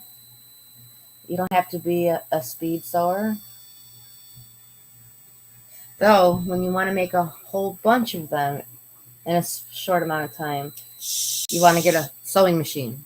But our sewing machine was temperamental, and it permanently channeled some Mercury retrograde energies. So the sewing machine had to go. So when we moved, I decided it was going to stay at, it was going to go to the Great Sewing Machine in the sky, and I was just going to get a new one for Yule. So in the meantime, we have needle and thread. Yes, which is just as better.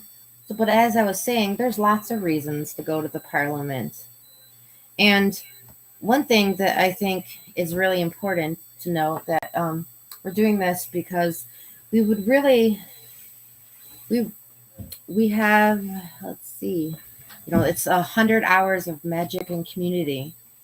And so we're going to be here for the next couple hours, and then we have people taking over. And the purpose of it is to help the Paladins and the tradition go to Parliament. A lot of the funds, we're hoping to raise $10,000. We would hope to raise $100,000, but we have to. We want to make realistic goals. It would be great to make $100,000 if Bill Gates or Jeff Bezos or Elon Musk were to just come upon the streams and donated $100,000. It's not like we would say no. Mr. Beast, where you at? Yeah, Mr. Beast, where you at? No, I'm joking. So if you could, let's see. I know we have. Okay, I'm not the most tech savvy person in this world. So, what are you trying to do? 1 minute. I'm trying to find.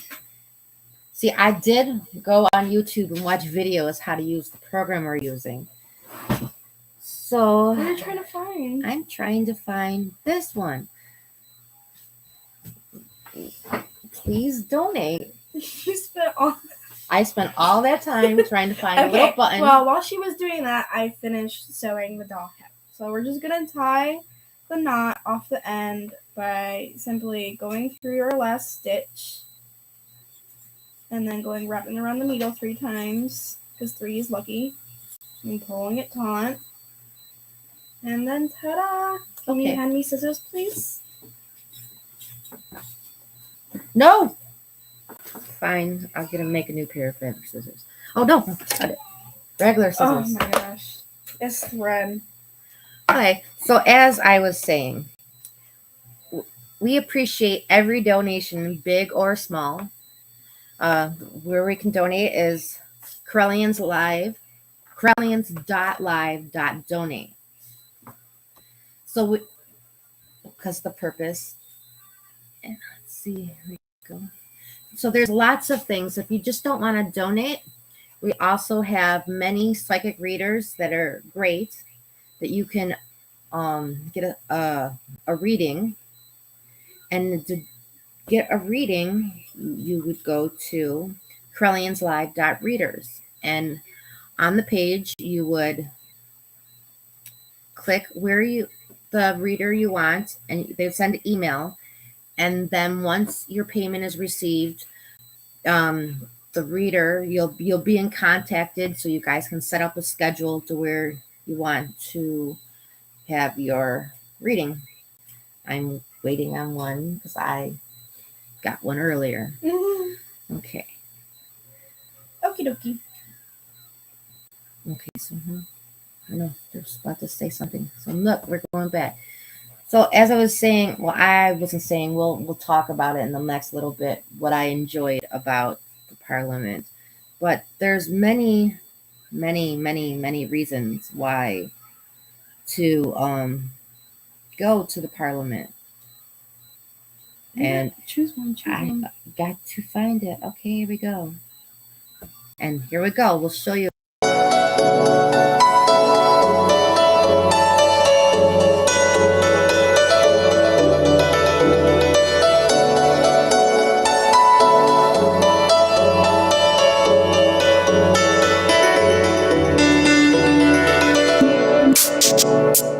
On August 14th to 18th, 2023, the Ninth Parliament of the World's Religions will convene in the city of Chicago. They are calling us together for a call to conscience, defending freedom and human rights. People and representatives of nearly all religions and faiths will be there to answer this call. And here are 6 reasons why you should attend. Number 1, with hundreds of classes available across the spectrum of religious and spiritual thought, presentations with real-world events taught by thought leaders and teachers, workshops that cover important skills and information training that offers results long after the participants return home. Number 2, networking and contacts. You will meet people from every religion from over 80 countries. Meet and have conversations that are thoughtful, insightful, and with deep value. Making contracts across interfaith ministries, understanding and sharing knowledge and resources. Number 3, breathtaking performances of music, dance, and the arts. Every kind of religious and cultural music, dances, and art fill the 5 days. The Parliament presents beautiful, colorful, intimate, and spectacular performances in many languages from many cultures. The display of the heart, in essence, the freedom of expression, will be on full display. Number 4, have your voice heard. Your attendance means something essential. By participating in conversations around the ways we can defend our freedoms and human rights, you can make a difference. By standing with your faith, community, and as a person of spirit, you can allow your voice to be heard in a unique way. Number 5, become a part of the global peace movement. As you learn and share at the Parliament, you discover none of us are alone, and that people all over the world are working towards peace, a freer world, and the protection of human rights. Whether your service and goals are local or global, through the Parliament of the world's religions, you will be able to act. Number 6, it's a spiritually transformative experience. Participants and attendees tell of the truly improving life experiences that forever change them towards their own spiritual life. The spiritual and emotional growth in the days of the Parliament is intense, organic, and awe-inspiring. Consider your commitment to defending freedom and human rights and attend the 9th convening of the Parliament of the World's Religions. If you wish to join the Pagans to the Parliament, we have a special rate at Correllian.weebly.com, or just click the link in the description. Blessed be everybody. The Road to Parliament 2022 Correllians Live Telethon is sponsored and operated by the Correllian Nativist Church, a 501c3 religious organization. For more information, go to Correllian.com.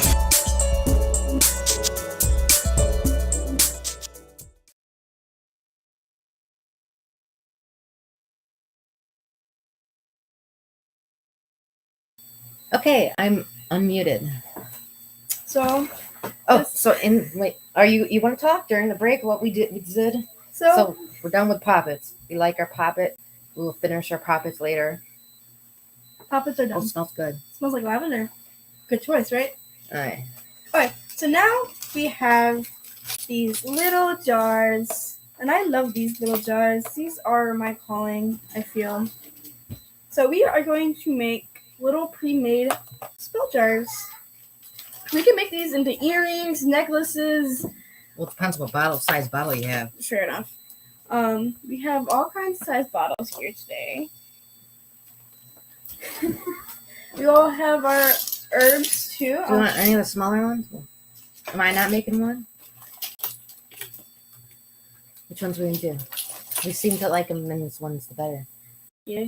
Okay, so I want kind are you gonna do? I'm gonna do this one. What color? What? No. So we have 4 options, or 5 actually. Sorry, we have 5 options today. We have love, attract love. We have happiness, and we have money, prosperity inducing. And then we have dream work, and then we have protection, because everybody needs a little protection in their life. So. Okay, I like to go to bingo.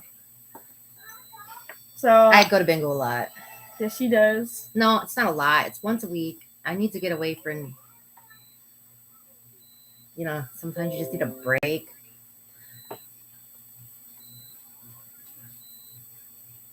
So I think I will do a money. I am single. I'm going to do love because I need to attract that love in my life. Okay, so I want to do a money spell jar. Money spell. So we have our assortment of herbs here. So I'm going to get those out in a second. So my mom wants to do a money spell. So we can take some red clover for this money spell. Red clover. Okay. Money spell. Red clover is for financial aid, among other things. So we have a red clover. Now we need jasmine. Sorry. I'm knocking out over everything, huh? Okay. What about patchouli? Do we have any patchouli? Yes, we do. Patchouli. This is peppermint. We also need peppermint. Wow.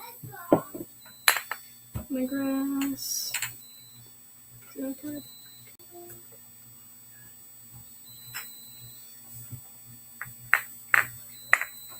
Oh.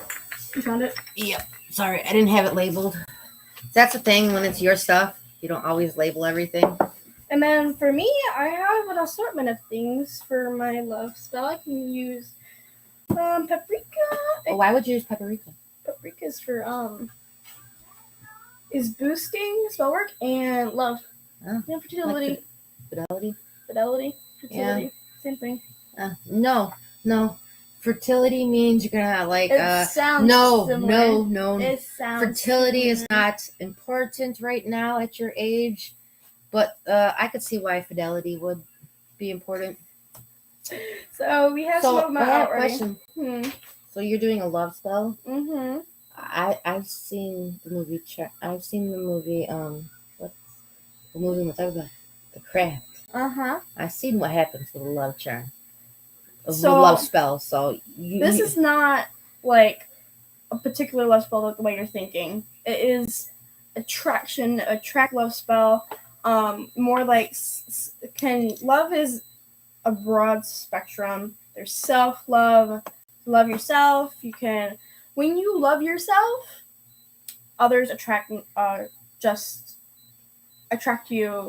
from just the way you act. So this love spell is not necessarily me asking for someone to come into my life and love me. It's asking that I can love myself. I love the universe. I'm ready to accept love into my life, not like craft type love.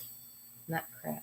But it was a good movie. It was an amazing movie. So you're saying that I shouldn't believe everything I See on television about magic. So you're telling me The Craft is fictional? Does that mean Practical Magic's fictional too? Oh my gosh. So, lemongrass. Okay.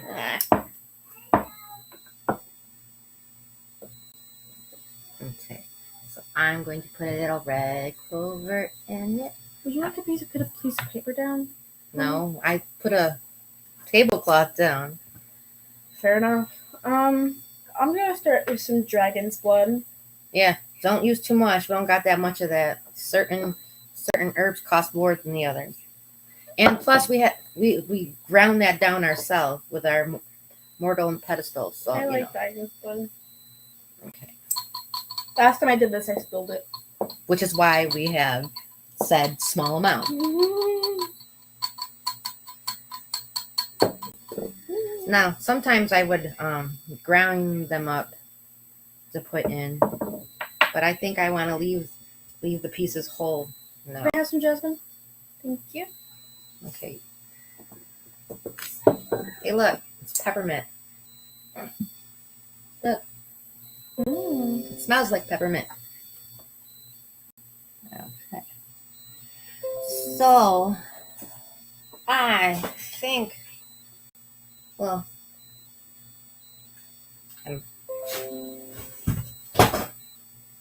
okay. So where was I? I got red clover and jasmine. And I got dragon's blood and jasmine, and I'm adding some peppermint. Okay. So then I got some patchouli. I need some patchouli too, please. For your love? For my love. Okay. Oh. And then just for... Now, what did you say that paprika is for? Paprika. You can boost spell work with paprika. It's also, there's many things paprika can do. Energy, hex breaking, love, like I said. So I really want my bingo spell jar to work. You want? I'm gonna boost that With Right some up. paprika. Not to mention paprika looks pretty. Paprika is red. Red is my favorite color. Red is red. Yeah. Okay. So should I stuff it all the way? Leave a little. I'm gonna leave a little out. Okay. So I made your spell jar. My spell jar. So you're gonna take your candle. I'm gonna take my candle. My orange candle. White orange. It's not gonna be orange, isn't it? It's not. It's going to be green for moolah.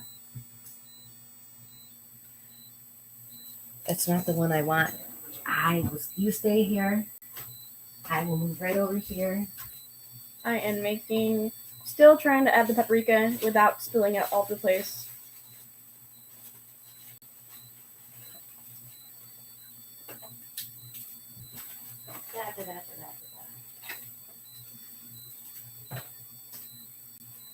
It's a lot of paprika. Sorry. This is my little spell jar.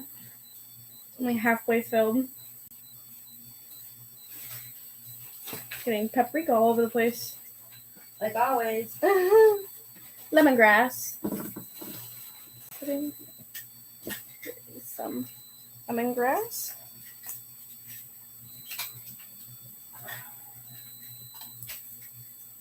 I'm gonna shove that in there.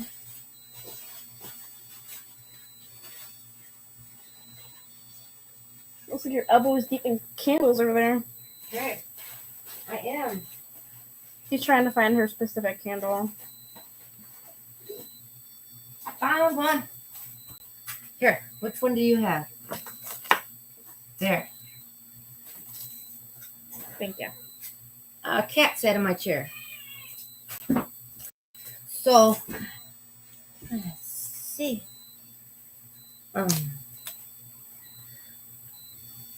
Give me a second. I know we have an update on the donations, but my iPad died.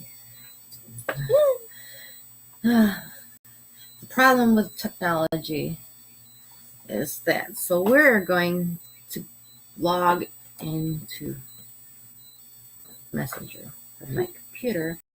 And why am I telling this so everyone can hear? Just go about your craft and explain it. My craft. Okay, I'm explaining it. I put peppermint. Is this what is it? Patchouli? Yeah. I already put patchouli in it. I need cinnamon. Do you know where that is? Do you want regular cinnamon or do you want cinnamon chips? Cinnamon chips are up there. Cinnamon chips. So it's right here. Yep. We have some cinnamon chips.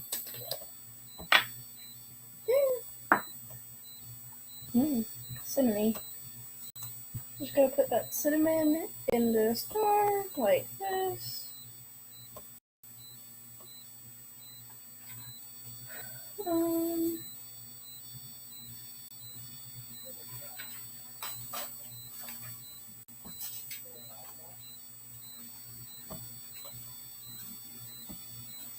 And I think, what else can we add? Paprika, rosemary, basil. Basil, just Basil. Oh, so in our area we have a Ford dealership. It's called Basil. Sorry. So if you're gonna do it so it doesn't get stuck in my head. What is it? Basil, just great deals. Yep, that would be the one. Where's the basil? Basil is one of the herbs we actually use for cooking, so it's probably in one of the actual cooking jars. Gotta sprinkle that into my hand. All the sprinkles. Okay. So I'm going to take a lighter, wherever it might be. I'm going to then, let's see, I'm going to move hers out the way because I'm faster. Well, I got a smaller container because she just wants to waste more of my herbs. So I have my herbs that I put in. And I'm going to light this purple candle because it's a money spell. It's green. Okay, it's green. I am going to get it all waxy because I want to drip wax into it. And there we go. And I can't see them. So I'm going to seal it in.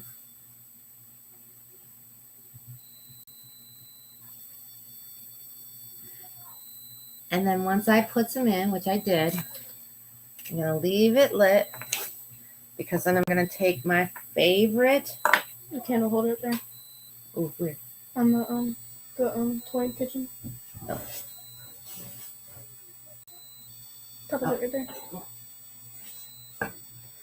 It's not the one for the small one. I'm going to put this on this candle holder that it's not meant for and hope I don't burn my kitchen down. So I have this nice little candle that I got. And I got it many years ago. And the candle is actually a witch school wish spell. Now you can tell that it's quite old. They've been along, and I absolutely love them, and I hoard them now because I have very little. Used to have bins full of these things. So I'm going I to had taken my share of them.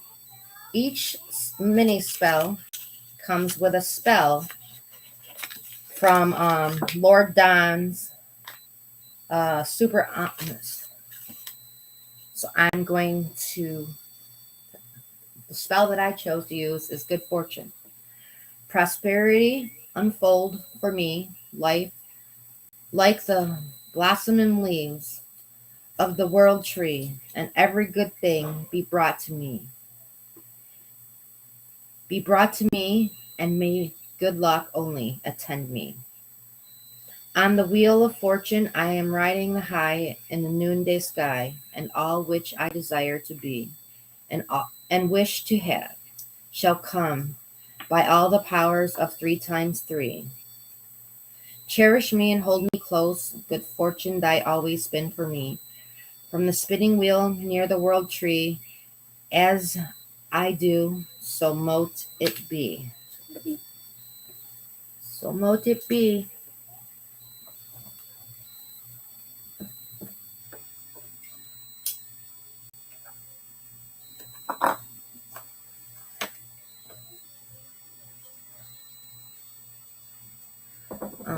So after I put some wax on the inside, I take the same candle and I am going on the outside and I'm sealing the jar closed with the green candle wax.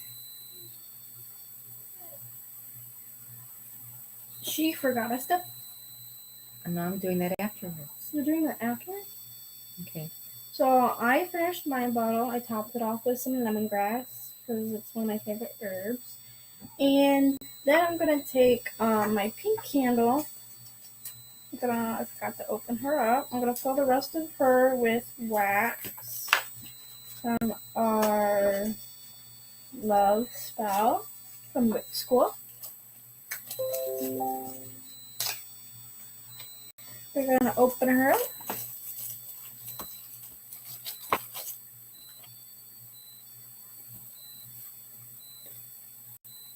Can I see your light, please?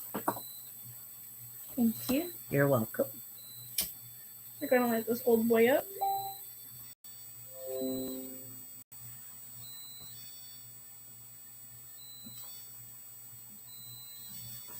Let it get waxy. And just drip her in.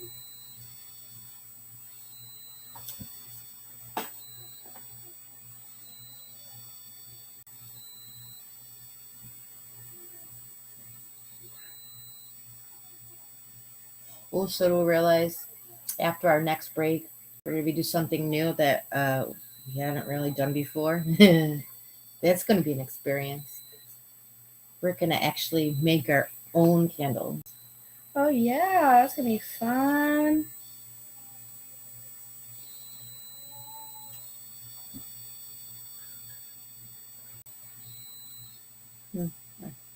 So I got done putting the wax in my jar. Now I'm going to close my jar up. Pull my candle out real quick. I'll light her back up in a second.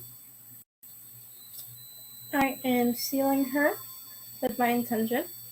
Then I'm going to take this pink thread and I'm going to wrap it around the lid. I'm just going to tie it real quick. Sorry if I'm not in view. I think I am. You're not, no. No, I'm not. Oh, yeah. Oh. Why are you lying to me? I'm going to tie it up and then I'm just going to... Ooh, it's warm.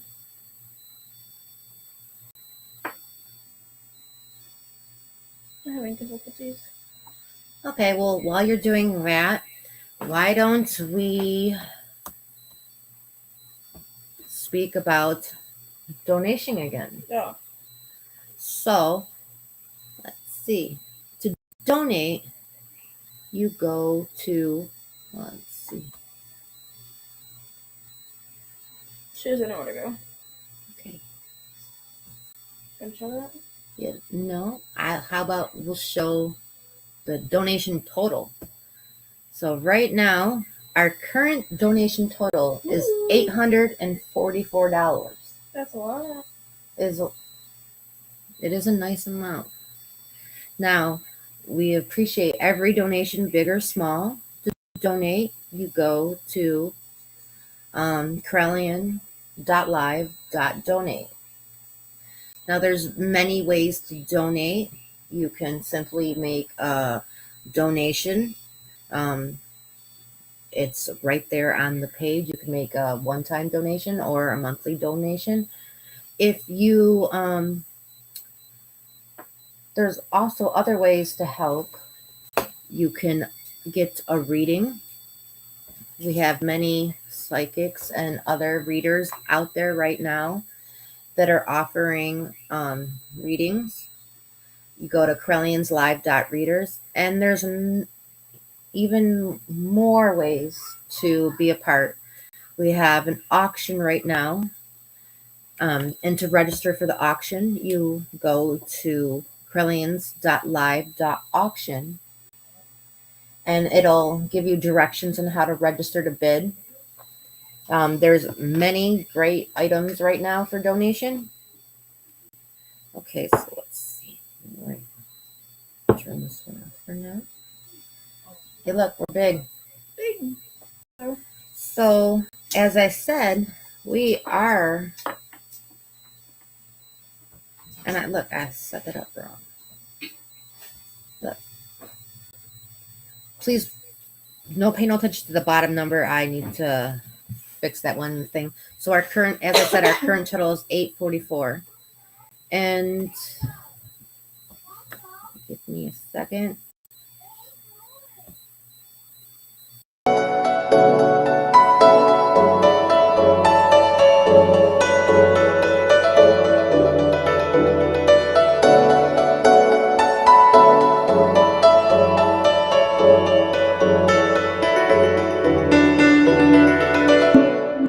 The Parliament of World Religions is coming to Chicago, Illinois in August 2023, and the Sacred Order of Paladins and Correllian Nativist Church are working towards attending to represent the pagan community, but we need your help. Attending Parliament is paramount for not just the Correllian tradition, but the pagan community as a whole. So in an effort to secure the funds to send as many Correllians to Parliament as possible, we will be holding the Road to Parliament 2022 Correllians Live Telethon. 100 hours of magic and community. The telethon will be from October 6th to the 10th and will be jam-packed with discussion panels, workshops, and performances, as well as booking readings with psychic readers and an online auction.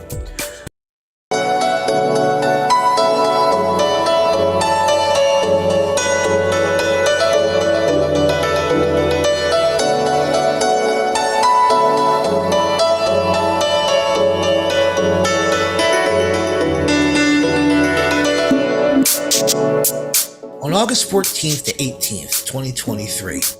The Ninth Parliament of the World's Religions will convene in the city of Chicago. They are calling us together for a call to conscience, defending freedom and human rights. People and representatives of nearly all religions and faiths will be there to answer this call. And here are 6 reasons why you should attend. Number 1. With hundreds of classes available across the spectrum of religious and spiritual thought, presentations with real-world events taught by thought leaders and teachers, workshops that cover important skills and information training that offers results long after the participants return home. Number 2. Networking and contacts. You will meet people from every religion from over 80 countries. Meet and have conversations that are thoughtful, insightful, and with deep value. Making contracts across interfaith ministries, understanding and sharing knowledge and resources.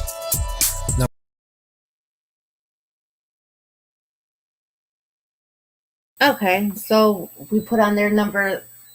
We were just talking the video where the Reverend Cloud was just talking about one of the benefits of the Parliament of World Religion is networking, and I have to admit that was really an important aspect when I went at the last Parliament.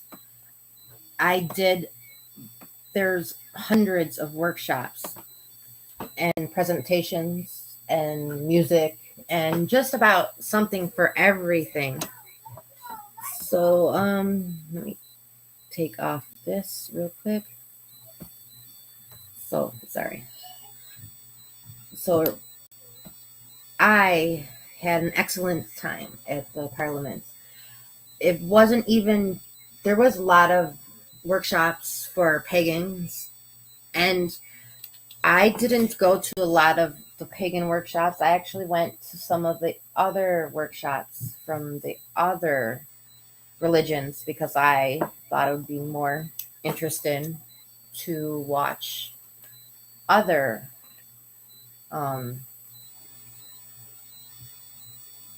presentations by other.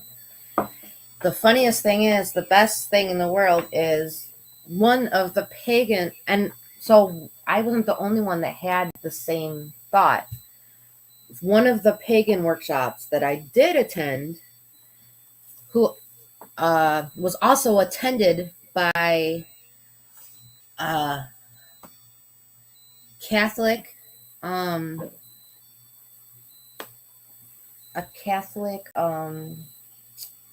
professor at a local college in our area, actually. And he came with the same thought I did of networking. The funniest thing is, we of course got to chatting, me along with Reverend Phoenix, got chatting with him, and we became Facebook friends. So I want to say 6, 7, 8 months, maybe a year later, he came to us and saying that he wants us to come to his very Catholic college and speak to his students, his class, about our faith. Phoenix, of course, came in and hijacked the whole thing. He took that way. I invited him to come, and he hijacked it, like just stole the show. And I just sat back because one thing Phoenix is very well spoken, and every single person in that class enjoyed what Phoenix said and understand what Phoenix said and acknowledged what Phoenix said. So you want to do a little bit more of your candle, and I'm going to take a break, even though because we currently also have my 2-year-old grandson over, and he's calling for somebody. He's calling for me. Yeah. But I will be here finishing my spell, my little love jar. Over the break, I sealed it. So I'm going to add some more wax to it while I recite their little chant here. I love these little spells, by the way. They're so cute. Me and my friends used to do them all the time. Many of my friends aren't even pagan. They're Christian, atheists. And they just love doing this because it's honestly about the intention you put into it. It's if you believe it, you believe it. And when we do all this stuff like this together, it brings us together, and I just love doing it. And I love showing people who do it. And she took the litter. Mom!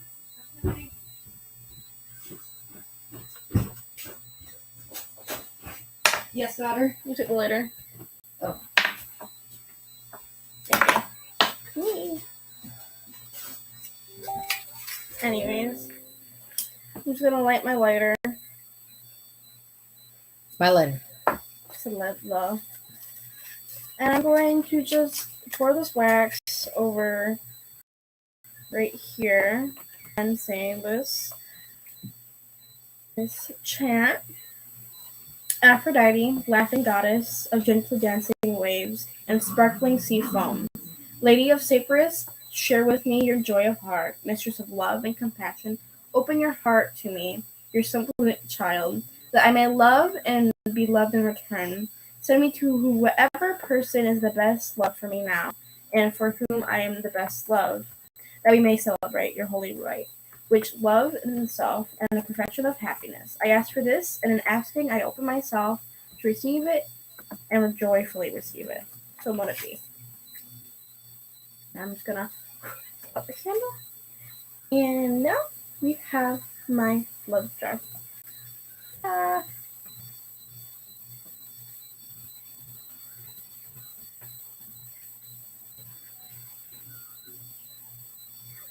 you doing? Sorry. So I am going to, and we have a cat fight. So what are you going to do with your love jar? What do you mean? Just boot it. Put it underneath the pillow. Shake it. Shake it. So like every time you want to shake it, shake it, shake it. Yeah. So I think Wednesday and bingo night or bingo afternoon. So we talked about making candles next, but I think we're going to do something else first. And it's going to take me a second to find that in a second. I need to find it. So we have, in the tradition, we have a group called the Order of Artificers. And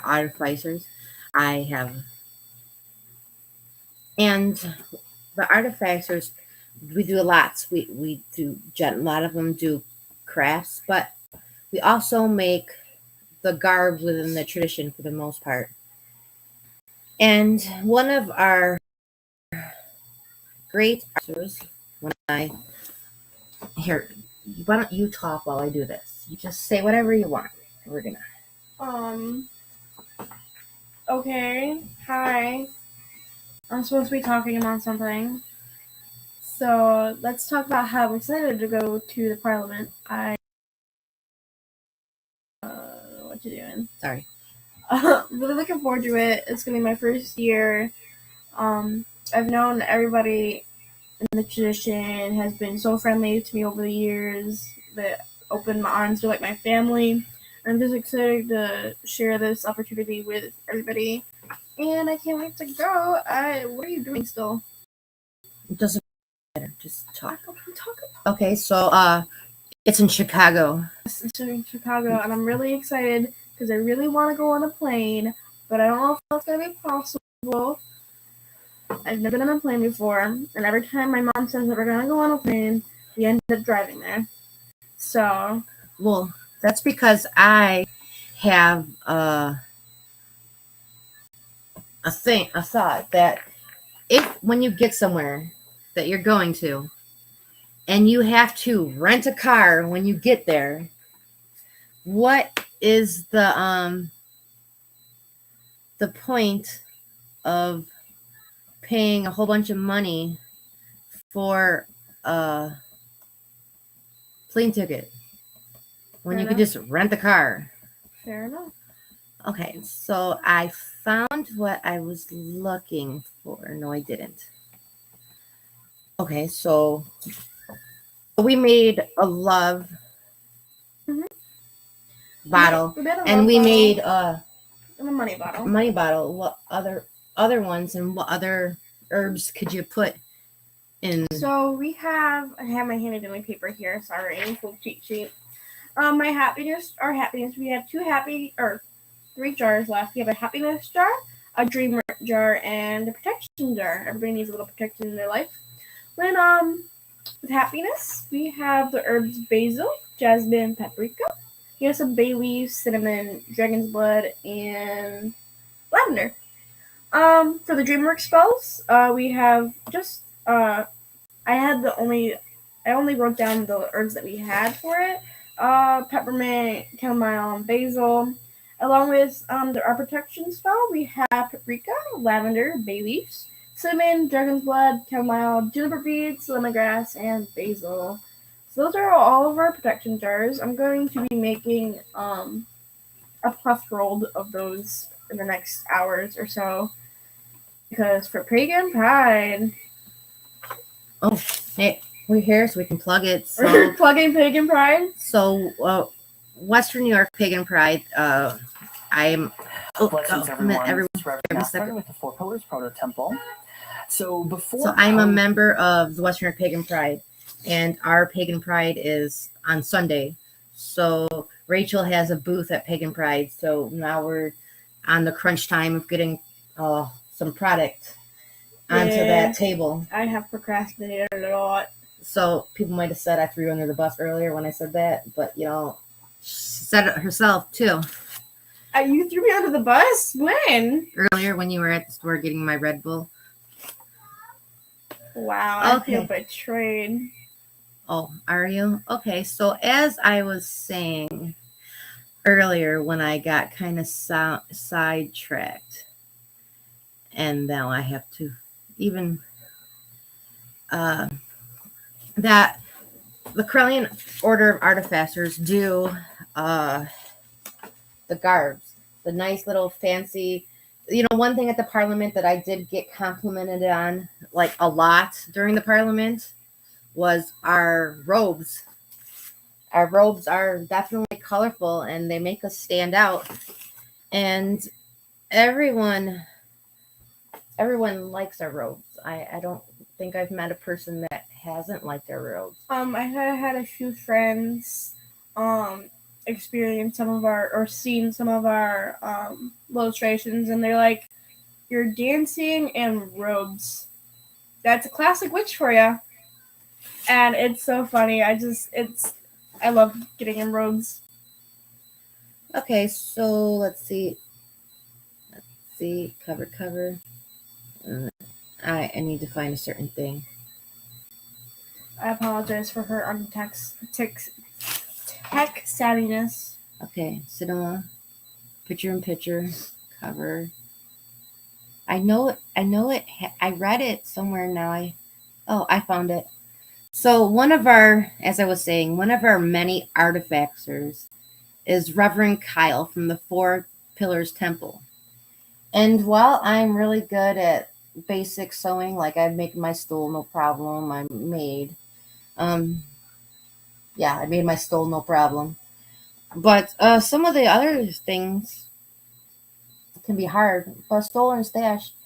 But you don't have to have an artificer sew the items for you. You can do it yourself. A lot of times it's not that hard. Reverend Kyle has made a video on the artifactor group that he told me I could share with everyone, and it's how to make a stole and how to make a stole and how to make Part 1. No, that's a different video. Uh-oh. No. Okay. So I'm still here and I'm still getting all weirdly techie. So we're not going to start with that one. We're going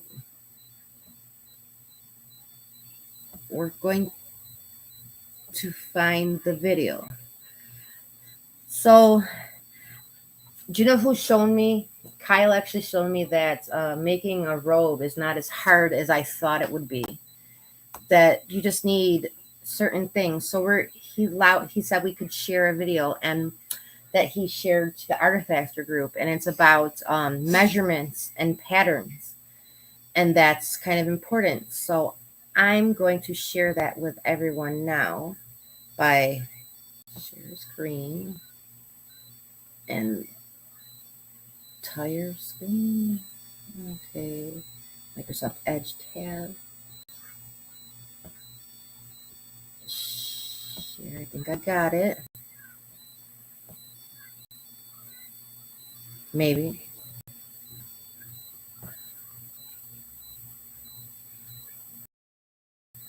You cannot get it. Maybe I do.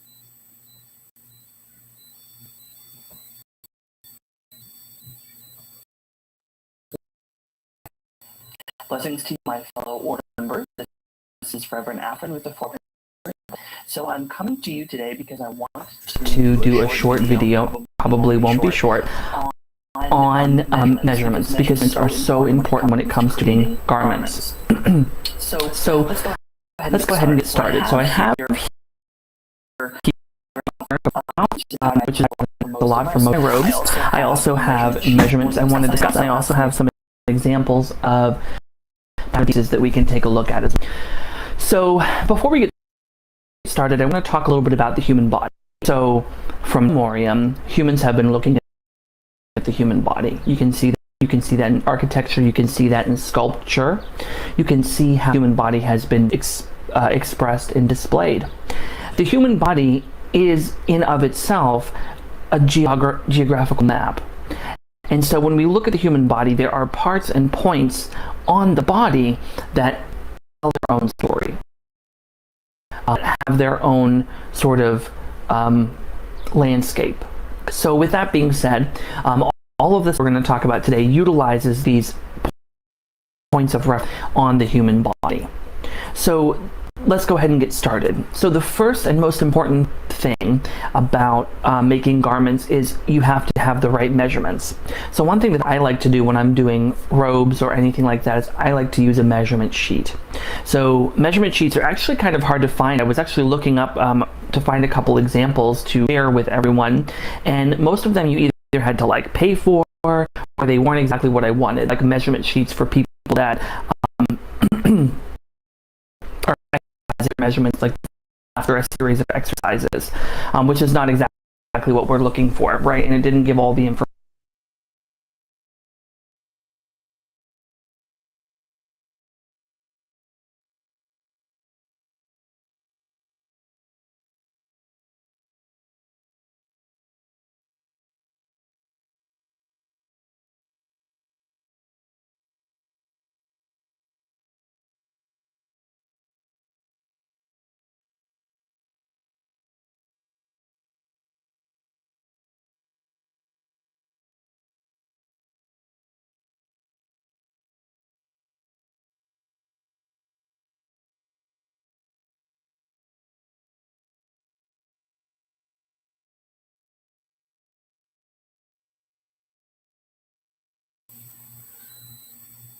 Well, my computer says no. I really wanted to hear what Reverend Kyle said about patterns, but unfortunately it was buffering and wouldn't record for me. So we'll just have to go back to what would have been our regularly scheduled program, which is at the moment cleaning up. So I think that's the worst thing when doing crafts for me, is actually cleaning up my mess. And I see.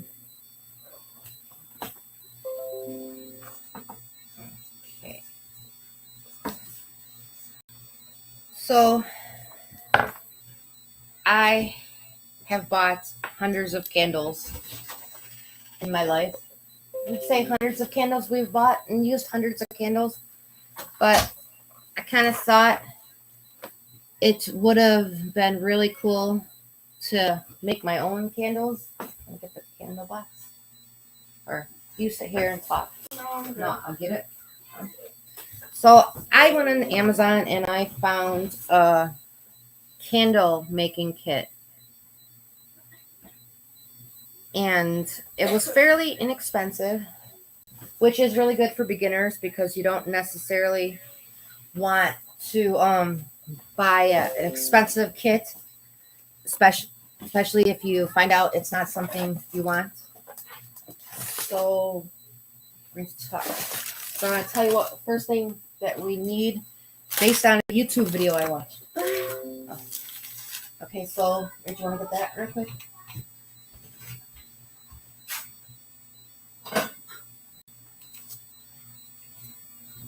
This fancy thing right here is a double boiler that I got for $5 at the thrift store. Six, I'm sorry. And what you do is you put water in the bottom part, and then you put your wax in the top part, and you put it over heat, and that allows you to heat the wax up without burning it. So here, you want to put some water in the bottom part. And in my kit we got was this fancy, what do you want, a little container that you put the wax in.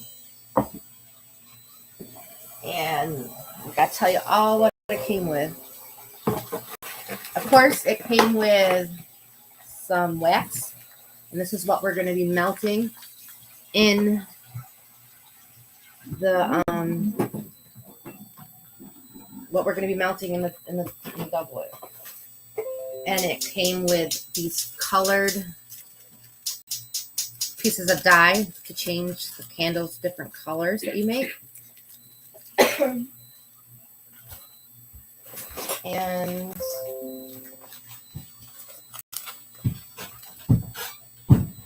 it came with oils, lemon, jasmine, rose, and then of course I have my own ones because it comes with this. Then it came with some tins to make candles. And being the overachiever self we are, we went on to Amazon and we got some silicone molds. Do you know where the white one is? It's not here. So we bought 2 molds. We bought a Gaia goddess mold, and we bought a 3-faced goddess mold. And this is the mold. Now, weirdly, and not fabric scissors, regular scissors, that it says to cut open. See, I don't want to do it on one of the faces. So it says to cut open the mold. Because this is how you would take it out and remove it. And I hopefully didn't screw that up by slicing it too much. Okay, so I guess first of all, you turn the water on. It just won't look like it's on. It's on. It's not on. Yes, it is. It's not. Yes, it is. Oh, it is. You can't see the water's on. The heat, the gas is on. Okay, So, where's the top part of the double barrel? Okay. And you got it? Mm-hmm.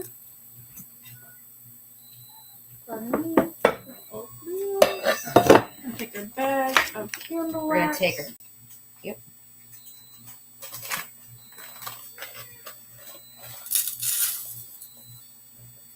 How much? Okay.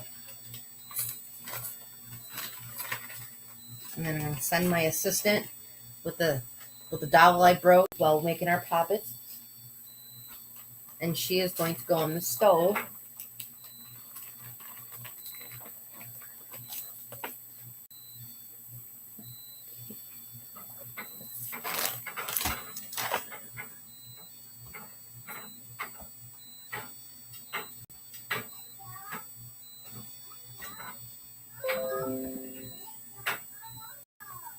And there we go.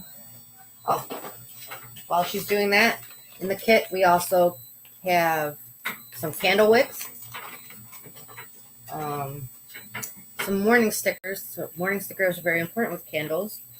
So, of course, it's burn within sight, keep away from flammable objects, keep away from children and pets. Makes sense. And then we got this, I guess, this fancy little wick holder that when you go to make your candle, let me get a wick out. When you go to make your candle, like say you're making it in the tin, you would put this through the hole when you put it in, and this allows it holds onto the candle wick so it doesn't move all over the place, or in theory, because I think that's important when you start pouring it. So how's the wax coming along? Okay, so I guess we will talk once. Okay, let me look. I know. Let's see if there's an update into the donations. No, it's still at 844, which is a great amount. Remember, at any time to donate, you go to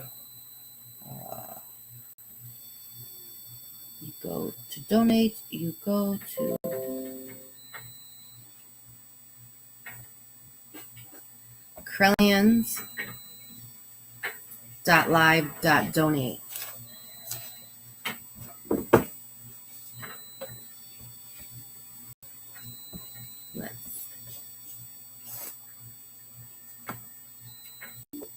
Okay. We're going to go.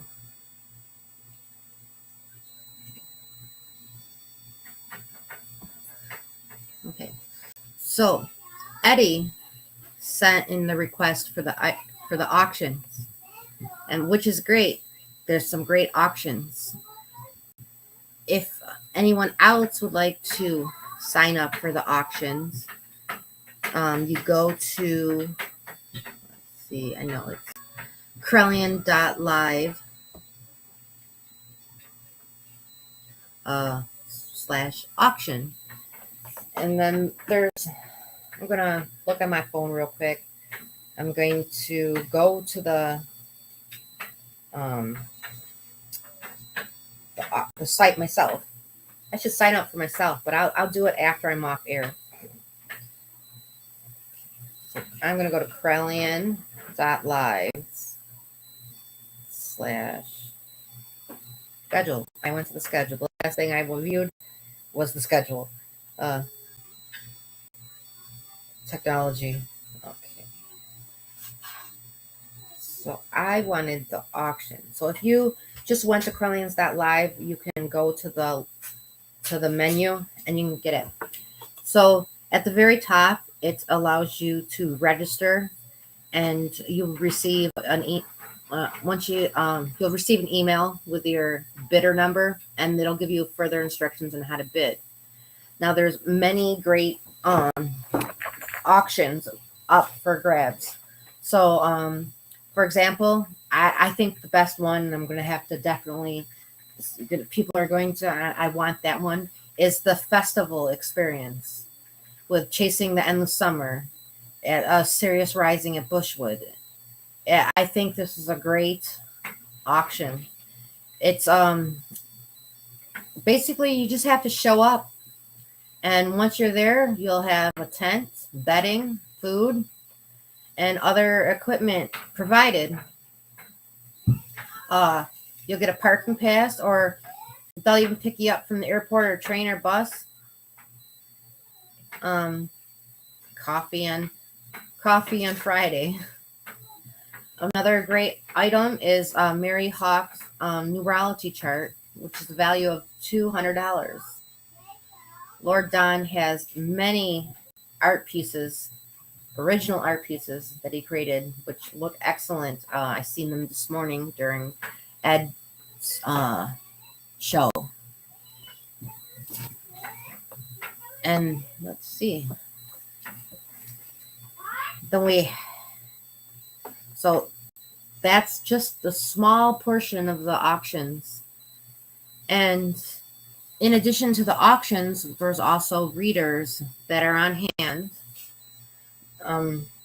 to provide readings. Once you pay, you'll receive information on how to get in contact with your reader so you can set up a time to have your reading done. So it's for a great cause, and why don't we talk about the cause? It's the Parliament of the World Religion, and so we can get as many Correllians to the Parliament as we can. So there's lots and lots of reasons to go to the Parliament, but I would say 6 important ones. So here we go.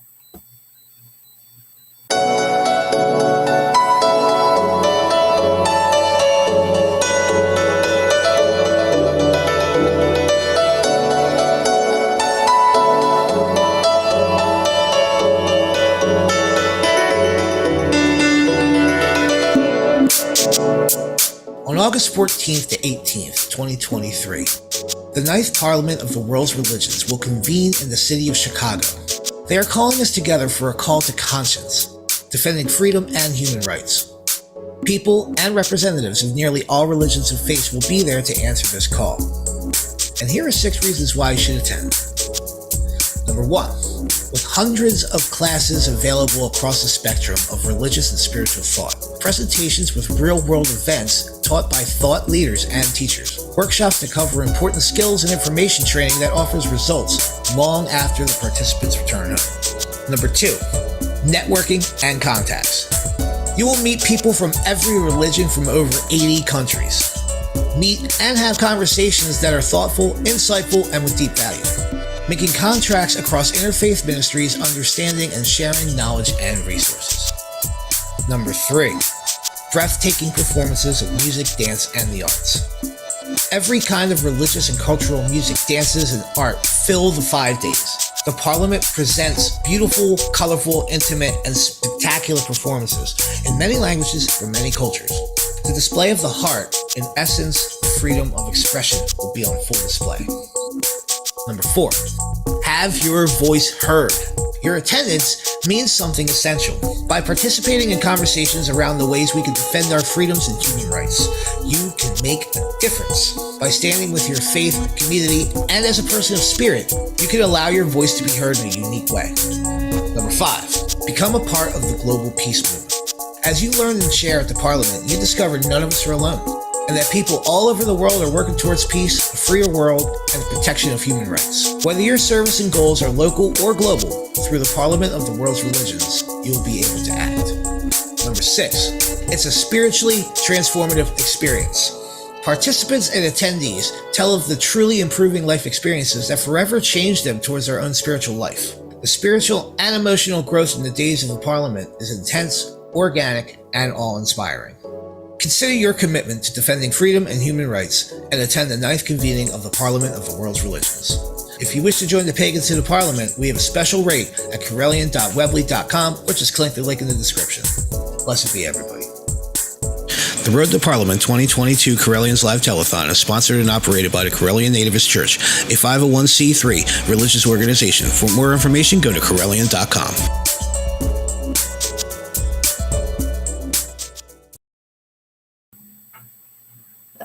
Hi everyone, we're back.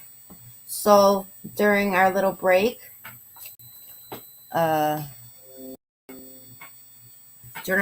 we continued to melt our wax, and Rachel said it's almost about done.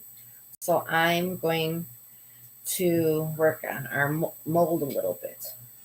Okay, so you take, according to the directions, I cut a little hole into the top, and I fed my wick through the hole that I made. This is the bottom. Pretty sure. Well, we're either going to have an upside down triple goddess, or it'll be correct. One of the two. Okay, is the wax melted yet? It is. Okay, so here's the little.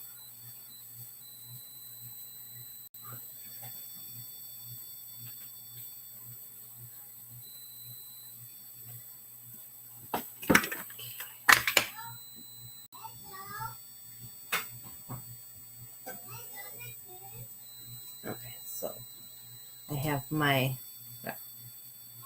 Not that you can see. Oh, no, you can see. See, I threaded my wick through the mold. You want to be smelly? Oh, yes. What do we want it to smell like? We have lots and lots of options. How about vanilla? Oh, vanilla. Okay. So we're going to use one of our own. Just a few drops.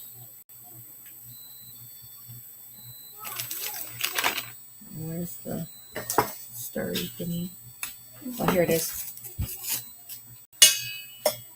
No, I think a little more. A couple more drops.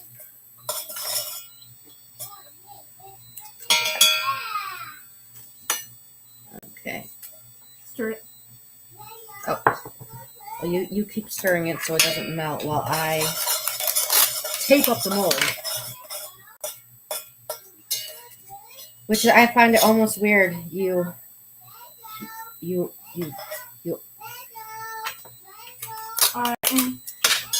paged. I am being paged. Hey, maybe we can bring him down and possibly do a little kids cut after. Okay. So we were at the pour the wax stage and not. So we're going to take the wax. No, here's the thing that I didn't think of it. I poured too much wax. Look what I did. Ow, ow, ow, ow, ow, ow, ow. Mom, okay. You messed up. Yes, I forgot to use that thingy. Yeah, you did. Oops. You want to pour the wax back in here? So when you screw up the first time you're making your own candle, you take your wax and you pour it back out really quick. Okay, and then I don't want to, if I take it out, then I have to put it back through. I mean,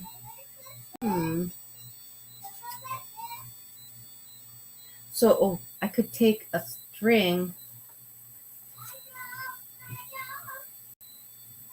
and I can hook it up.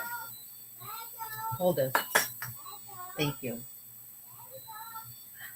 But then you get wax all over yourself, and hopefully it's not drying.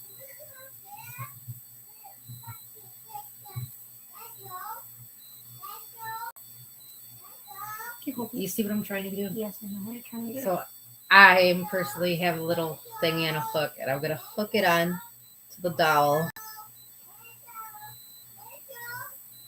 to hold it in the middle. And then I'm quickly gonna no. Hold on, Mom. Put this over there. Did you cut this one yet? Yeah. You put a hole down here in the middle though. I have not put the hole down the middle yet.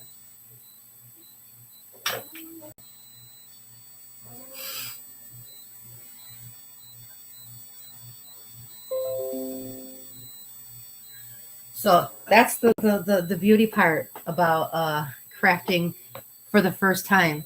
There's always a learning process. I'm sure we'll get good at making our own candles eventually. But for now, I'm just pulling the wax off myself.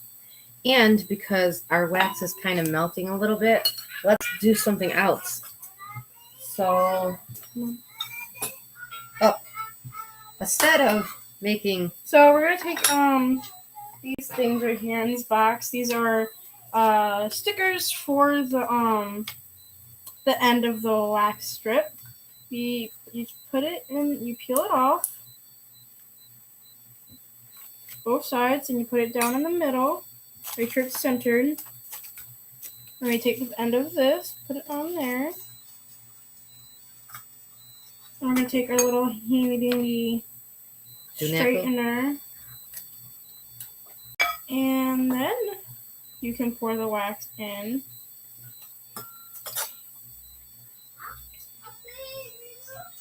Can we put some glitter in it? No. It's the dye, but it's not the thing. Okay, so we're going to pour it in. So pour it in. To that line. To that line. So based on how simple that was, it literally took seconds. I would suggest beginners don't spend money on silicone molds that they make tin candles, because it's much more simpler. Are you literally trying to make a candle in one of those little tiny glass They're called jars? mini candles. We need to get smaller wicks then. Don't waste the big wicks. You're right. Oh. Okay. So 140, and we actually made our very own first candle. Yeah. Smells like vanilla. Yay. So now we have enough wax to make one more. So we're going to do one more. Sticker. I think it came with 2 of those thingies. 2 of what things? This thing. It did. Right there. There. Next to your phone. Next to the thing I'm going to take. Aha. This thing goes on top of the tin, and it holds.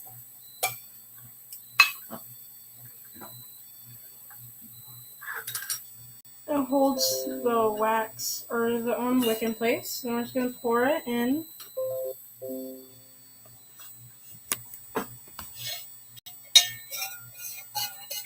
And hope it's enough wax. And I hope it's enough wax. The answer is probably not. Almost, it counts. Ta-da! Now we made 2 candles. That's an awfully big wick, Hmm? but You cut them when they dry. After they.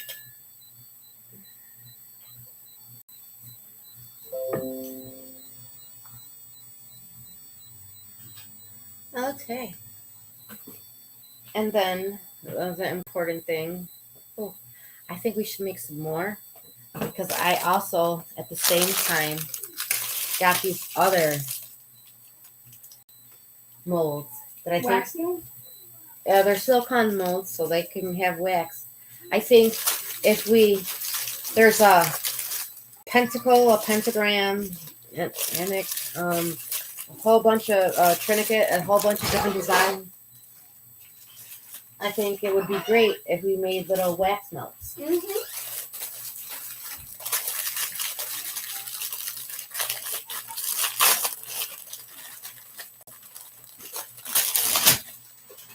So here's the little wax melts that we have.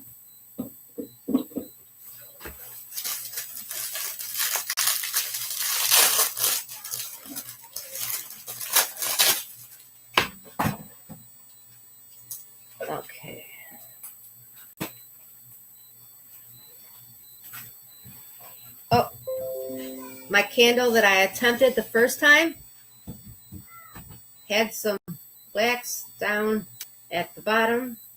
So one thing that's important to do with your silicone molds, once you demold, or in this case, clean up the wax, is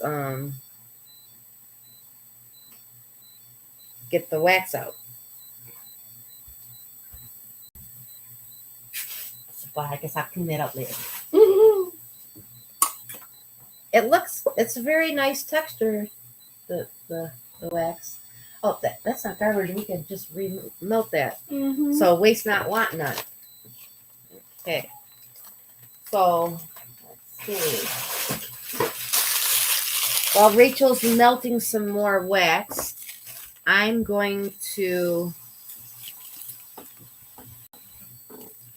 clean up our mess a little bit.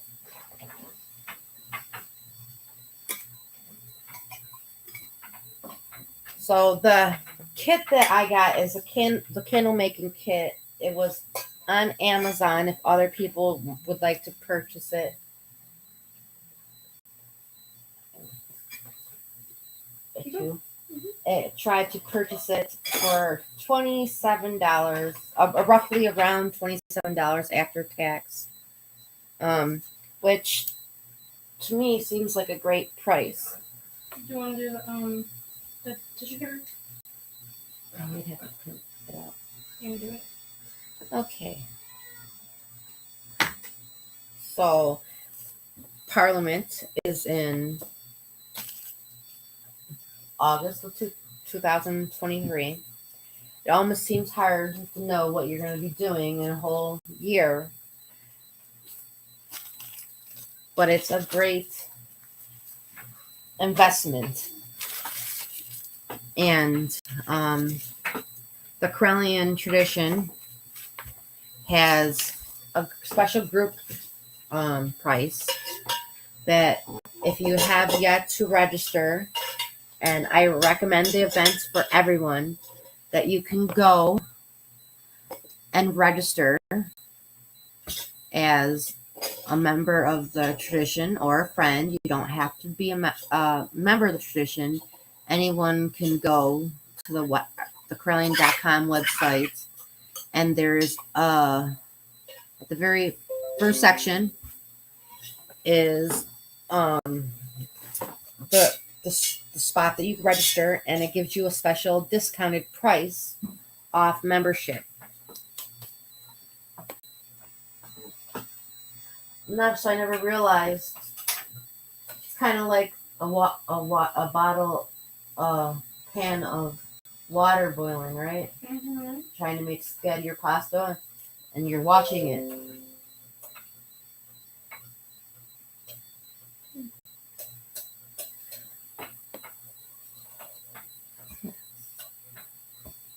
So I'd love to field any questions. Anyone have any questions? Now, here's the thing. I know lots of friends. I have a craft store in my house. Not everyone has a craft store in the house. A lot of people think they're not crafty. And you don't have to be extremely crafty to craft things. It doesn't take an extremely gifted artist to paint. Yeah, I think that would be a good idea. We should do painting a little too hot. So I guess it's important to note when handling hot wax is to use pot holders.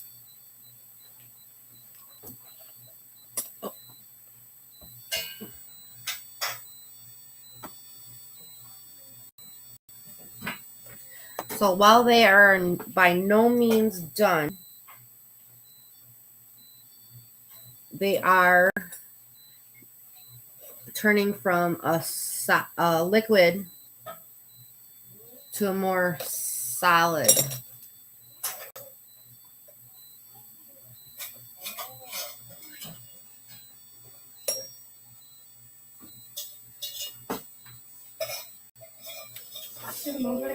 Oh, we actually want to do we want to color them?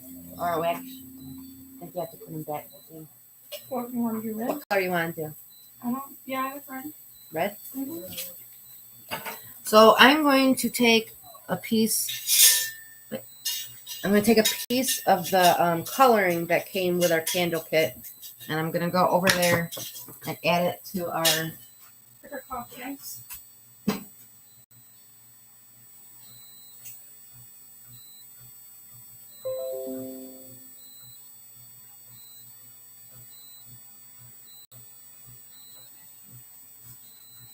Okay.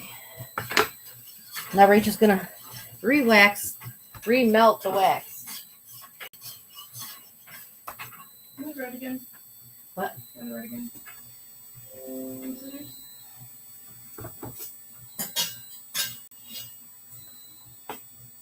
Now we use the colorant provided in the kit, but I think if we make candles in the future, I think we will use candle dye or food coloring.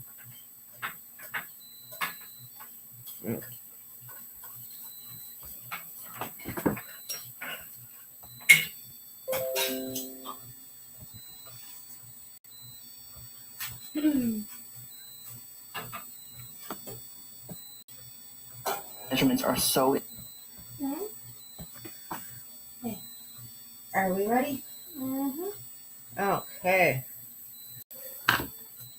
So we have our nifty little silicone symbols, and we're going to gently, because it's very. Which one? We're the same. Do all of them. Just very little, because it looks like.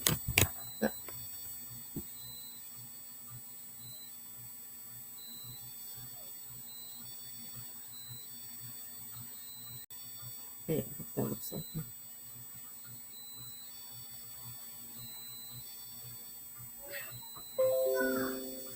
Oh, that looks good.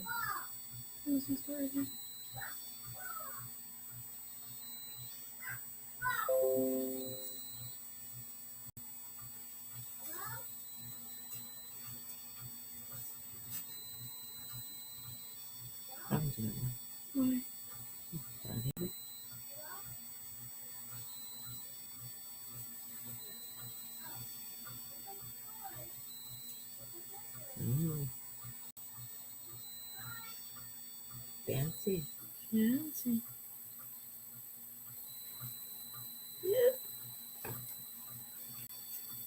And I think what we have another. Oh, yeah. Oh, we have another. We have two.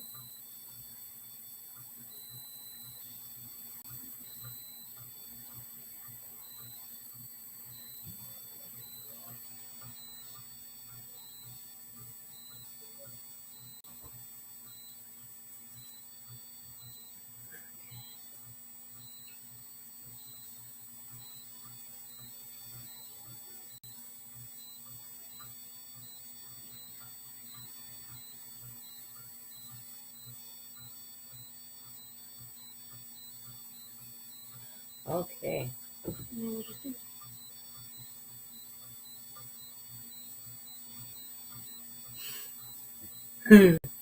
I guess that's. Oh, yeah.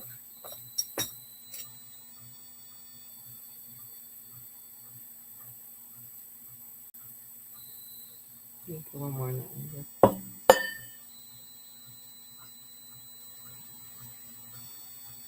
And look, we have the perfect. We made the perfect amount of wax. Okay.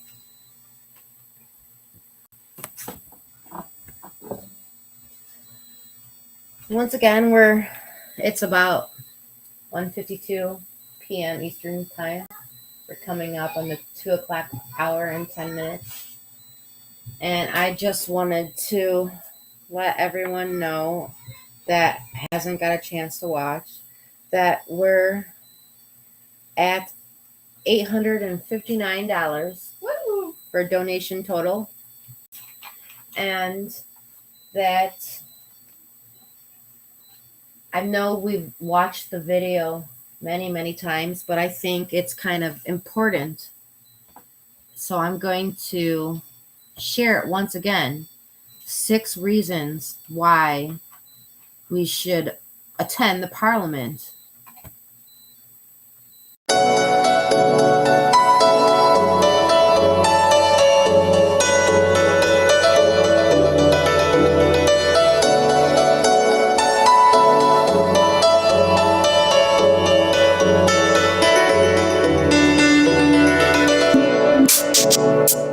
On August 14th to 18th, 2023, the 9th Parliament of the World's Religions will convene in the city of Chicago. They are calling us together for a call to conscience, defending freedom and human rights.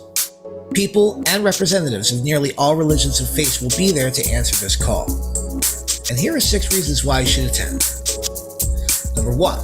With hundreds of classes available across the spectrum of religious and spiritual thought, presentations with real-world events taught by thought leaders and teachers, workshops that cover important skills and information training that offers results long after the participants return home. Number 2, networking and contacts. You will meet people from every religion from over 80 countries. Meet and have conversations that are thoughtful, insightful, and with deep value. Making contracts across interfaith ministries, understanding and sharing knowledge and resources. Number 3, breathtaking performances of music, dance, and the arts.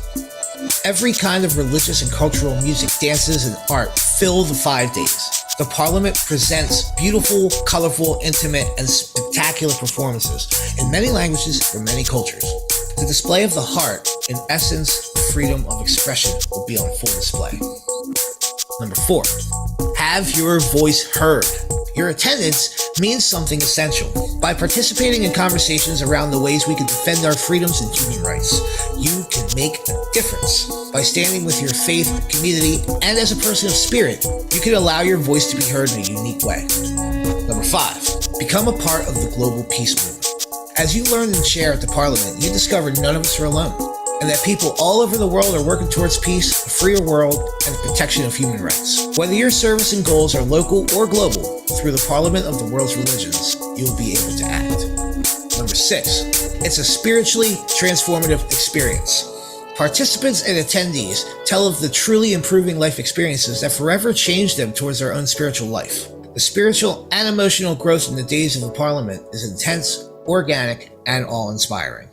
Consider your commitment to defending freedom and human rights and attend the 9th convening of the Parliament of the World's Religions.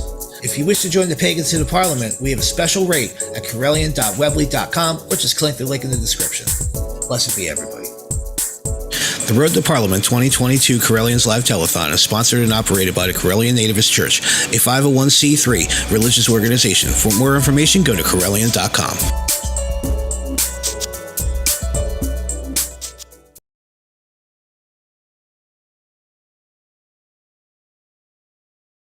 Hey everybody, we're back. Oh, yep. Oh, you know, now that we're unmuted? Mm-hmm.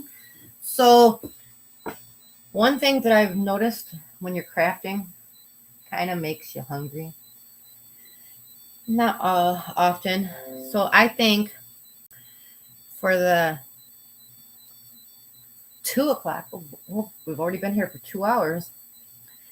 And I know I have the gift of gab, but I'm almost getting sick of my voice. But it makes you hungry. But I want chocolate. And we don't have any chocolate in the house. We have no chocolate bars. But what we do have is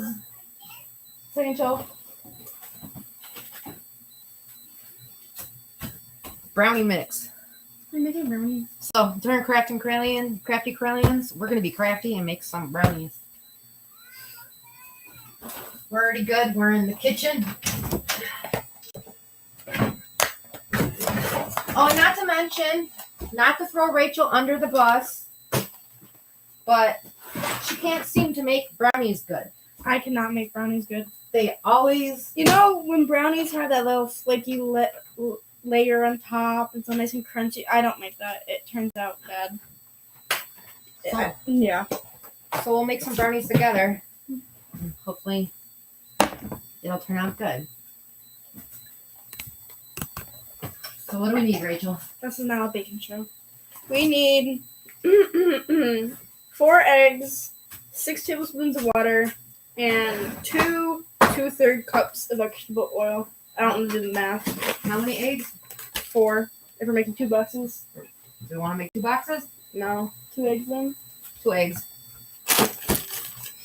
Well, I think first you want to like put the mix in the bowl. Yeah, and if you're going to use my scissors, use the regular scissors and not the.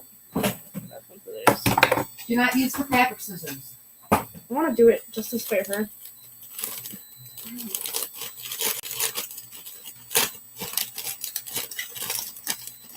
A minute. Go back to the chat. In case we get some chats, we can talk. So.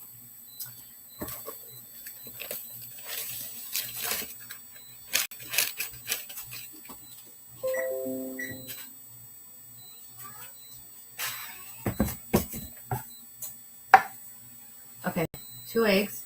2 eggs. Going to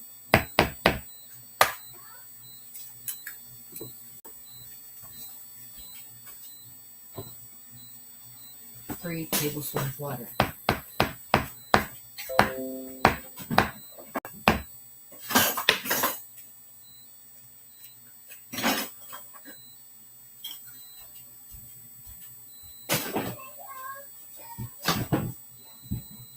Give me a second. Wash my hands.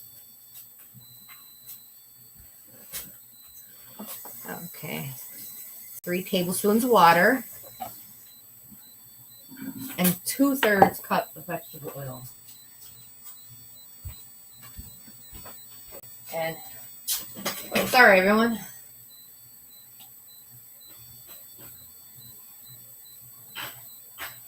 And how lucky is that? This is my vegetable oil, and this is 2/3 cup vegetable oil. Okie dokie. While she preheats the oven, check. I am going to mix it.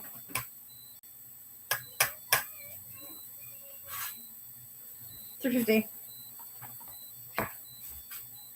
Mix.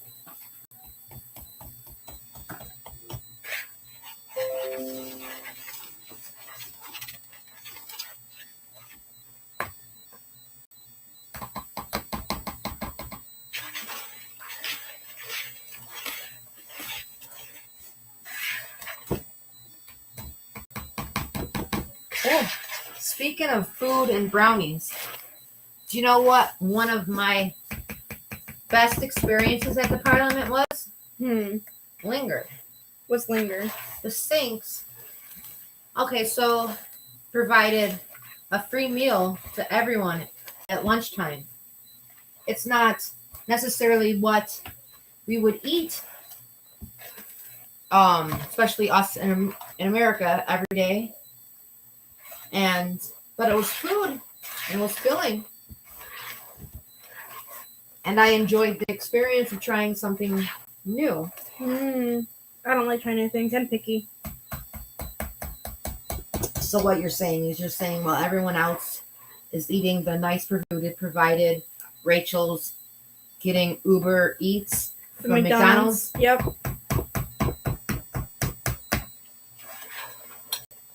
We just had the coming up past illustration. We had an experience at the hotel late at night. Pizzagate. Called Pizzagate. Oh my gosh, it was so horrible. We wanted pizza. The only place. Very late at night. It was very late at night. Out from initiations. We got out from initiations, and we ordered these pizza. We're in an area of town that we don't live in. We don't live in there, and everyone else is from out of town. Everybody else is from out of town. So we get this pizza place. Can you get the tray? The what? The pan. Or here you do it. Yep. I will get the pan. No, Mom.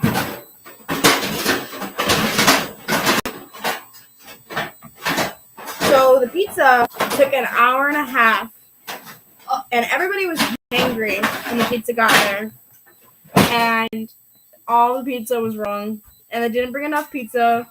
We ordered 3. We ordered 3. We got 2 tiny ones. It was not, and it was greasy. And it was greasy and cold. So we had to order another pizza, which took another hour and a half. Here you go, Mom. You do it over there. Yeah, you don't give a pan over? No. Okay. You just talk. Here, Put it. Oh, I'm gonna lick this. This is not sanitary. So, Pizzagate, and we finally got the pizza. And when the pizza came in, my mom got a sheet of pizza, and everybody looked at it, was like, "Are we gonna eat this all?" And we devoured the thing. We devoured that pizza. It was okay. It wasn't the best. No, at the time, that was like the best pizza I've ever tasted in my life. It was an interesting experience.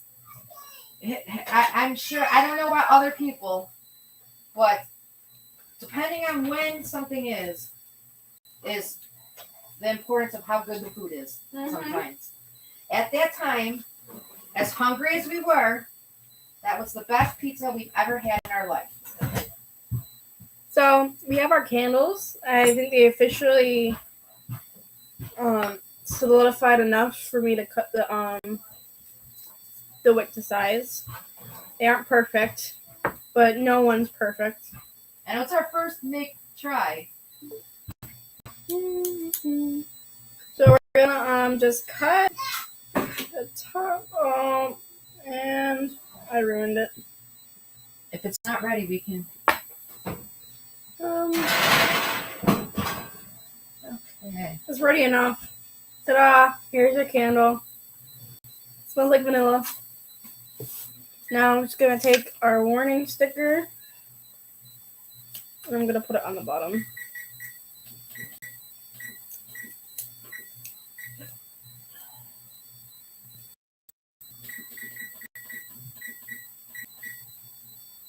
And now we have a candle.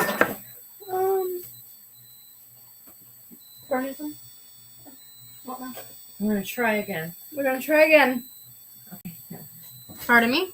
So earlier we attempted to show everyone how to make a simple pattern with Reverend Kyle from 4 Pillars Temple. And we're going to try again and see if my internet allows us to. So here we go.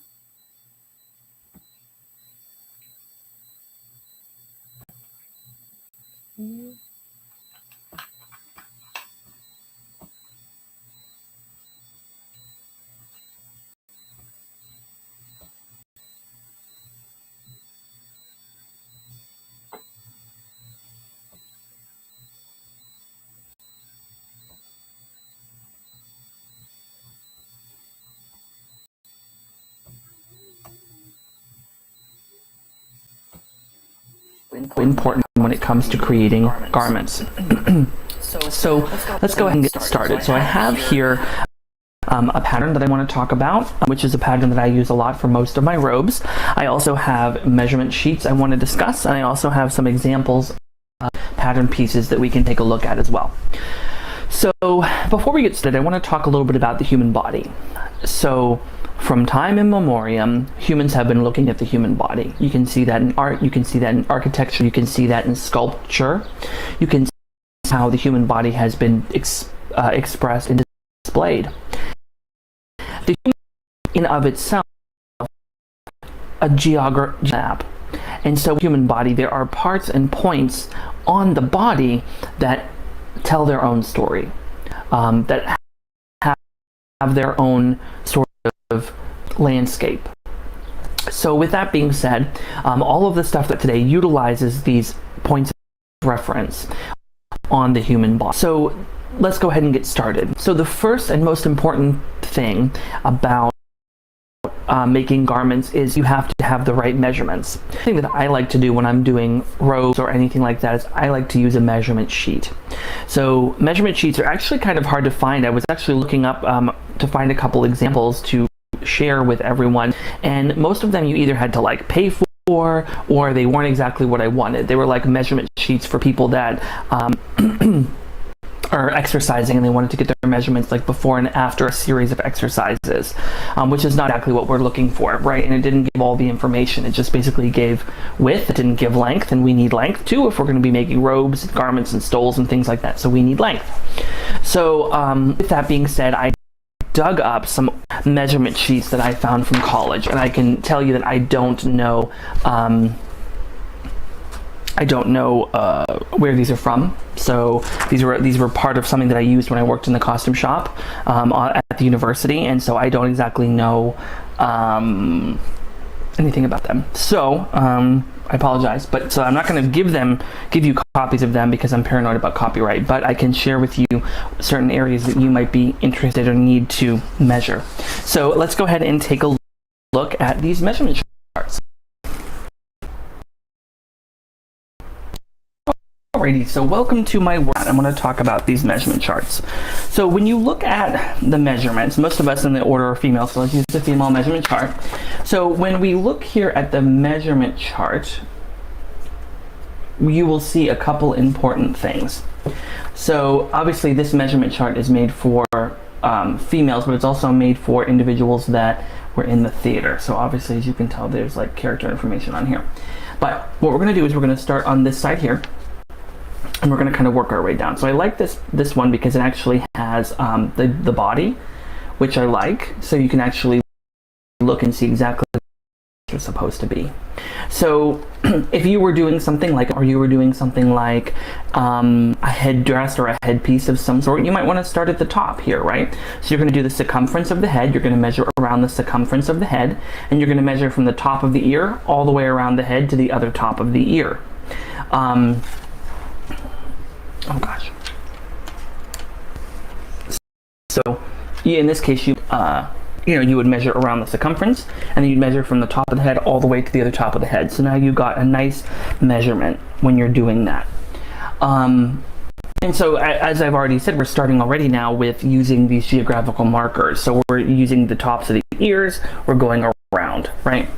And when you measure anything on the human body, you want to go around the widest. So if you're measuring the head, you want to go around the widest part of the head, right, which would be right probably just above the ears. When you begin to move down the human body and you start measuring things like the neck, you want to measure the widest part of the neck, right? So you want to go down. So in this one, there's separate measurements on this measurement chart. So when you begin to do measurements, you might want to measure the widest part of the neck, but then you also want to measure the base of the neck, where like the collar would be, right? So as you're measuring, you want to measure along the widest part around the collar. Those are two separate measurements. That's not just one neck measurement, because if you think about it, up here is really tight. So if you were doing, or if you were doing a necklace or a choker or anything like that, you might want to know what the highest measurement would be. Plus, of course, coming down here, measuring the bottom of the neck. And so as we move down the body, see that we're measuring straight across, and we're measuring around the base of the neck, as you can see. Okay, and so when you're doing this, as you can tell, you're putting the measurements along the side. So you have head across the top, you have the head, you have the throat, you have the neck, right? So now when we talk about measuring the shoulders, when we measure the shoulders, we have to again remember that the human body has different so when we measure across the shoulder into bone, so if you feel bone here, right, there's a bone right here and right here, so we're going to here. So there is a little bit of this when we're using the measuring tape, but that's purpose depth. There's depth here as we go across.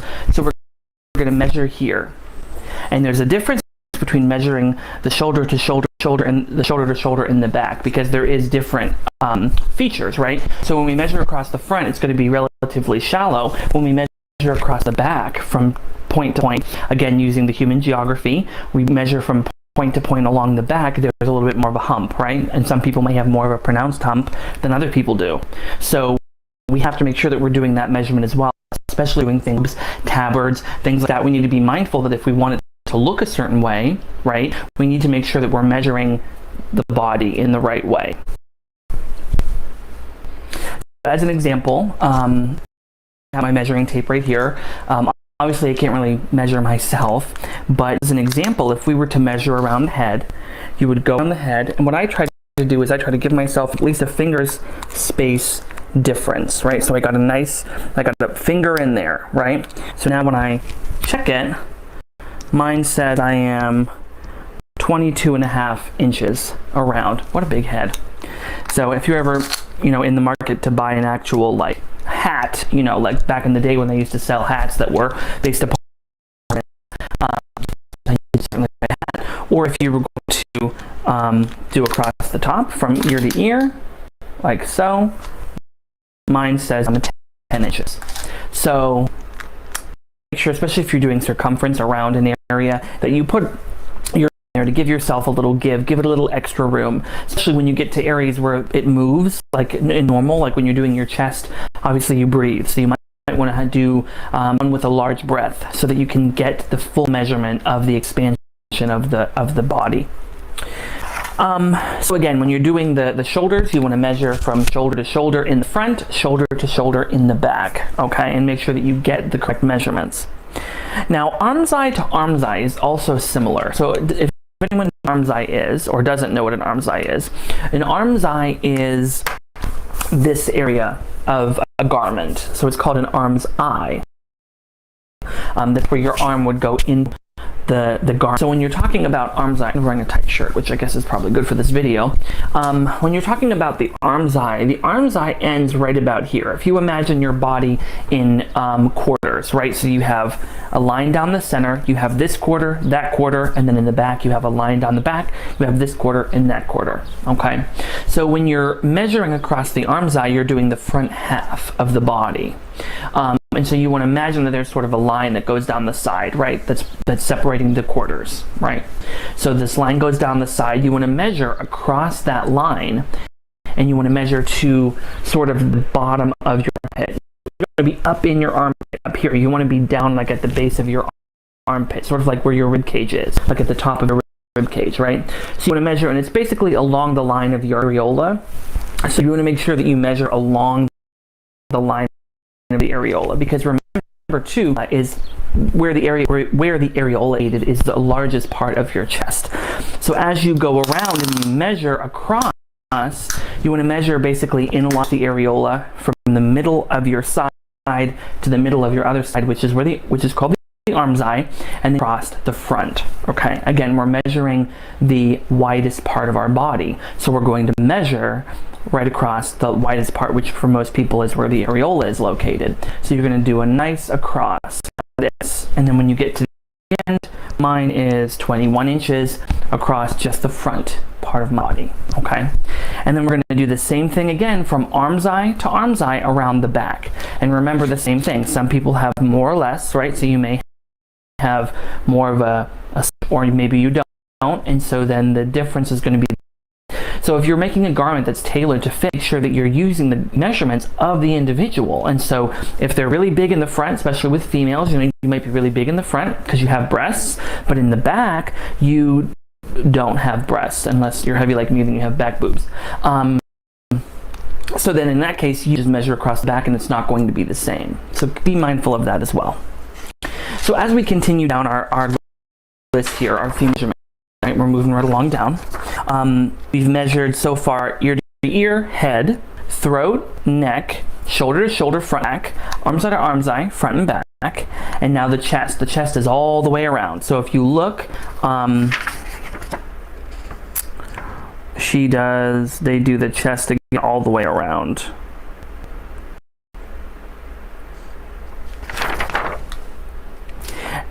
And in fact, at least according to this measurement, they take the arm measurement a little bit higher than where I indicated. So if you look, right there is actually where they're showing the arm's eyes being measured.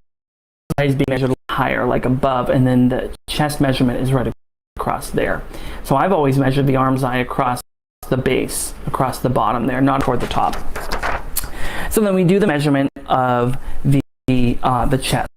chest, right? So we do all the way around. We do the circumference, and we use that middle line where the areolas are as sort of our measurement line. Move down a little bit. The measurement line right here. And so you use that line and you measure all the way around, and then you get your full circumference. And again, if you want to take a full breath, just to get the correct measurement. And of course, you want to make sure that you have someone else doing the measurements for you instead of you doing them yourself. Otherwise, it's going to be a challenge.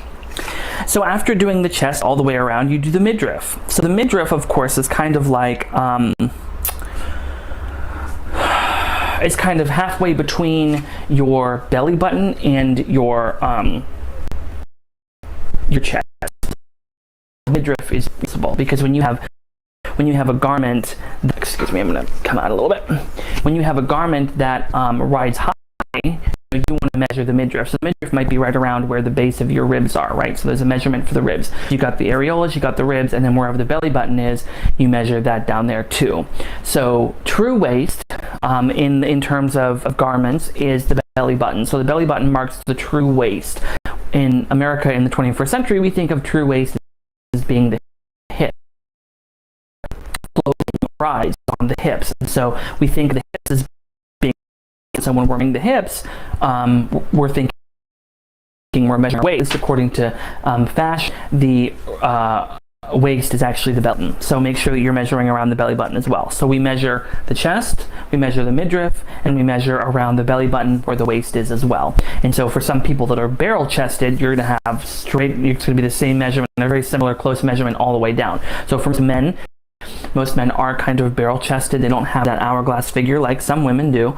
And so, you know, even a very skinny man is going to have pretty standard measurements all the way down. Whereas with women, you may have, you know, a nice curve to the body. So be mindful of that as well. That's why for this measurement chart, the women's measurement chart, they also measure the midriff, because that's also mindful. So then you measure the waist, and then you measure the hips. Now, when you're measuring the hips, you're measuring hip bone to hip bone. So you got to find those bones. Remember, we talked about how the human body is geographical. So you find those hip bones, and you measure from the front hip bone to hip bone. Okay? All the way around. And there's also full hip. So if we look, I'm going to use myself as a guinea pig here. Okay, so I'm going to just come down a little bit here. Okay, so here's my body.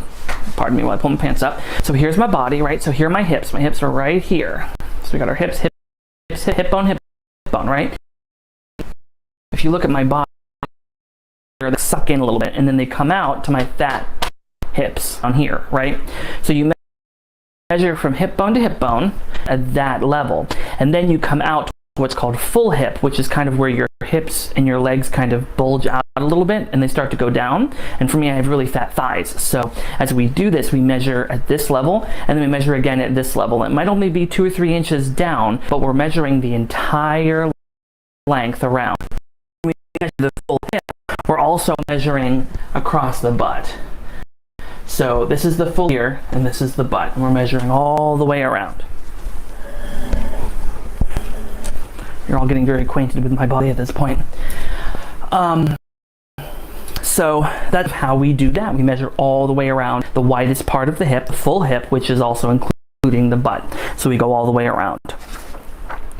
So then after we measure the hip bone, full hip, we go to the thigh. So again, when we measure these things, we're measuring the widest part. So on your thigh, it'll probably be up pretty close to your crotch. You want to measure the widest part of your thigh. Again, as you're measuring, you want to make sure that that measurement that you go around and you put your finger in there as well, so that you get a little bit of wiggle room there.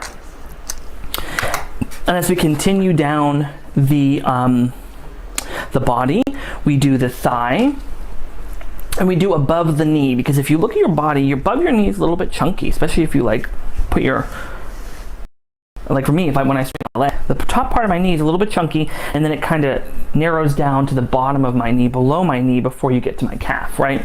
So you always want to measure above your knee, so you can get a nice measurement above your knee. Then there's also a measurement of below the knee, not to be confused with below knee. Who's beeping? So you measure below the knee as well. So you get a nice measurement on top of the knee, a nice measurement below the knee. And then again, you also want to measure the calf. So we're measuring all of these geographical areas on the body, right? So this is pretty extensive, and there's actually way more to it, and we're kind of going through as we go. So we go through and we add all that in. I measure above the knee, measure below the knee, measure the calf, and then of course, as you get further down, you measure the ankle. You also measure the instep girth. Now, the instep girth, and I have to show you because this is kind of complicated if you don't understand where that is. So the instep girth is right here.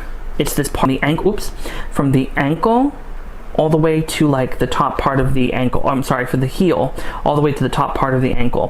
Why would you need to know that? Well, if you're making shoes or sandals or something, you would definitely want to know that measurement so you can have the right amount, the right size of laces. So you want to measure from the heel to the top part of the ankle. And then finally on the body, you want to measure the arch. So of course the arch is right here. It's the actual under part of the foot all the way around. So you measure the arch.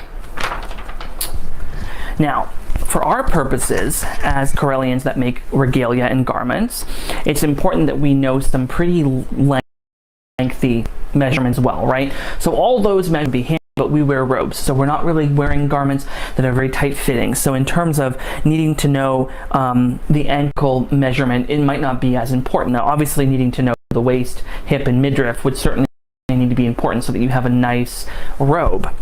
Now when you're measuring the inseam is from the top of your crotch on the inside all the way down your leg to the floor. So you measure the inseam to the floor. That might be helpful if you were doing pants or if you were doing a skirt or something like that and you needed to make sure it was long enough, or to get sort of a length measurement. So you want to measure the inseam, which for the purposes of decorum and discretion I will not be showing you, but you will measure the inseam from the top of the crotch all the way down the inside of your leg to the floor. And that measurement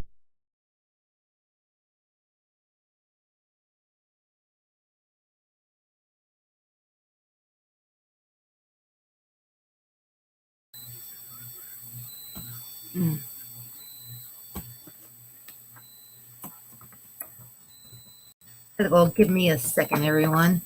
So I thought we would take a quick break because so far it's some great presentation by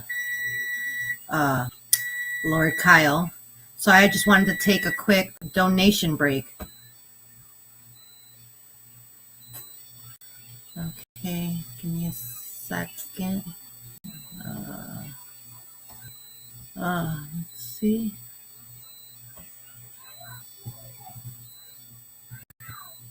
Okay.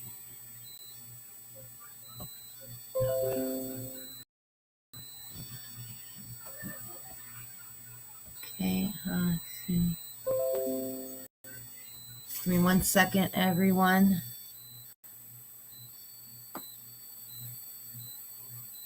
Okay.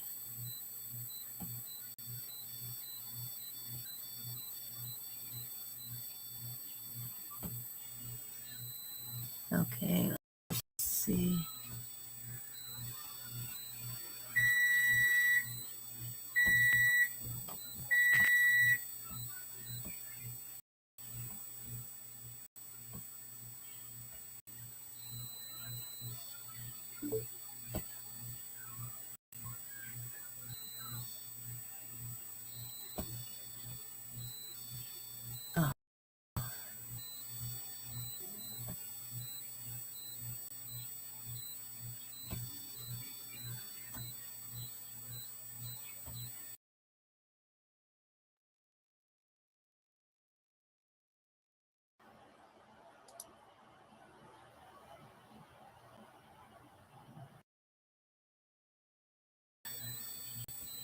I'm sorry, everyone. Yes.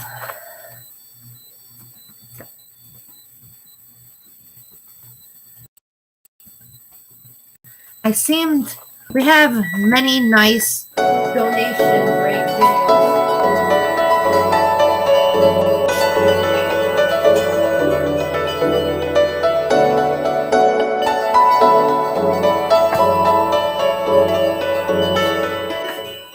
Hello, this is Hello. Reverend Don Lewis coming to you from the beautiful metaverse. I am the first priest and chancellor of the Correllian Nativist tradition of Wicca, and I want to thank you for tuning in to the Road to Parliament 22 Correllians Live Telethon, 100 hours of magic and community. We're here to ask you to help us as we send a contingent to the Parliament of the World's Religions in August of 2023. We're going to give voice to you and to our community. During this 100 hours, our goal is to raise at least $10,000, and you can help us to do that. We humbly ask that you go to Correllians.live/donate and give what you can. Then share this telethon and make sure those in your spheres know where and when to watch. Again, thank you so much, and enjoy the rest of the show. On August 14th to 18th, 2023, the Ninth Parliament of the World's Religions will convene in the city of Chicago. They are calling us together for a call to conscience, defending freedom and human rights. People and representatives of nearly all religions and faiths will be there to answer this call. And here is one of 6 reasons you should attend. Number 6, it's a spiritually transformative experience. Participants and attendees tell of the truly improving life experiences that forever changed them towards their own spiritual life. The spiritual and emotional growth in the days of the Parliament is intense, organic, and awe-inspiring. Consider your commitment to defending freedom and human rights and attend the 9th convening of the Parliament of the World's Religions. If you wish to join the Pagans to the Parliament, we have a special rate at Correllian.com, or just click the link in the description. Blessed be everybody. What are you most looking forward to at the Parliament of the World's Religions? What I am looking forward for the Parliament of World Religion 2023 is that the Parliament will bring me in so that I could meet my Correllian family. It's been a long time that I've been following the Parliament World Religion and the Correllian tradition through Magic TV. But this time, with your help, and I'm really hoping that you could help me to be at the Parliament of World Religion 2023. So this is what I'm looking forward to meet you and be in person with you at the Parliament of World Religion. Why do we need representation at the Parliament? Our attendance means something essential. By participating in conversations around the ways we can defend our freedoms and human rights, we can make a difference. By standing with our faith community and as a people of spirit, we can allow your voice to be heard in a unique way. Who are the Sacred Order of Paladins? The Order of Paladins is a service-oriented order dedicated to assisting our communities in moving towards a better, more sustainable stewardship of Mother Earth. And we are also dedicated to preserving Gaian culture today in order to support our civilization in the future. Why support the Paladins? Because we have had representation at every modern parliament, and we want to continue and expand on that with those of us who are attending in 2023. What is the money going to be used for? Most of the money we are looking to raise with our $10,000 minimum goal will go towards housing costs. Our plan is to house and feed all of us together for the week of the Parliament. Whatever money that remains when this goal is met will go towards bringing honored paladins in from other countries who would otherwise not have the opportunity to attend the Parliament. One such paladin is Reverend Sir Rolando Camon, whom we fondly call Apu Adman. But we can't do it alone.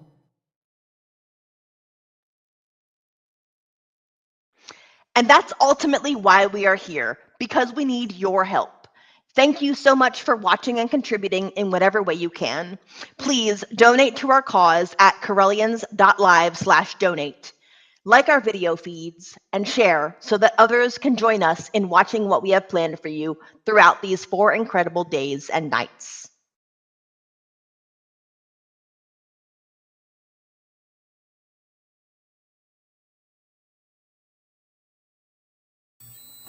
Welcome back, everyone.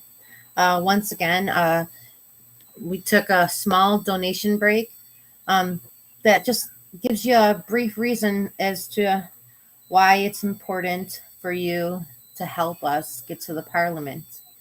And we're going to tune back into our video that we were watching. We were watching Reverend Kyle talk about making a pattern.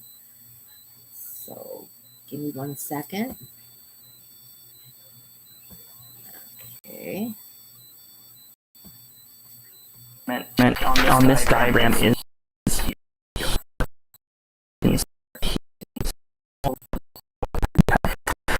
so there's also some points where you would measure the inseam to the knee, and you would measure the inseam to the ankle as well, just to kind of give you layers and levels of like your I like to plot as the geography because I mean to the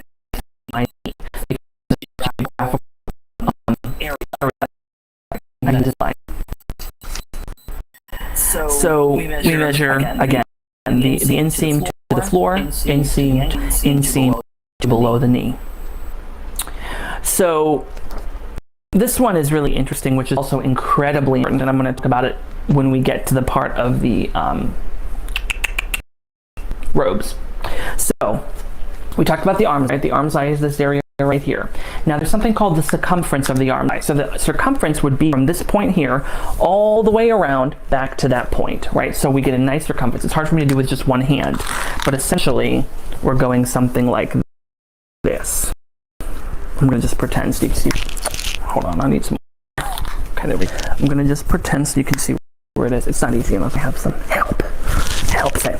So the arm's eye goes like this, for example, right? So you would measure all around here back to here. Why is this important? Because when you're doing robes, and it happens to me every time I make a robe, it's hard to squeeze in up here. And so I'm like fitting in my arms because the arm is too tight, and it's my own fault because I don't follow the pattern. And I'll tell you about that later. So it's always important that you measure the circumference of the arm's eye. Okay, that's super important. Also, measuring the bicep. Again, the bicep would be like the widest part. So the width of the bicep, don't overthink it. Widest part of the bicep, just measure there. Measuring the forearm. Okay, and this is going to be important as well when you're doing robes and robe sleeves, right? You don't want to have really tight sleeves. That's incredibly uncomfortable. So, of course, the widest part of the arm is where you're going to measure for the forearm, and then of course the wrist. Now, again, we're talking about human geography. So you can see here there's a bone. There's one bone on the outside of the wrist. Okay, so you want to measure at that bone. That's the wrist. Okay. Now,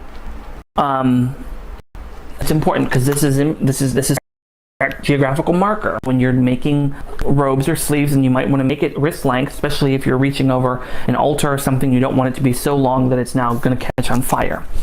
Another important measurement that goes back to the body itself is measuring waist to hip bone. So your waist is where your belly button is. Waist is where your belly button is, and then your hip bone is here. So you want to measure from here to here and get yourself a nice measurement there.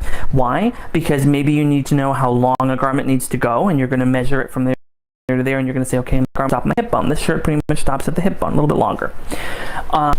So you need to make sure that you have all those measurements and those distances between all of those markers. So we measure from hip bone to hip bone. I'm sorry, from waist to hip bone. And then we measure from waist to full hip. So along just down the side of the body. You're measuring from the waist to the full hip area, giving you a nice length there. And this is important too, especially if you're wearing, like, making a tunic. Maybe your temple wears tunics as part of your casual robes, and so you want a tunic. So now you need to know that maybe the tunic goes as long as the full hip, right? You don't want a tunic that's going as long as the knees. Maybe you don't want to. Maybe you want it to go as long as the hip or even the thigh. So you can measure the length from that all the way down to the thigh bone, or to the widest part of the thigh, and then go ahead and make it that long. And then, of course, you want to measure from the waist to the floor. Why is that an important measurement? Of course, because it's going to give you the opportunity to know a length for making skirts, right? So from the waist to the floor, all the way down. And of course, that's along the outside. You're not going to measure from the front. You're going to measure from the side because you want to get a nice length on the side. Now for women here, this is important because when you do certain garments, especially if you're doing like a fitted bodice, you need to make sure that you know some really important measurements for the bodice. So for example, going back to the top, it's important that we do the bust and we do it from tip to tip. So you know what I mean when I say tip to tip, I'm talking about areola to areola. So we make a nice measurement of there. Why? Why is this important? Mine's 11, just an FYI. The reason why it's important is because if you're making a bodice that has it's fitted, maybe you're doing darts across here to kind of give it a nice cup shape. Maybe you're doing darts going up here, and the darts always go toward the tips. That's just how patterns are made. The darts go toward the tips, right? So when you're doing the darts, you need to make sure that your tips are where they need to be so that they can match up with the darts, and the darts are all in line. So doing the bust tip to tip, and then of course, which is a measurement that I mentioned earlier, and when I mentioned from the arm side to arm side, measuring across, across the tips. So measuring the widest part in the front across the tips. There's also a measurement here for measuring from the neck to the waist. So you're going straight down the front from the neck all the way down to the waist, which is your belly button, right?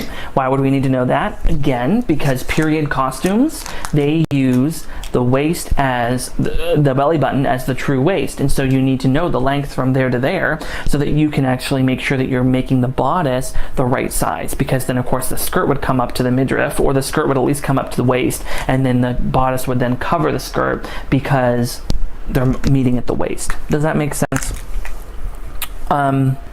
So you measure from the neck to the waist. Now this is an important one too, and this is probably important for us, especially making tabards, right? So you want to measure from the neck, the top of the shoulder line to the waist. So the top of the shoulder line is here, okay? I'll do it on this side. Is here. So you would measure from here all the way down across the tip, all the way down to the waist. So now you've got yourself a nice solid measurement, okay? And this is the top of the shoulder line to the waist in the front, and you also want to do it again in the back. Why do you think you might do that? Well, let's talk about this for a second. So you have a tabard, right? And you're making the tabard and you think, well, I'm going to make the tabard uniform. So I'm going to make the front of it like this and the back of it like that. Well, that would be okay if either A, you were a stick figure, or B, you were two-dimensional. Okay, none of us are two-dimensional, right? We all have pieces and parts. And so we may have a little bit of a gut like me, or maybe we got a rockin' booty. So we want to make sure that when we make our tabard that we're following that line. So if we're going to have our tabard come to here, or here, my tabard is pretty much in line with my neck, right? So if we measure the tabard here and we're doing top of the neck all the way down to our waist, we can extend that top of the neck to the floor. So now we have a measurement going all the way down, or we can measure from the top. Sorry about that. So we could measure, like as I was saying, from the top of the neck down to the waist, top of the neck down to the full hip, top of the neck down to the knee, or top of the neck down to the floor. So now we're getting a relatively close measurement for our tabard or our clavis, right? So the same thing is true for the back, top of the neck down the back, because we may have humps or bumps, right? So we need to make sure that we have a nice solid line. And so when we measure, we want to make sure that we're at the same level. So if we're saying, okay, I'm going to meet at my knee, so I'm going to do from the front down to my knee, and it's 25 inches. I'm going to do the top down the back to my knee, it's 30 inches. So I got a lot of humps and bumps back there that I need to be mindful of. So that's one way. So when someone looks at you in your regalia, you can say, okay, the front and the back of your tabard are lined up. They're not like, or whatever, right?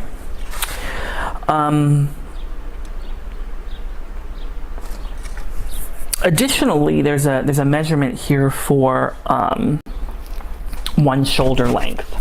So you might want to measure your shoulder length like this, right? So you're measuring just across the shoulder from the bottom of the neck to the shoulder, and you're going to get a nice measurement. Why do you think we might do that? Well, these are all measurements that are really helpful when making a tabard or a clavis. So let's stop here for just a minute, and I'll kind of tell you a little bit about my thought process when I was making my clavis, right? So first of all, we know that we wear black robes, right, for inner court. When you get to 3rd degree, you wear the red tabard. When you get to be a temple head, you have the clavis, right? Well, the clavis is a more narrow band. So what I did was I said, okay, so the length of here, I only did 4 inches, which for me was enough. You could do more than that, but I have a quilter's square that is 4 inches by 4 inches. So I just used that, and I just cut really quick the pieces for my the tabs at the top to hold the front and back of the tabard together. Then what I did was I measured basically from tip to tip, and so I wanted my clavis to run narrow, so I used parts of my body to help me to measure the width of it as well as the length of it. And so I went down from here all the way down to my knees, and I measured all the way to the knees, and then I measured a width of just along here from tip to tip. So now I know this is the width that I want it to be. I don't want it to be all the way over here, I want it to be narrow. So that's kind of my thought process when I was making my clavis. So that's always something that you can do. So these measurements are all really helpful for that. If you are a woman looking for a garment that you can wear, like at the store, or if you are a woman who has a man in your life and you need help finding the right fit of, say, dress shirt, this is what you have to do. So we measure from shoulder to elbow. Okay, so here, remember your shoulder bone all the way to your elbow. So you measure from shoulder to elbow, you measure elbow to wrist, and then you measure shoulder to wrist with your arm completely straight. And there's a difference, because when you're moving, it kind of gets, you know, the length fabric has to be able to move, right? So you start shoulder to elbow, elbow to wrist. Then you measure shoulder to wrist with your arm completely straight.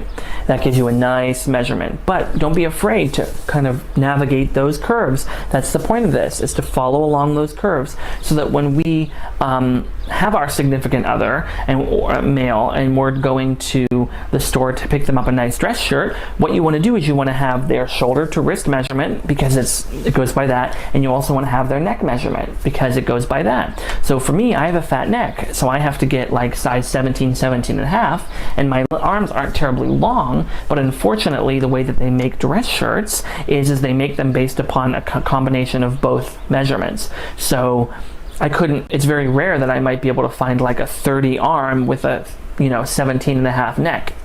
People that have 17 and a half necks normally have longer arms, unless you're chubby like me. So I have to get a 17 and a half neck, and I have to get a 33 length arm, and I just have long sleeves, because that's just the way they make the shirts. So that's one measurement that you can use in a practical way if you're looking for a dress shirt, or your significant other. If you aren't male and you're in a male significant other is looking for a dress shirt, now you know how to measure their arm and how to measure their neck to be able to get them the right dress clothes.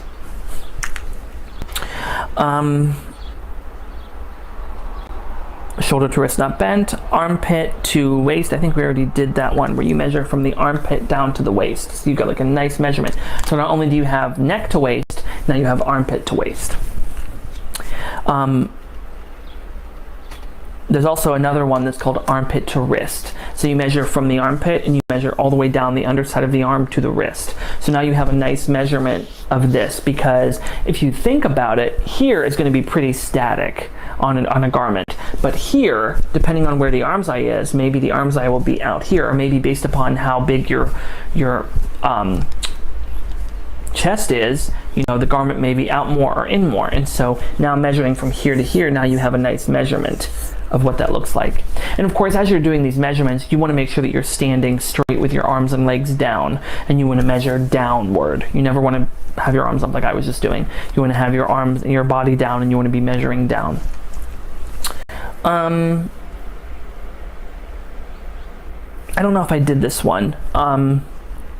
So you have the one shoulder length, then you have the neck, And then you also have what's called mid-shoulder. So you want to kind of look at your neck and your shoulder, and you want to find that middle point, and you measure down the middle point of your shoulder across the tip all the way down. So now you have a nice measurement there. And that also will come in handy when you're doing tabards and clavises and things of that nature as well. Making sure that you're measuring down those parts of the body, because again, we're not two-dimensional. Essentially, that is basically how you measure a human body. So this was using the female chart. I do have a male chart here. The only difference between the male chart is the male chart doesn't have a tip to tip, but other than that, it's pretty much all the same. It's part of the measurement chart too. It's also important to include some additional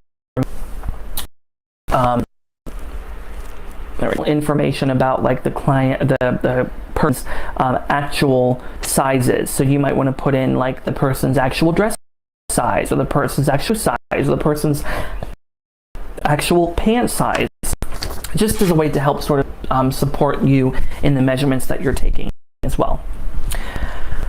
So kind of fast, and I've had like a mannequin or something to measure on as well, but I hope that this picture gives you something to, and also helps you to see what are. So I'll hold this up for just a second. You can pause this video so that you can look at where exactly these measurements are located.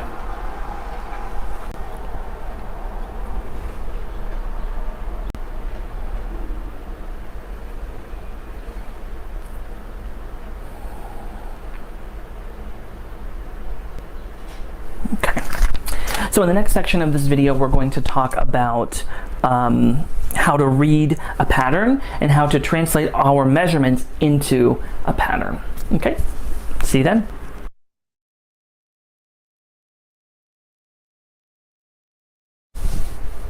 Alrighty everyone, welcome back to the second part of this video. So in the first part of the video, we talked about how to actually do measurements, right? So in this part of the video, we're going to look at a pattern, and I'm going to let you into the little secret world of Kyle as the seamster, and we are going to look at one of the patterns that I use quite a lot.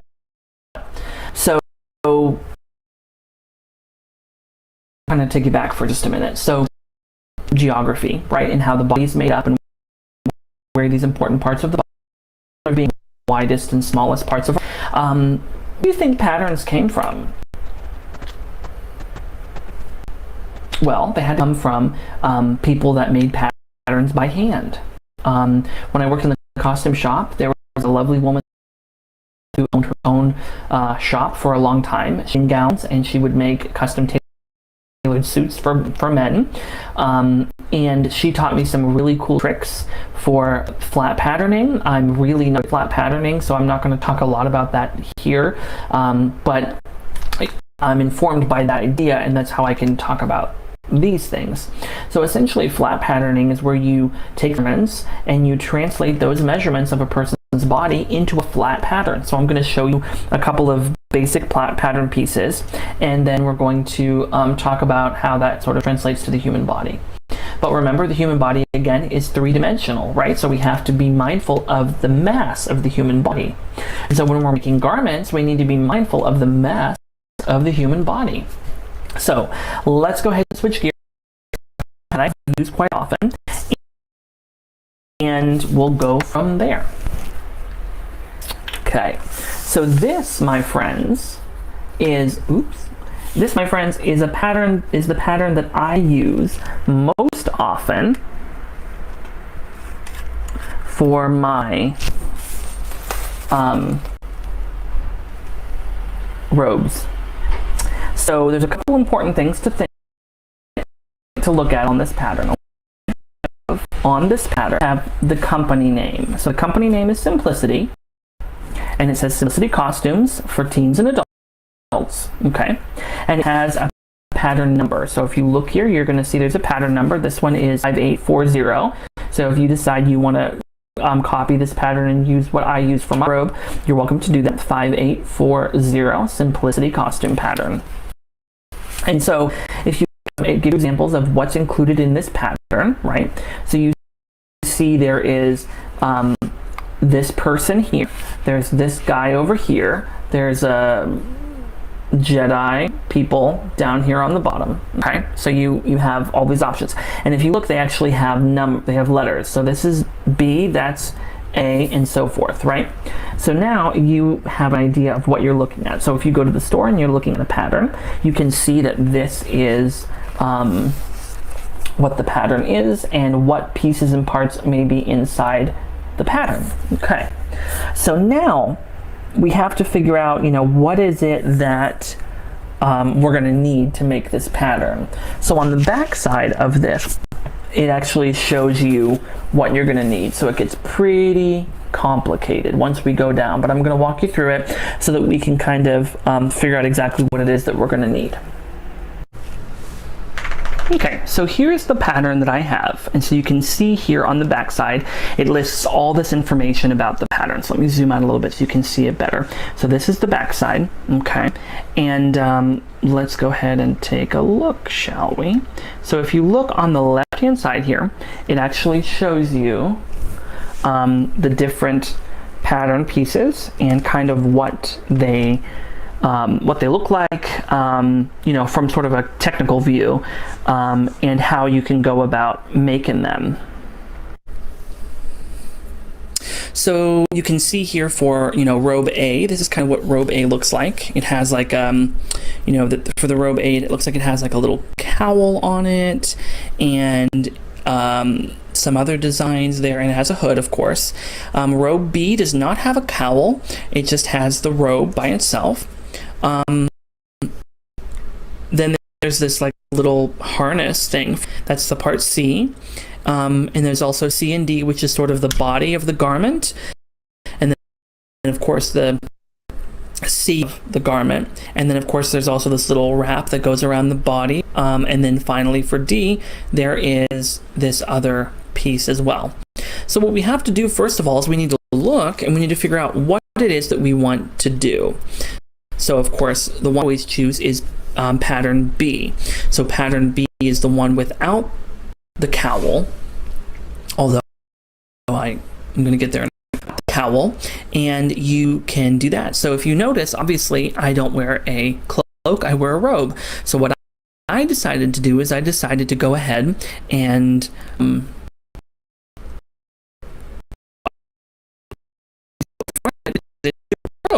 easy. Back to the back and take a look at that. Since we're doing robe B, we got to go ahead and find the pieces. So it says here at the top for the robes, fabric A for rope for fabrics for the A for B.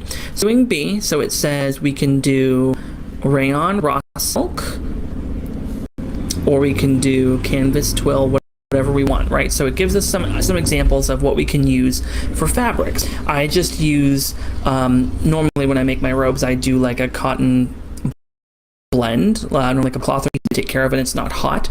The robe that I currently wear that you've seen pictures of, that robe actually is made out of some kind of a cotton twill blend. I frankly don't know what it is. I purchased it at Walmart on sale and I bought the entire bolt, and so that fabric is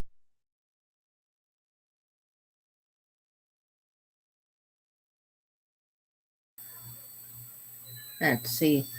I don't mean to cut off Reverend Kyle, but I think we're coming up to the top of our hour, and I just wanted to give a brief donation total. So currently we have a total of, let me make sure it's correct, $859. And for those who want to donate, you can donate by visiting Correllians.live/donate. So, let's see.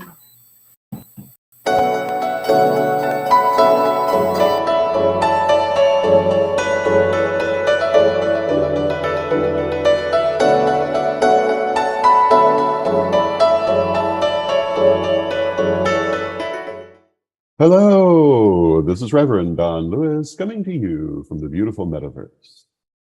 I am the first priest and chancellor of the Correllian Nativist tradition of Wicca, and I want to thank you for tuning in to the Road to Parliament 22 Correllians Live Telethon, 100 hours of magic and community. We're here to ask you to help us as we send a contingent to the Parliament of the World's Religions in August of 2023. We're going to give voice to you and to our community. During this 100 hours, our goal is to raise at least $10,000, and you can help us to do that. We humbly ask that you go to correllians.live/donate and give what you can. Then share this telethon and make sure those in your spheres know where and when to watch. Again, thank you so much, and enjoy the rest of the show. On August 14th to 18th, 2023, the Ninth Parliament of the World's Religions will convene in the city of Chicago.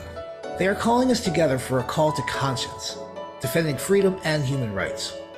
People and representatives of nearly all religions and faiths will be there to answer this call. And here is one of 6 reasons you should attend. Number 6, it's a spiritually transformative experience. Participants and attendees tell of the truly improving life experiences that forever changed them towards their own spiritual life. The spiritual and emotional growth in the days of the Parliament is intense, organic, and awe-inspiring. Consider your commitment to defending freedom and human rights and attend the 9th convening of the Parliament of the World's Religions. If you wish to join the Pagans to the Parliament, we have a special rate at Correllian.com, or just click the link in the description. Blessed be everybody. What are you most looking forward to at the Parliament of the World's Religions? What I am looking forward for the Parliament of World Religion 2023 is that the Parliament will bring me in so that I could meet my Correllian family. It's been a long time that I've been following the Parliament World Religion and the Correllian tradition through Magic TV. But this time, with your help, and I'm really hoping that you could help me to be at the Parliament of World Religion 2023. So this is what I'm looking forward to meet you and be in person with you at the Parliament of World Religion. Why do we need representation at the Parliament? Our attendance means something essential. By participating in conversations around the ways we can defend our freedoms and human rights, we can make a difference.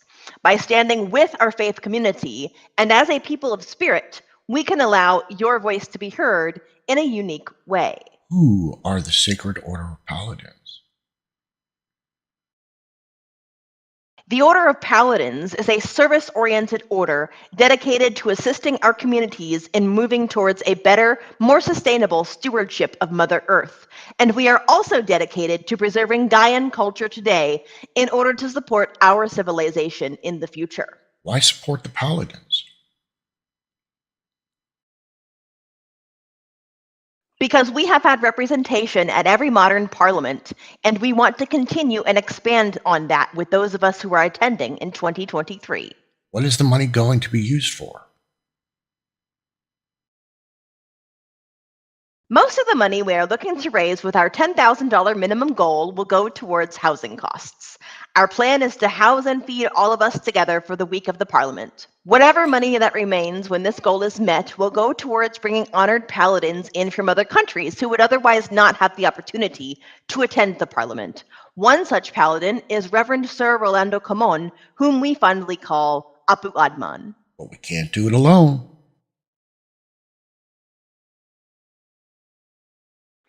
And that's ultimately why we are here, because we need your help.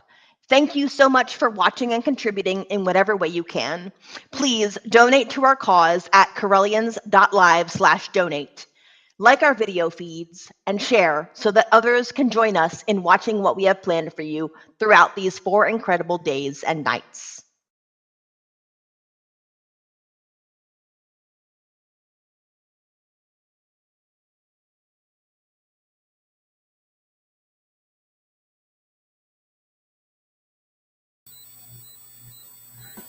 Hi everyone, I'm back. So, as a past member of the as a person who has been to a previous parliament as a member of the tradition, just wanted to take a quick break before we get back to our video with Reverend Kyle and talk about the parliament and why we're hosting this telethon and asking for donations. So one of our main reasons for hosting this telethon and asking for donations is to help members of the tradition get to the parliament. Now, parliament is a truly life-changing event. And, you know, for each person that comes. But it's not just something that, sorry, I'm just trying to process my thoughts. It's not just a life-changing event for each individual as we go. It's important for us as a tradition to represent ourselves and the tradition. It's, as our videos that we were saying, it's about many things. It's networking within the different religions. It's having a representative for pagans as a whole. It's important to have a representation of our tradition. You know, the macro and the micro is very important. So it's not simply a nice vacation where we get to go to Chicago for a week and go sightseeing and go out to dinner with our friends, though we have at past parliaments gone out to eat. We've noticed in Toronto, I thought it was funny, it's kind of hard to find a place that'll sit 40 people, but we always ate. We ate well, and even while we were sitting there eating, we were still talking. It wasn't just us Correllians. It was us Correllians. It was the ATC. It was other pagans. It was other non-pagans. As I said earlier, one of the people that I met at the last parliament was a local Catholic. I'm not sure if he's a priest, but I know he's a professor at a local Catholic college. And we were able to connect. And after the parliament, and we became Facebook friends, and since 2018, we've had many discussions about each of our faiths, his faith, my faith. They were always very, he's always been very well respected or respectful of us. In fact, he invited me, and who I in turn invited Reverend Phoenix Williams, high priestess of our tradition, to come speak to his class about paganism and the Correllian tradition. And we had a very, I would say, an hour, 2 hour long discussion with these college students that maybe did not ever have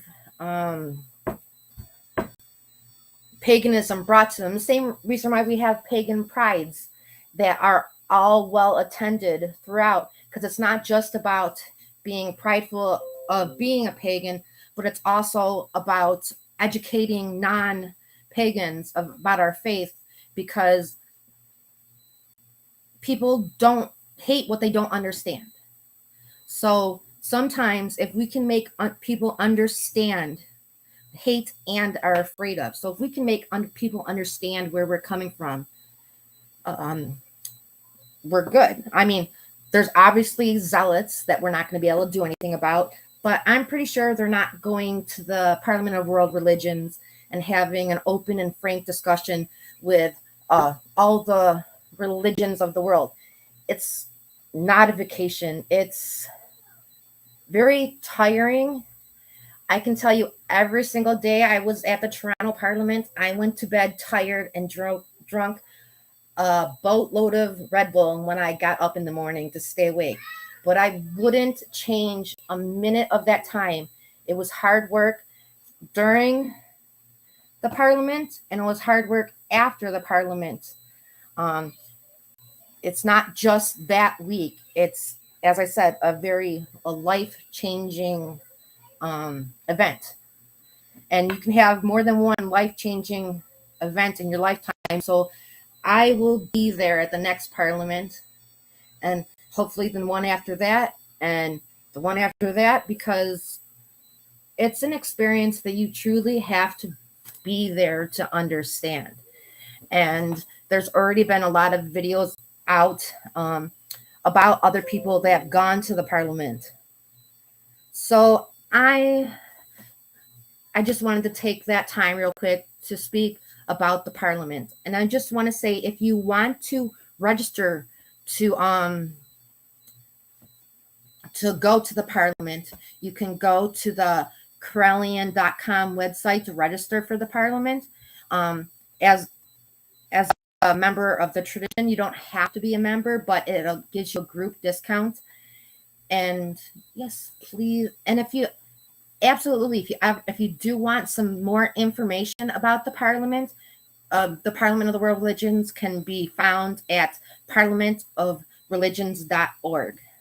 So having said that, I want to get back to Reverend Kyle's video about patterns.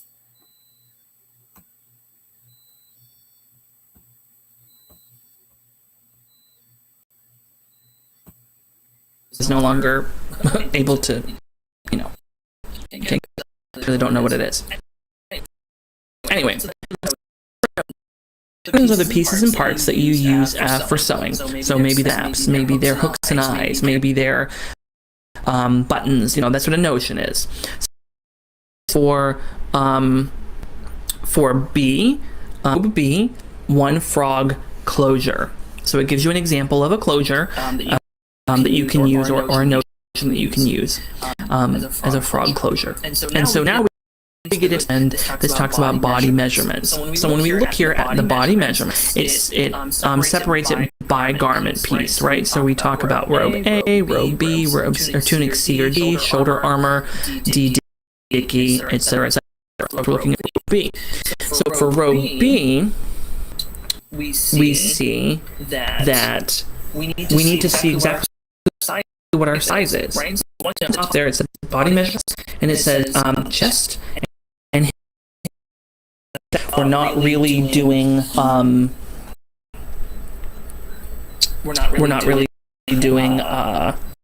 anything else. It's not really form fitting, so we don't have to worry about that. So it wants to know the measurements that we did earlier. We can determine are, but I want to caution you. Just because you wear a large shirt doesn't mean you're a large in this. Okay, I want to say that again. Just because you wear a large shirt does not mean you are a large in the word patterning. That is not what that means. And each garment is different. Each pattern is different. Each company is different. Whether you do McCall's or you do Simplicity or you do any, each one of these is different. So you absolutely get the pattern before you purchase it. Okay? That's super, super duper important.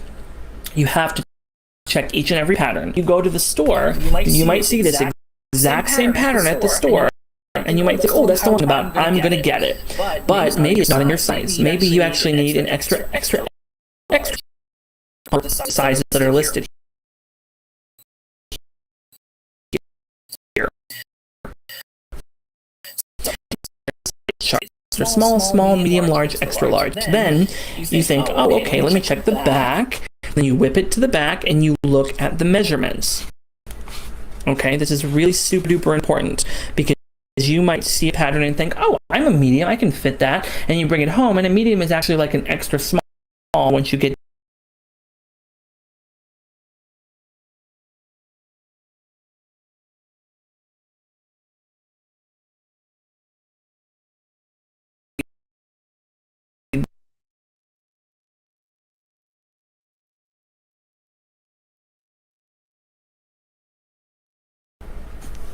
see down here, it's all the same, all the measurement, because it's all one size fits all. So you just make the one size. If you were doing like a tunic, for example, you might need to do something else. So that's just all these are one size fits all, actually. So that's why it's fine. This pattern works just fine. So let's say we're going to go ahead and make robe B. So we'll make robe B, and we're going to go with extra large because based upon my measurements, I'm an extra large, let's be honest. So I go ahead and choose robe B. Now it says here, I'm going to zoom in a little bit so you can see what I'm talking about. Oh, I'm in all the way.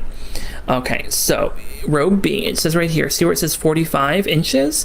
That is the width of the fabric. So if you go to the store and you're looking for fabric and you find this fabric you absolutely want for this robe, like it's absolutely gorgeous and wonderful and great, you have to check the bolt to see how big the fabric is. And it will say on the end of the bolt, there's like a little sticker. It'll tell you what the fabric is, what it's made of, what the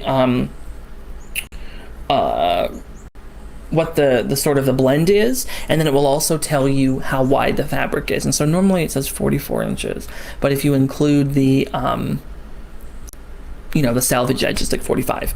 So with a 45 inch wide piece of fabric, you will need for this robe almost 8 yards, 7 7/8 yards. So I always buy like 8 yards, maybe a little bit more. If you have a garment that is that you're making with fabric that has a pattern on it and you want to match the pattern, then you need to buy more than what it says on the pattern envelope.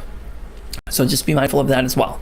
So now we know to put our measurements of our actual body, what robe we need and what size or how much fabric we need as well.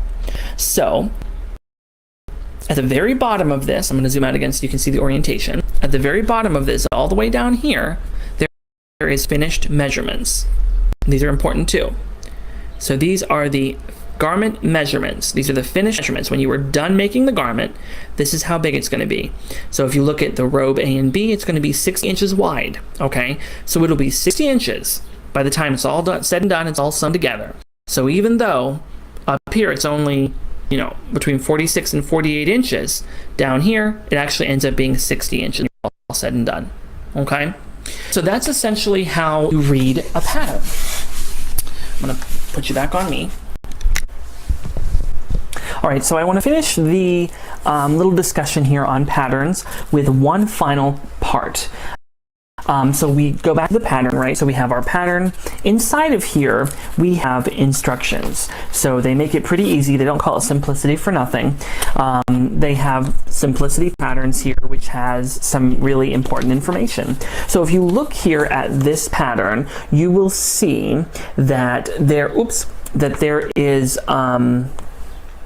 sort of a technical view of the garments. So you can see, this is pattern A, and of course as part of the robe there's the hood, and there's also the cowl. Pattern B, which is the pattern that I normally have some sort of a design element along the cross across the top right. It shows you the backside with the cowl and what the cowl looks like. In the original pattern, you can see that the hood is actually open in the front. So again, like what I was mentioning, is what I have done is I've turned that cowl backward. So now instead of it being open at the front, it's open at the back. And then what I did was when I sewed the hood to it, I cut it up, not cut it, but I didn't sew it all the way down the back side of the seam. And so I left it open all the way down the back so I could fit my head inside, and then I put snaps on the back as a way to sort of snap it all together. So this pattern instructions will give you some really good insight on what the pattern's supposed to look like when it's all said and done. And then it even shows you what the pattern pieces look like. So again, if you look here, you can see this is what the pattern pieces look like. So you can kind of get an idea of what it all should be. And then finally, it even goes so far as to show you up the pieces, the pattern pieces on your fabric as a way to cut it. So it goes into all sorts of really great detail to really help you out. Maybe in a second video I will go through some of the elements of a pattern and sort of how a pattern is made, because they're all pretty standardized. However, suffice to say that most of the information that you're going to need is going to be in here, and if you follow the steps of the pattern, it actually makes it really easy. So the interesting thing about this when it comes to pattern work is that you can use the pattern and use the measurements as a way to design or address the patterns as you go. So for example, it's really important that when you're using a pattern that you use your measuring tape just like you would measure your body, and make sure that pattern is fitting to your body. So if you measure the pattern, again, we talked before about how the body is broken into quarters. That's how the patterns normally are. So if you have like a pattern, like for instance, in the robe pattern, the robe pattern goes from here over, and then this here part of the robe. And so if you measured your body from arm's eye to the center of your chest, is that, you know, going to line up with what the pattern is saying? If that pattern is too small, then maybe you need to cut the pattern and expand it. If the pattern is too big, then maybe you need to adjust it so that it fits you better, or if you're okay with having a larger pattern, which in the case issue because we want them to hang loosely, so we want them to not exactly be form-fitting. So look at the patterns themselves, and also when you look at a pattern, they have some very specific markings on the pattern paper itself, so that you know, okay, I can cut it here and I can extend it here, and I can use it to make a longer sleeve, or to make a shorter sleeve, or to do this or do that. So if that's something that you are interested in, you'd like for me to do a little bit of education on that, I can as well. Adjusting patterns, the present patterns that you already have. So that's definitely a possibility as well. So when we, and you know, if we look back to the first two texts, we can see that there are very simple designs for making robes, and very much we could do that as well. But using this idea of looking at the human body, we can now look and address the human body, and then figure out how we can make that. So when I did my tabard, my claves, and other parts of the robes, I'm using parts of my body as geographical markers. So for example, when you put the robe on for the first time and you see how long it is, you are going to want to adjust the length, right? So what I do is I measure to my ankle bone. So you go ahead and you measure to the ankle. I measure to my wrist bone. You go to the wrist bone and you hem it. I measure to you know, other areas of my body. When I made my red tabard, I made it wide, so I made it to my shoulders, to my shoulder bones. Across here, and made it to my shoulder bones, and made the body of the tabard long. When I made my clavis, I made it here. I made it to mid-shoulder, and I made it that long, so it wasn't as wide. And so I'm using parts of my own body as a way to mark how I want these fabric pieces to look. And in very thankfully, the tabards are rectangles, so all you have to do is measure the width, measure the length, and cut it. It's very, very easy. It doesn't have to be more complicated than that. Now there are some elements to it, you know, where you get finished edges, or you do a rolled edge, or you do, you know, a surged edge, or what have you, as a way to make things look nicer. And that's something, again, we can always talk about in the future if you're interested in doing a video on that. But suffice to say that, you know, these patterns can be very easy, but we're using our body again as a to make the look that we want. So I thank you all so much for watching, for supporting me in this video. If there's some elements of this video that don't make sense and you need additional education or additional description, you can go ahead and write me, text me, email me, let me know. You also have the opportunity to ask me to make another video. I'd be more than happy to video about something else, or more in depth about a topic that you are confused on. So let me know if you have any questions, comments, or concerns. Otherwise, thanks so much for watching, and until next time, signing off for now.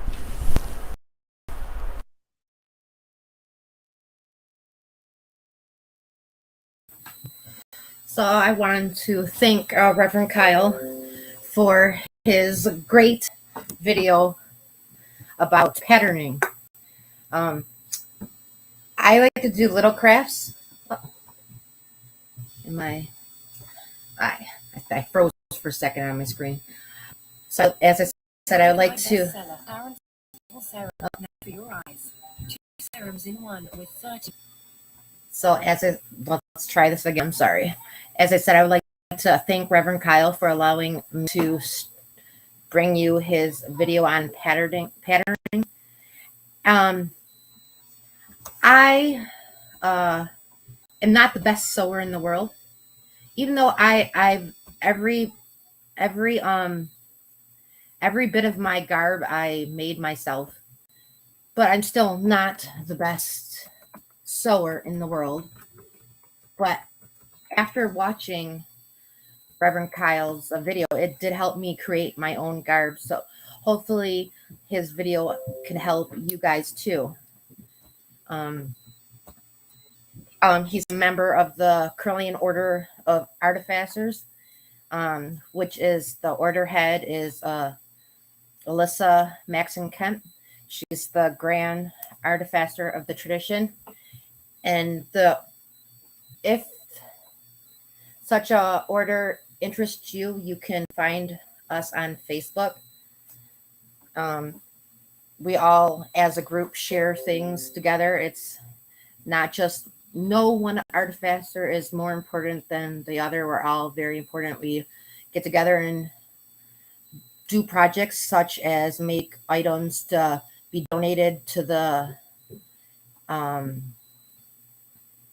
annual auctions that the tradition has during the illustration seasons, or our current big project leading up, even though it's only October, is each year we have a Yule exchange where we each create our own gift and we gift it to a different member. A nice little gift exchange. We've done that for a number of years, and it's great to receive a nice gift from someone that is homemade and crafted with care. And so I just wanted to take a quick break to say that our numbers are still at $859, which is great. And every little bit helps. And to donate, please visit Correllianlive.donate. And I want to take this time to have a brief video and just a break in the programming.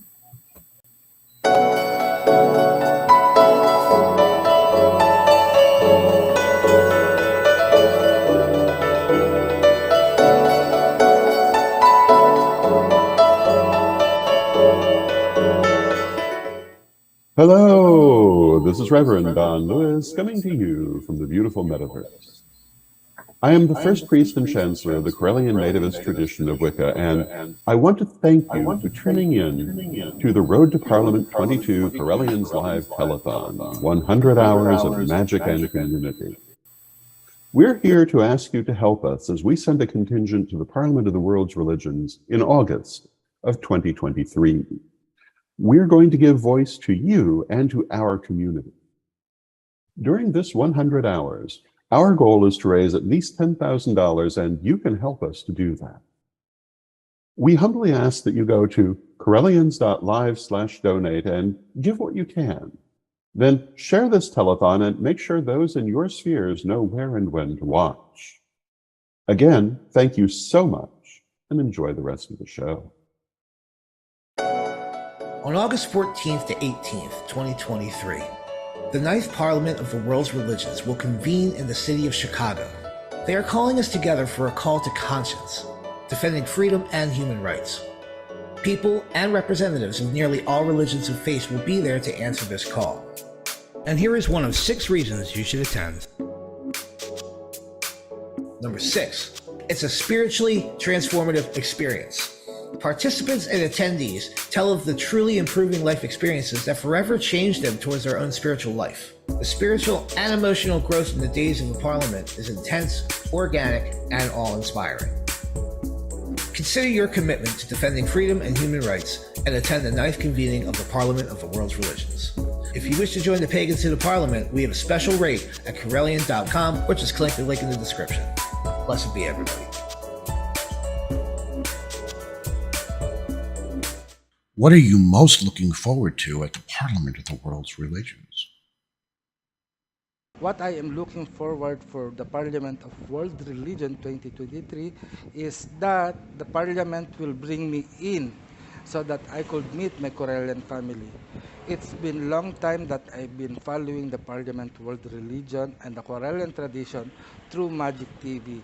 But this time, with your help, and I'm really hoping that you could help me to be at the Parliament of World Religion 2023. So this is what I'm looking forward to meet you and be in person with you at the Parliament of World Religion. Why do we need representation at the Parliament? Our attendance means something essential. By participating in conversations around the ways we can defend our freedoms and human rights, we can make a difference. By standing with our faith community and as a people of spirit, we can allow your voice to be heard in a unique way. Who are the Sacred Order of Paladins? The Order of Paladins is a service-oriented order dedicated to assisting our communities in moving towards a better, more sustainable stewardship of Mother Earth. And we are also dedicated to preserving Gaian culture today in order to support our civilization in the future. Why support the Paladins? Because we have had representation at every modern parliament, and we want to continue and expand on that with those of us who are attending in 2023. What is the money going to be used for? Most of the money we are looking to raise with our $10,000 minimum goal will go towards housing costs. Our plan is to house and feed all of us together for the week of the Parliament. Whatever money that remains when this goal is met will go towards bringing honored paladins in from other countries who would otherwise not have the opportunity to attend the Parliament. One such paladin is Reverend Sir Rolando Camon, whom we fondly call Apu Adman. But we can't do it alone.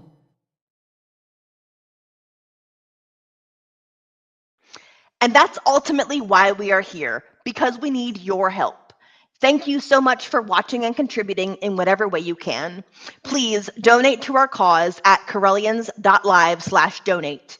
Like our video feeds and share so that others can join us in watching what we have planned for you throughout these 4 incredible days and nights.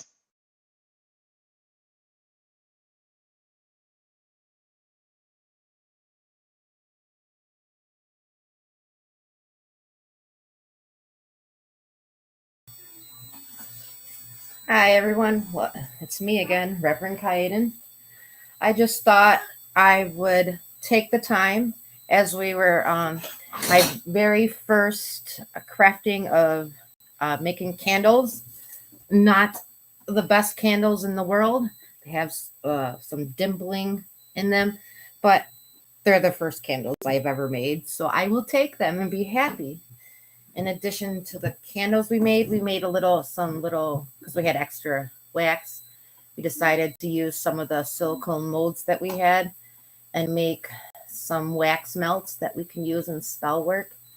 So let's take they're dry enough to take them out of the mold. So let me carefully do it so they don't break. Oh,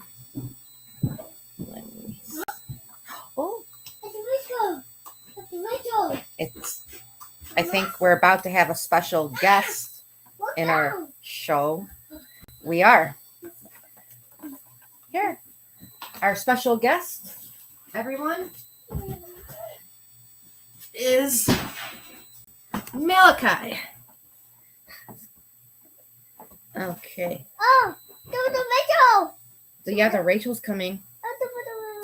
So we thought we would make a kids craft.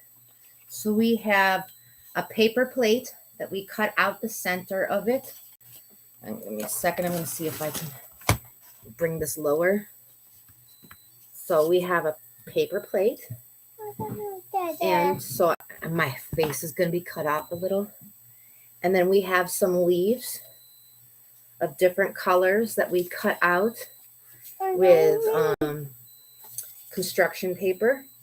So we have different colors and different shapes. And we have a glue stick. Now you want to, depending on your child's age, This is not my child, but I'm going to steal him. It's my grandson. We have different types of glue we can use. There's tacky glue, Mod Podge. We got liquid glue. We got spray glue. We're going to figure out how to glue this on. So, Melka, you want to make we're going to make a leaf wreath. You want to do it? Here.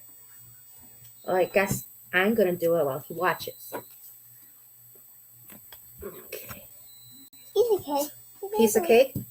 Piece of cake? Okay.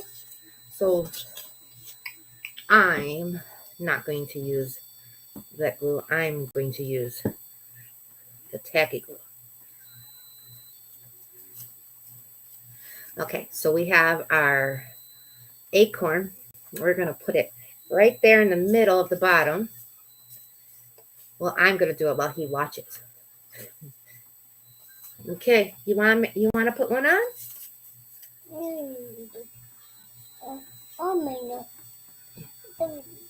Here, where do you want it?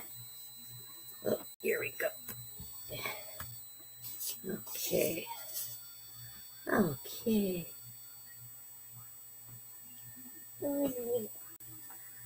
Okay, so hi, Milka. You want to say hi to everyone? Say hi. Say hi. Huh? It's a little tree. Oh, yes. It's a little tree. Okay. So we got a new one. You want to put this one on?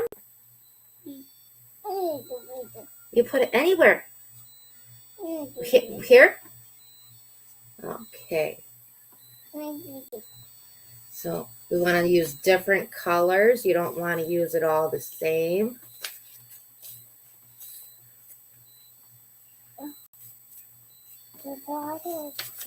We're just going to put different color leaves. We're just putting different color leaves on our piece of paper plate.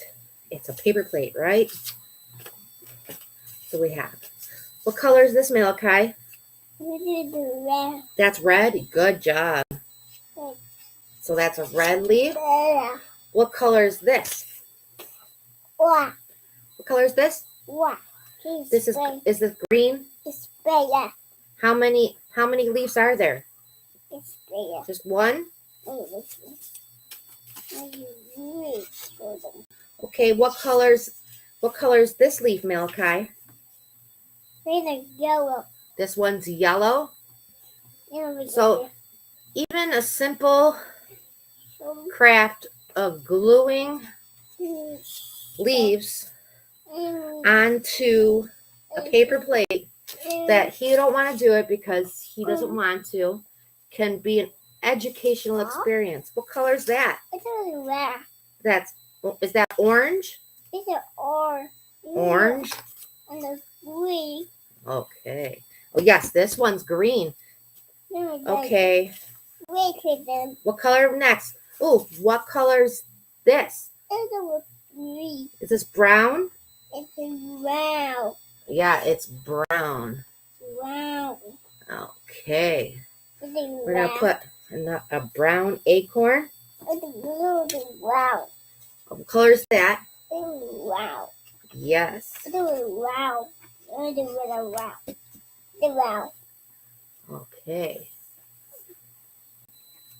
Wow. Green. Yellow. What color? What color is this one? This one's red, right? Yeah. And last but not least, we got... Huh? What's the race card? Oh, let me see if I can find you a race car. Now, Malachi's 2. Race card. Give me a second to be out of view, everyone. Gotta find the 2-year-old a race car. Uh-oh.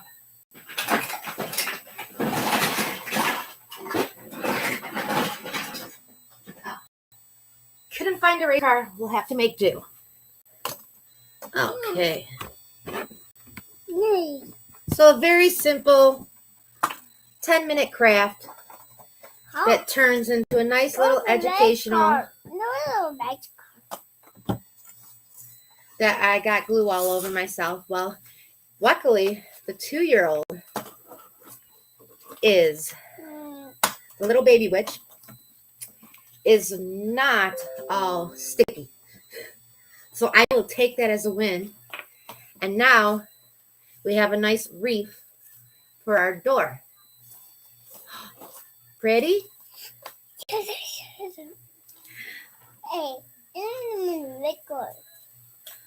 Now, you know, as he's here, I want to bring up another point about the Parliament and youngins such as him, or even younger. Maybe such an event is something you would want to go to, but you think you can't go because of not having a babysitter, because or missing your son or daughter for a whole week because the Parliament is about a week long. But at the last, all done, I'm going to send him upstairs with his Auntie Rachel. Auntie Rachel, Malachi's coming. Or Malachi's not. He's playing with... Sorry, everyone. Give me a second. I got to clean off his kitchen so he can play. Oh, it's green. Okay, you play. It's green. Yeah, it's green. Hey, Sorry, everyone. it's green. Yeah, it's green. Green. Tell everyone. Okay. Malachi, what color is that? What color is that? Oh, what color is that? This is what color? What color? It's red. Yeah, it's okay. He's done being the play monkey. But as I was saying, at the last Parliament, our own Alyssa Kemp brought baby Mabel, who, for the most part, had a nice view strapped to her mama's back. Baby Mabel and toddler Mabel and preschool age Mabel has been a part of our tradition since the moment she was born, as has Malachi here for a little bit. But I don't think having children is a hindrance for the Parliament.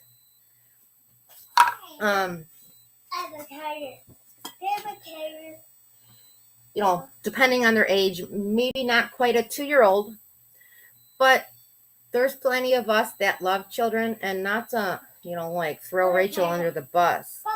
But at many events, she's watched over Mabel and everyone, Malachi and everyone else, because she actually enjoys kids. So, and older kids, not quite adults, teenagers, it's a great event for them. And I do believe last Parliament there was a tract for the younger generation, and which is very important because you know, the cliched line, the children are our future, is you know, it's a saying for a reason. So we need to get our children involved in our faith, and, you know, guide them so when they're old enough they can make their own choice. And if we give them a solid foundation to start upon, it definitely doesn't hurt. Okay.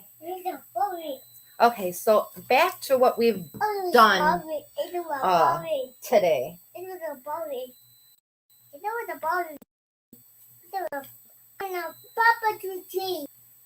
Okay, let me first of all, I'm gonna take my phone real quick, and I'm going to get Auntie down here because he sure loves his aunt. And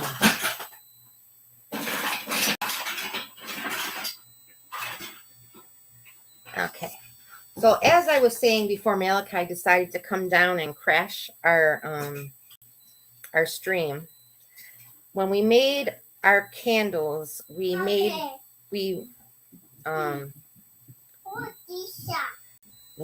too much wax. Oh, want to see everyone? So we made too much wax when we made our candles.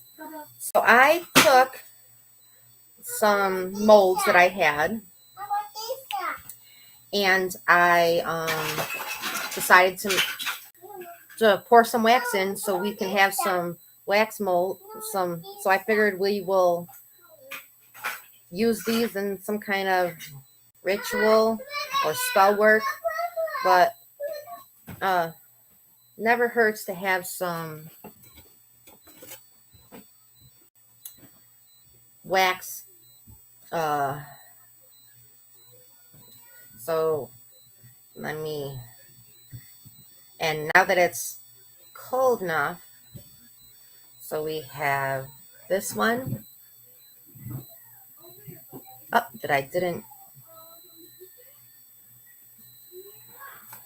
and then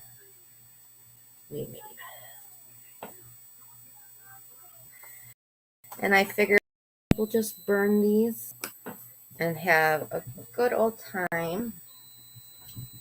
Let's see, too bright in here. Oh.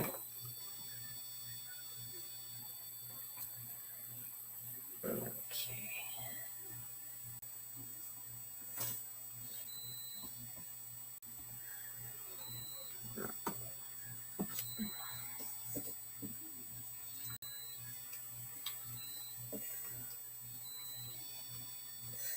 So I don't know what we'll use these for yet, but it doesn't hurt to have them. And it sure beats wasting the wax.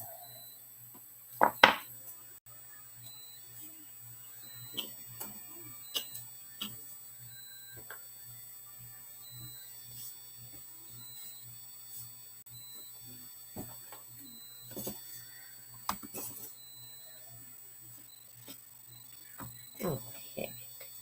So, and then let's see. The first thing we made was our poppets. And I have to say, I really enjoyed making them with Rachel. And then we made our witch bottle spells. Rachel made one to symbolize and to represent love. And I made one for money and prosperity and good fortune for when I go to bingo.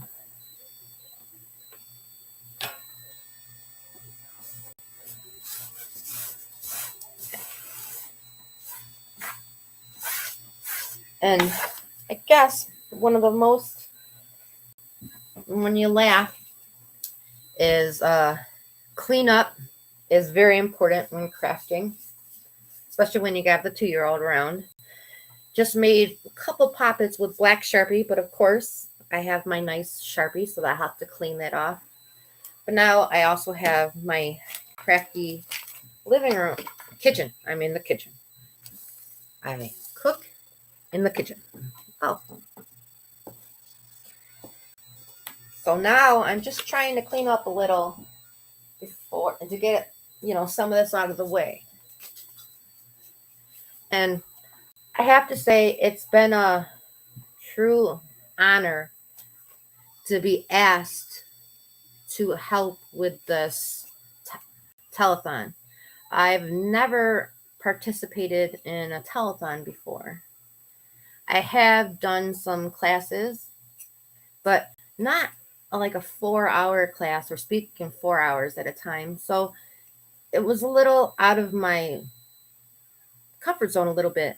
I thought it was a great idea to have a telethon that goes many days and that allows us all to show everyone not only information about the Parliament, but about our skills.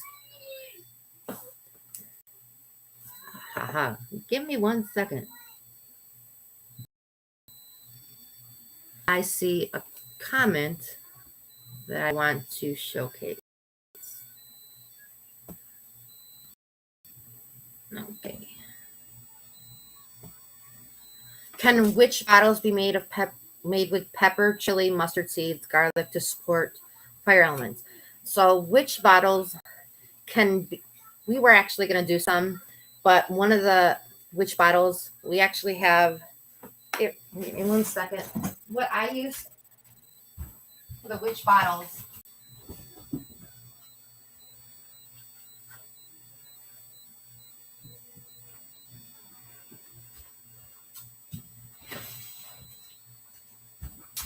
Okay, everyone, I'm sorry, real quick. So we made the witch bottles because we were originally going to make witch balls, but some of the items that we would have used in witch balls we didn't have on hand, so we decided to do the witch bottles. But witch bottles, just like anything else, can be made from anything. The witch bottles are made to bring out your intention. So you do what you can use whatever you want and put whatever you want to in to each witch bottle for your specific purpose. So that's, you are correct that you can make a witch bottle with pepper, chili, mustard seeds, and garlic for the fire element. You can make one using patchouli, Jupiter. I have, you can make them just about everything. I've often had trouble sleeping. So I've made witch bottles along with dream pillows with lavender and chamomile to help not only with my intentions of it, but they actually do have, physical properties to help with sleep.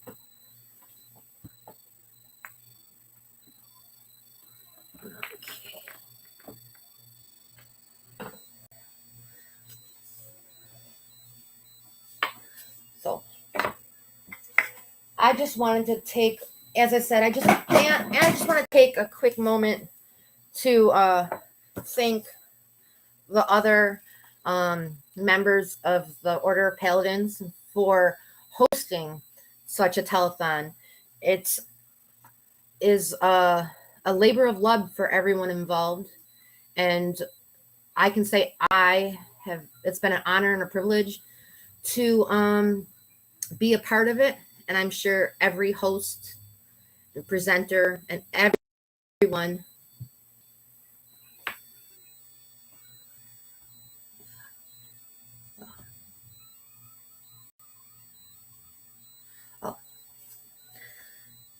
been a part.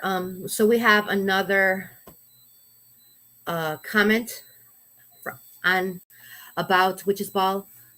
So there are many, but the kind of gemstone, let's see, is I want to say that Lady Lori Blackman answered this for me. Let's see. So, pardon, I am not the best speaker in the world, Lori. You know this, so I am about to butcher this, and it's a simple word, but I'm having a brain fart to kind of day, and it's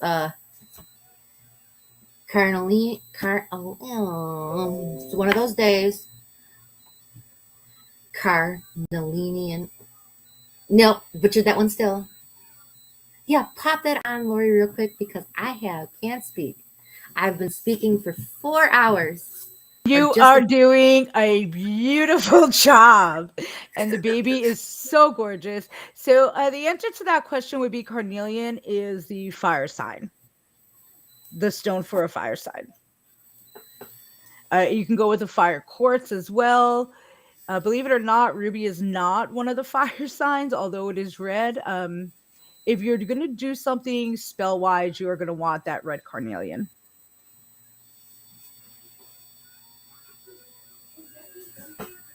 And there you have it.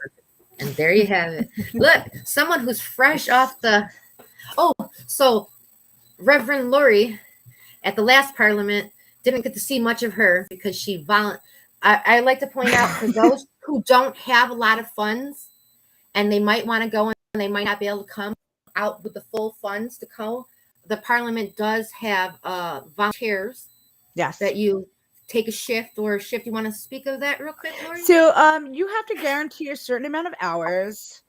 And that's if you want to get there for a free registration.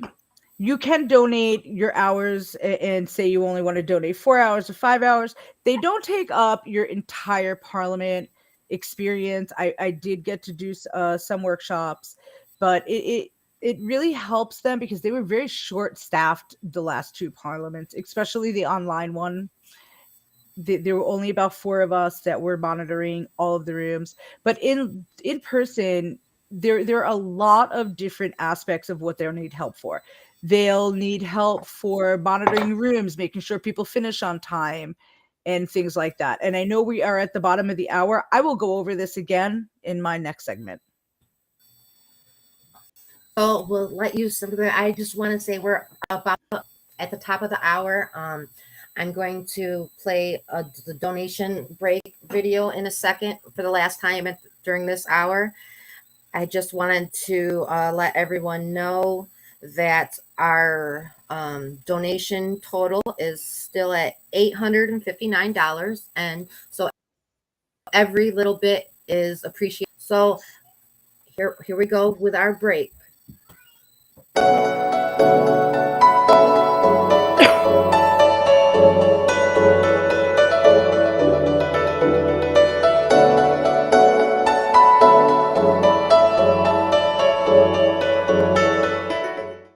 Hello, this is Reverend Don Lewis coming to you from the beautiful metaverse. I am the first priest and chancellor of the Correllian Nativist tradition of Wicca, and I want to thank you for tuning in to the Road to Parliament 22 Correllians Live Telethon, 100 hours of magic and community. We're here to ask you to help us as we send a contingent to the Parliament of the World's Religions in August of 2023. We're going to give voice to you and to our community. During this 100 hours, our goal is to raise at least $10,000, and you can help us to do that. We humbly ask that you go to Correllians.live/donate and give what you can. Then share this telethon and make sure those in your spheres know where and when to watch. Again, thank you so much and enjoy the rest of the show.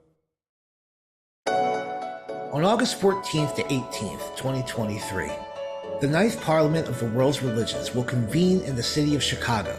They are calling us together for a call to conscience, defending freedom and human rights. People and representatives of nearly all religions and faiths will be there to answer this call. And here is one of 6 reasons you should attend.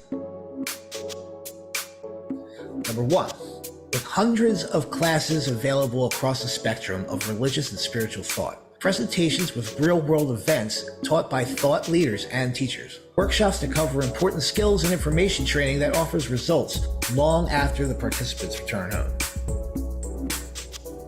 Consider your commitment to defending freedom and human rights and attend the 9th convening of the Parliament of the World's Religions. If you wish to join the Pagans to the Parliament, we have a special rate at Correllian.com, or just click the link in the description. Blessed be everybody. What are you most looking forward to at the Parliament of the World's Religions? What I'm most looking forward to at the Parliament of World Religions is learning about all the different types of religions that are out there, meeting the various clergy and making new friends around the globe and getting to know the other people and what they're focused on and what needs to be done to help me focus and teach others. Why do we need representation at the Parliament? Our attendance means something essential. By participating in conversations around the ways we can defend our freedoms and human rights, we can make a difference. By standing with our faith community and as a people of spirit, we can allow your voice to be heard in a unique way. Who are the Sacred Order of Paladins? The Order of Paladins is a service-oriented order dedicated to assisting our communities in moving towards a better, more sustainable stewardship of Mother Earth. And we are also dedicated to preserving Gaian culture today in order to support our civilization in the future. Why support the Paladins? Because we have had representation at every modern parliament, and we want to continue and expand on that with those of us who are attending in 2023. What is the money going to be used for? Most of the money we are looking to raise with our $10,000 minimum goal will go towards housing costs.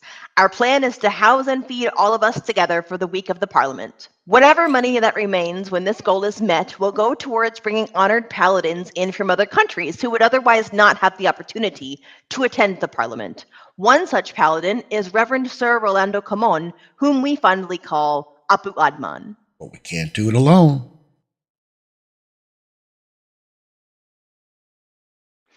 And that's ultimately why we are here, because we need your help. Thank you so much for watching and contributing in whatever way you can. Please donate to our cause at Correllians.live/donate.